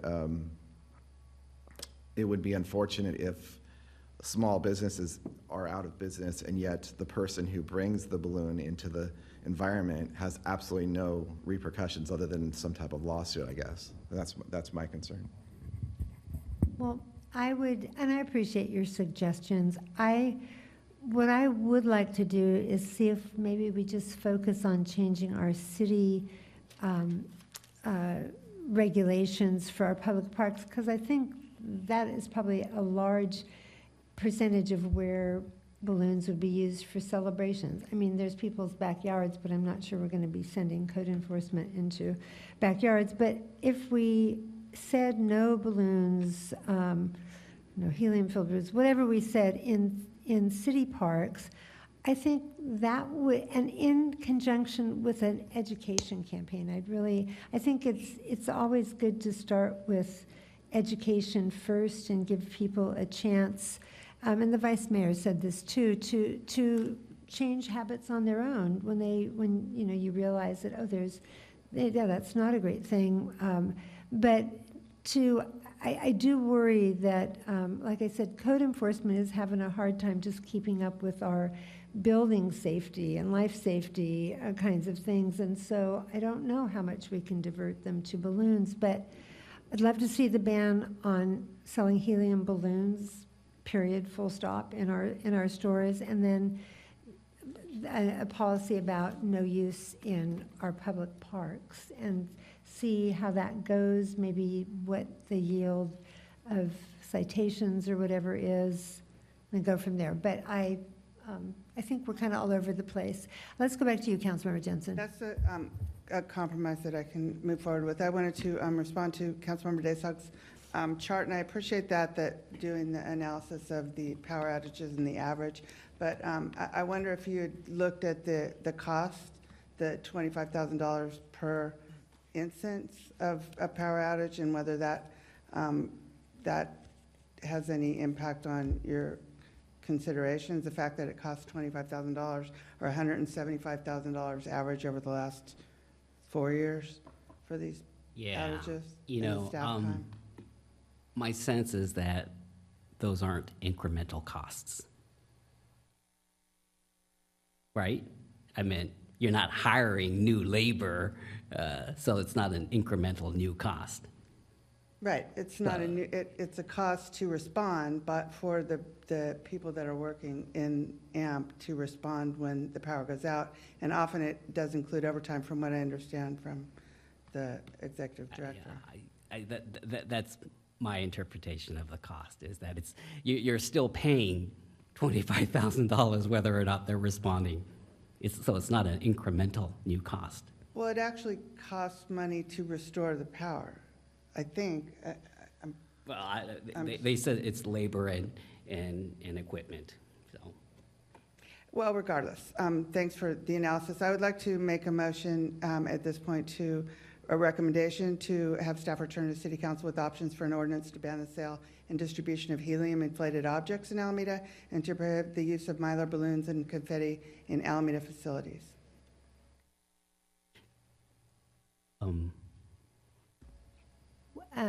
Alameda facilities? Well, we have rentals that aren't parks, as I understand it, like the Oak Club and. Oak Club is managed by ARPD. Okay, so the only rentals are on the parks, and I would say parks, that's. I mean, we have library too. Right. I would say any city-rented facilities. Yeah. And you, Councilmember Desai? I will freely admit that I had to look it up on DuckDuckGo, but you know, it's not just helium. I think there's other gases that can be used to make balloons float.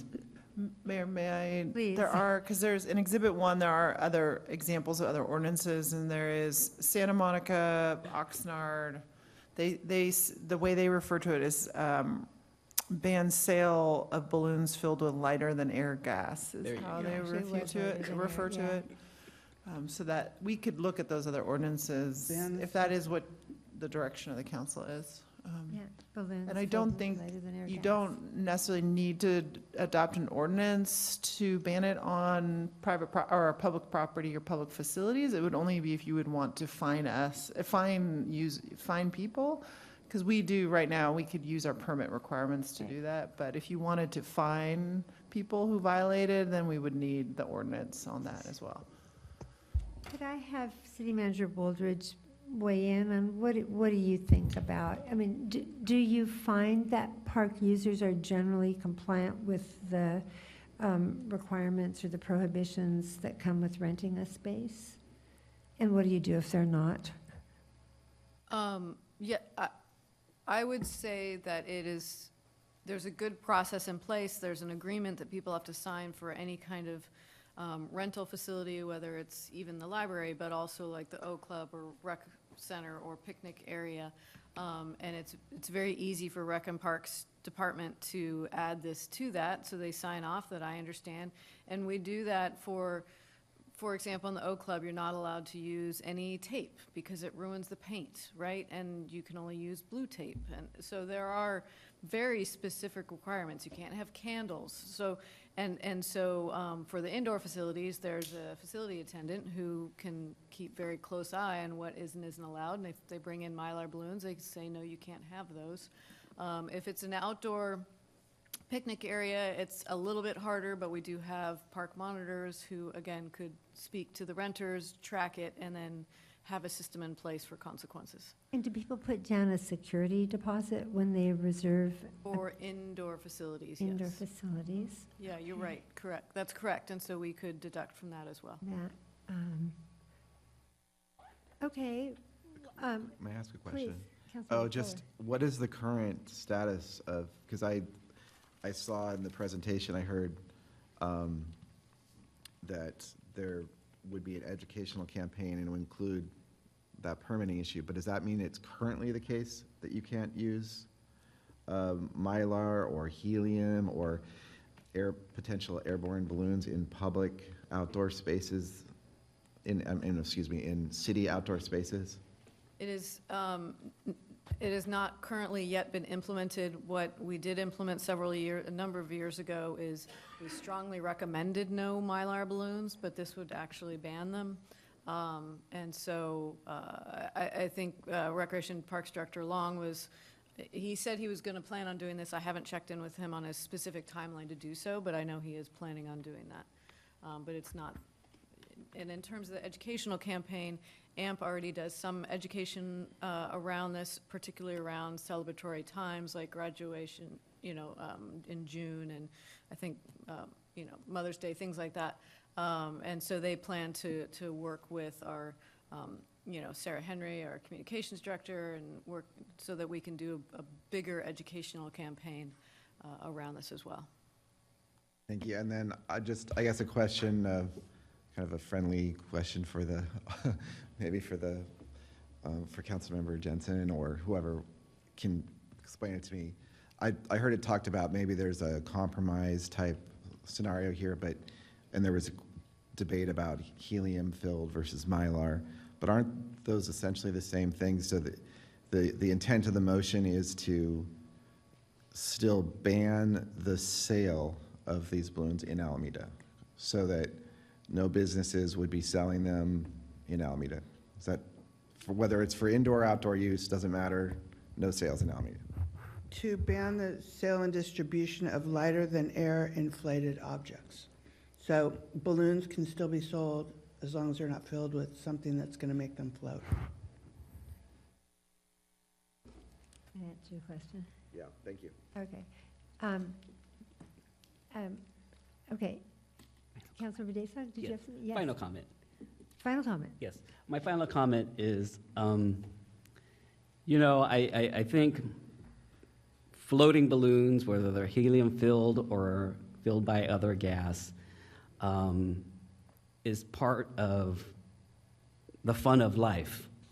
And I get that there are impacts to our electric utility, but I think my analysis showed that the impacts is really minimal relative to what really causes the impacts, the outages. Oh, I'm sorry, your time is up, Thank you. Councilmember.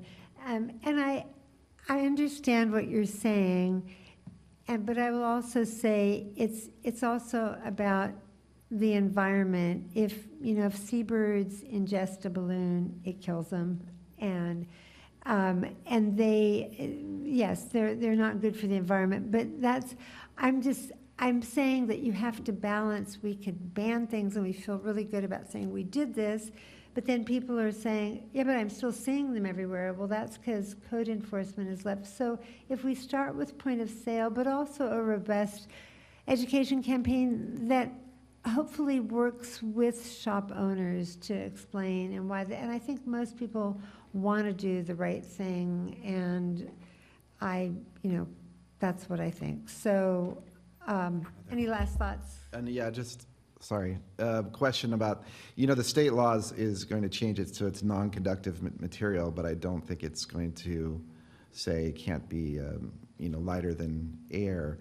So would there be any exception for businesses that have that, can come up with that technology? Can they sell in Alameda a balloon that's non-conductive but is lighter than air? Want to take that, city attorney, or?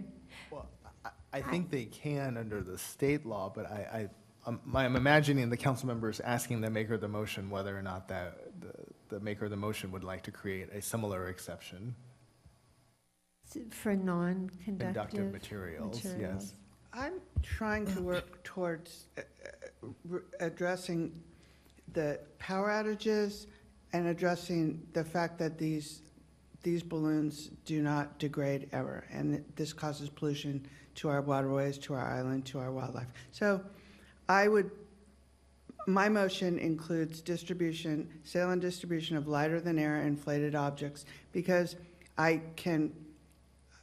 if I can get support from my colleagues, I can hope that these balloons or Mylar balloons or regular latex balloons will be disposed of properly, and if they're not floating away, that they won't be getting into the shoreline or the estuary or into trees where they'll be a hazard to wildlife. So I would like to move forward with that, with not having, as the mayor pointed out, the helium-filled, with a ban on helium and lighter-than-air filled objects of any kind.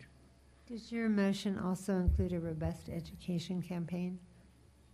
My recommendation is for staff to return to the city council with options for an ordinance to ban the sale and distribution of lighter-than-air inflated objects in Alameda and to prohibit the use of Mylar balloons and confetti in Alameda facilities. So it could not be, and to restrict the use or educate about the use in facilities or. It's just a yes or no question. Does it include a robust education program? Because I think that's really important, and that's what we take from my support. I agree. It does include that. Yes? Sure. And city manager?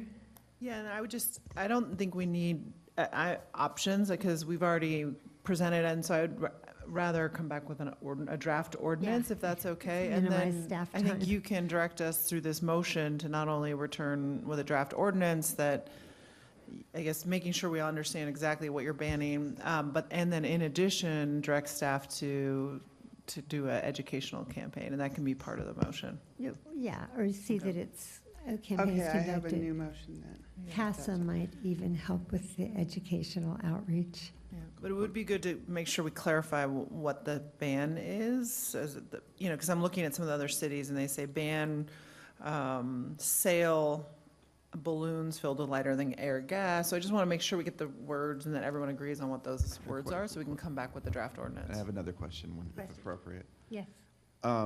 I think that, Councilmember Jensen made some good points about, beyond the scope of just the issue of power outages and the material of the balloon, and yet the state law doesn't seem to go that far, and so I would question I would want to have a little more information on that, like before we enact an ordinance that deals with that environmental issue. It's certainly a fair one, and it's a good point, but doesn't mean that we fully, at least I don't fully understand it all right now, that piece of it. So I'm wondering if we could have the referral come back as multiple options, where one would be, the intent would be that there would be an exception unless it's compliant with state law, and then you get into the policy debate if that's the right approach or not. But so we would have both options, if that makes sense.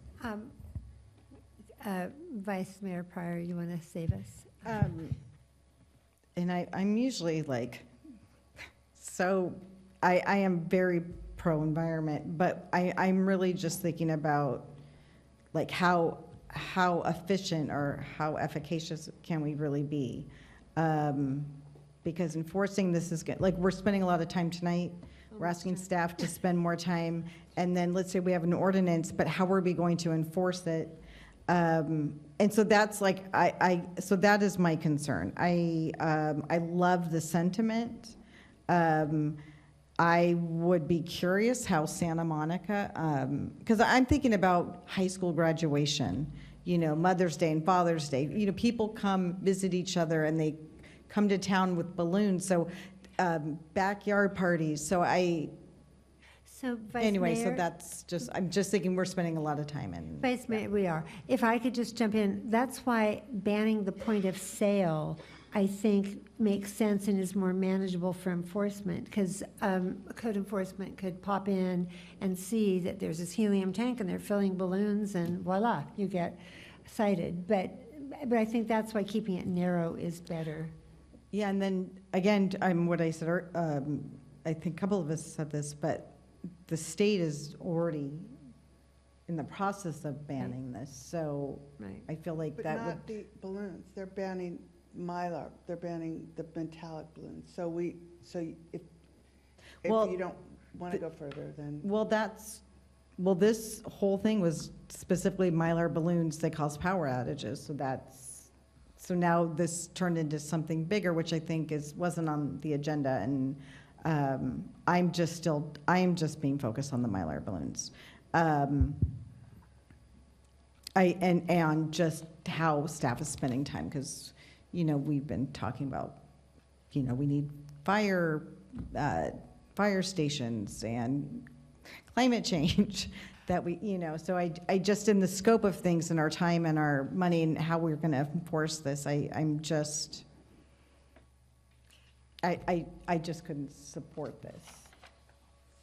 I mean, I could support it being put on the applications for using park facilities and other facilities in the city, but in general, I'm just, it just seems like a lot of labor, but like our ability to be effective. I don't know if that makes sense. I appreciate that. City manager, city attorney, what could we do narrowly that might get a majority vote?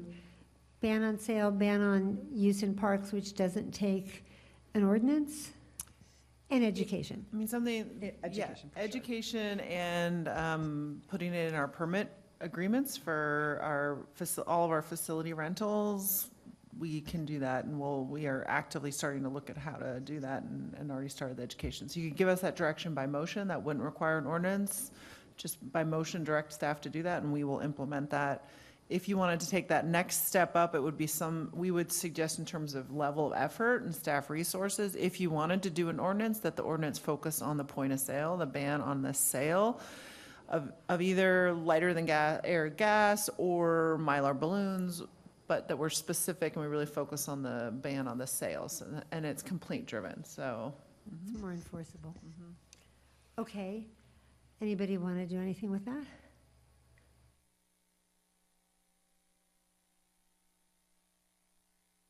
So there's no motion?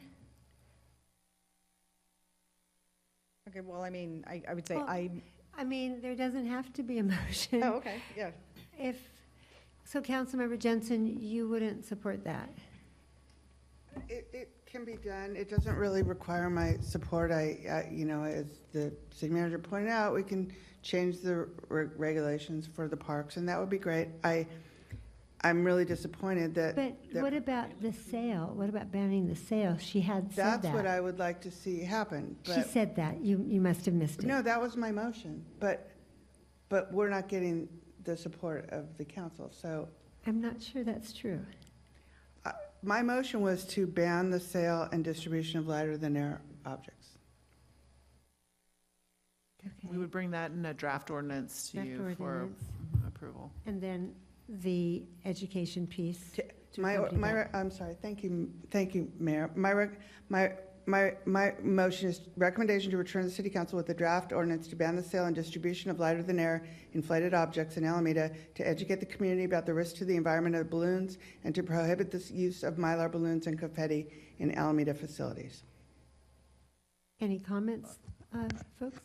Staff? If I may just ask a question, so, Councilmember, when you say distribution, does that mean commercials? I mean, is Yes. that basically just a synonym for sales, or is that people passing them off in the streets? Oh, okay, I could just. Why don't we leave off distribution? Sure, that's fine. Simple is better, I think. Yeah. Okay. Point of order or question? Sir, yes, sir.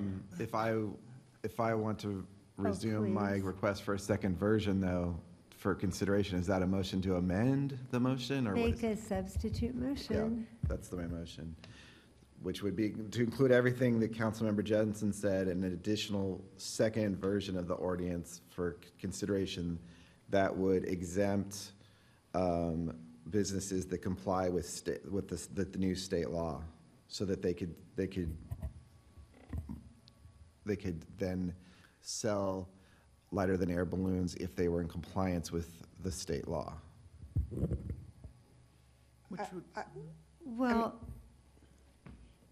Yeah, no, I can't accept that because I would like to do, just because of timing, because I would like to get something in place immediately, and the state law doesn't go into effect until 2027, so I would prefer to come back in 2027 to make an amendment to the ordinance to address the state law.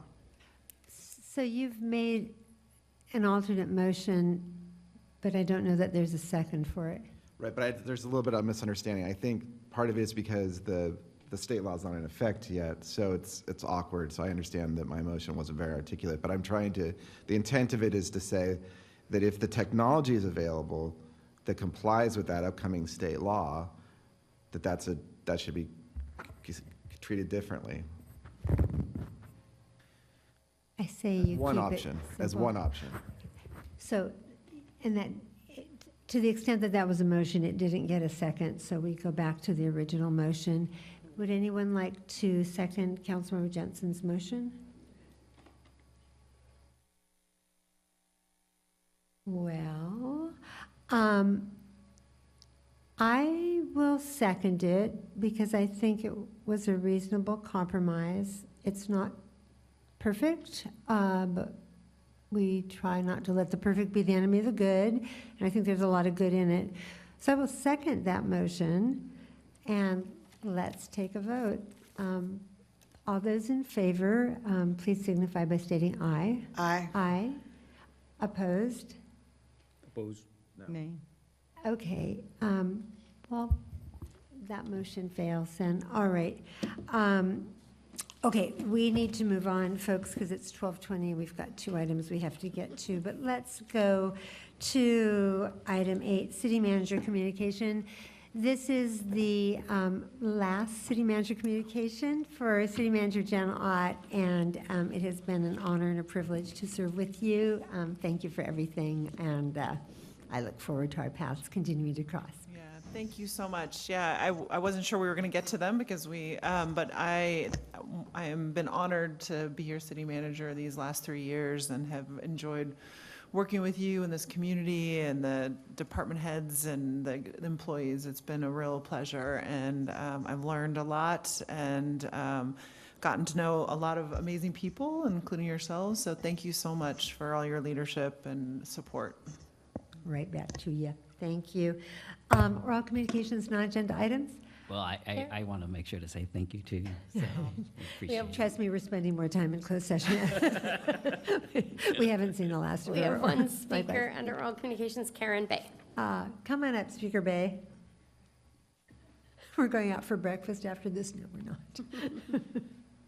Yes, thank you. Hello. Mayor and City Council. Oh, my God. I'm going to miss you. I just want to say, I had to come here tonight. I didn't realize it was going to be here till midnight, but it's okay. I did this when John Russo left too. You know, it's like I said goodbye. So, and I'm going to miss you. You have done an incredible job. Thank you. I want to say that.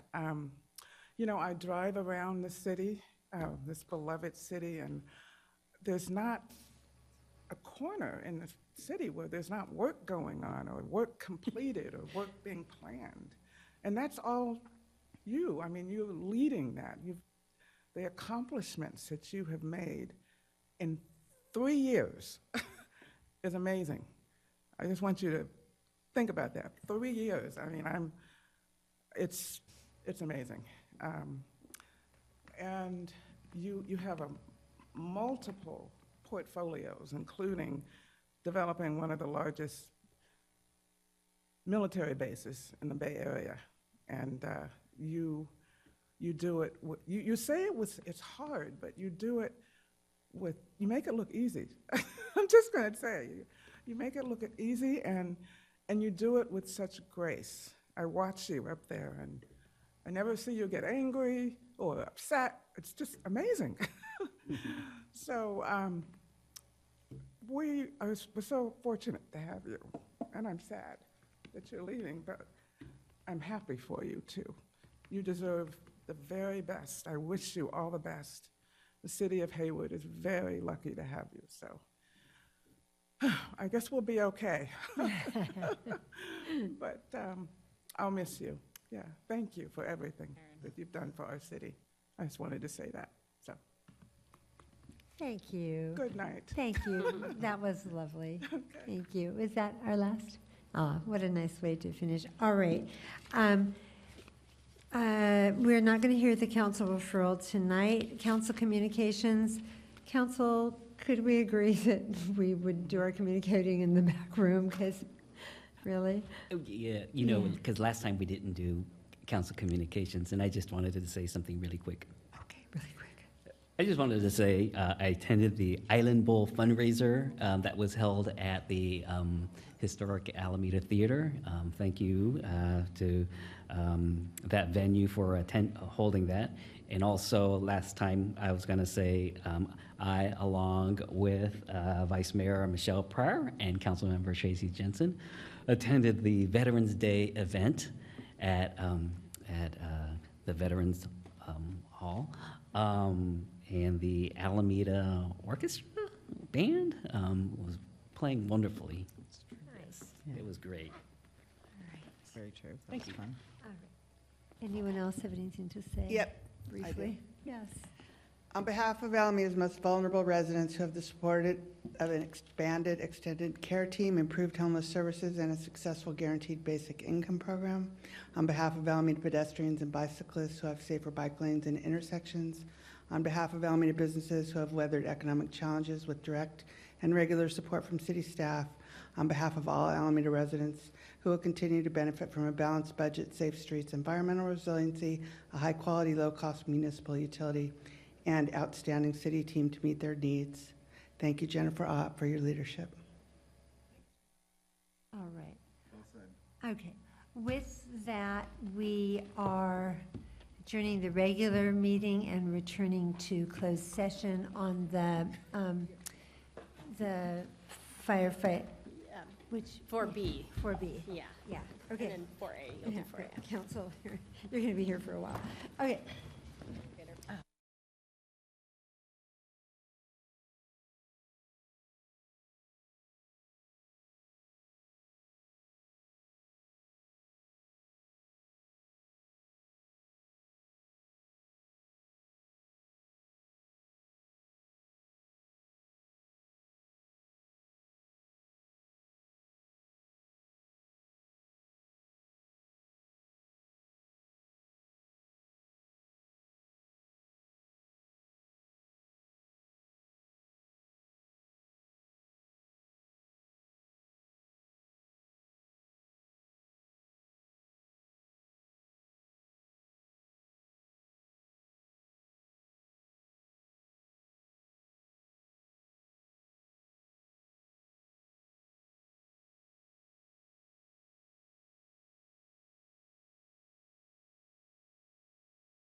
From closed session, and Madam Clerk, can you report out what the city attorney just gave you? Yeah, I have two things to report out, this one and the other one. So regarding Right, yes. item 4A, which is public employee appointment hiring, staff provided information and council provided direction by unanimous vote in favor. And regarding 4B, which was labor negotiations, staff provided information and council provided direction by 2 votes. The first vote was 4 ayes with 1 no, with Councilmember Daysog voting no, and the second vote was 5 ayes. Okay. Okay. Thank you so much. Thank you, everyone. Drive safely. Good night.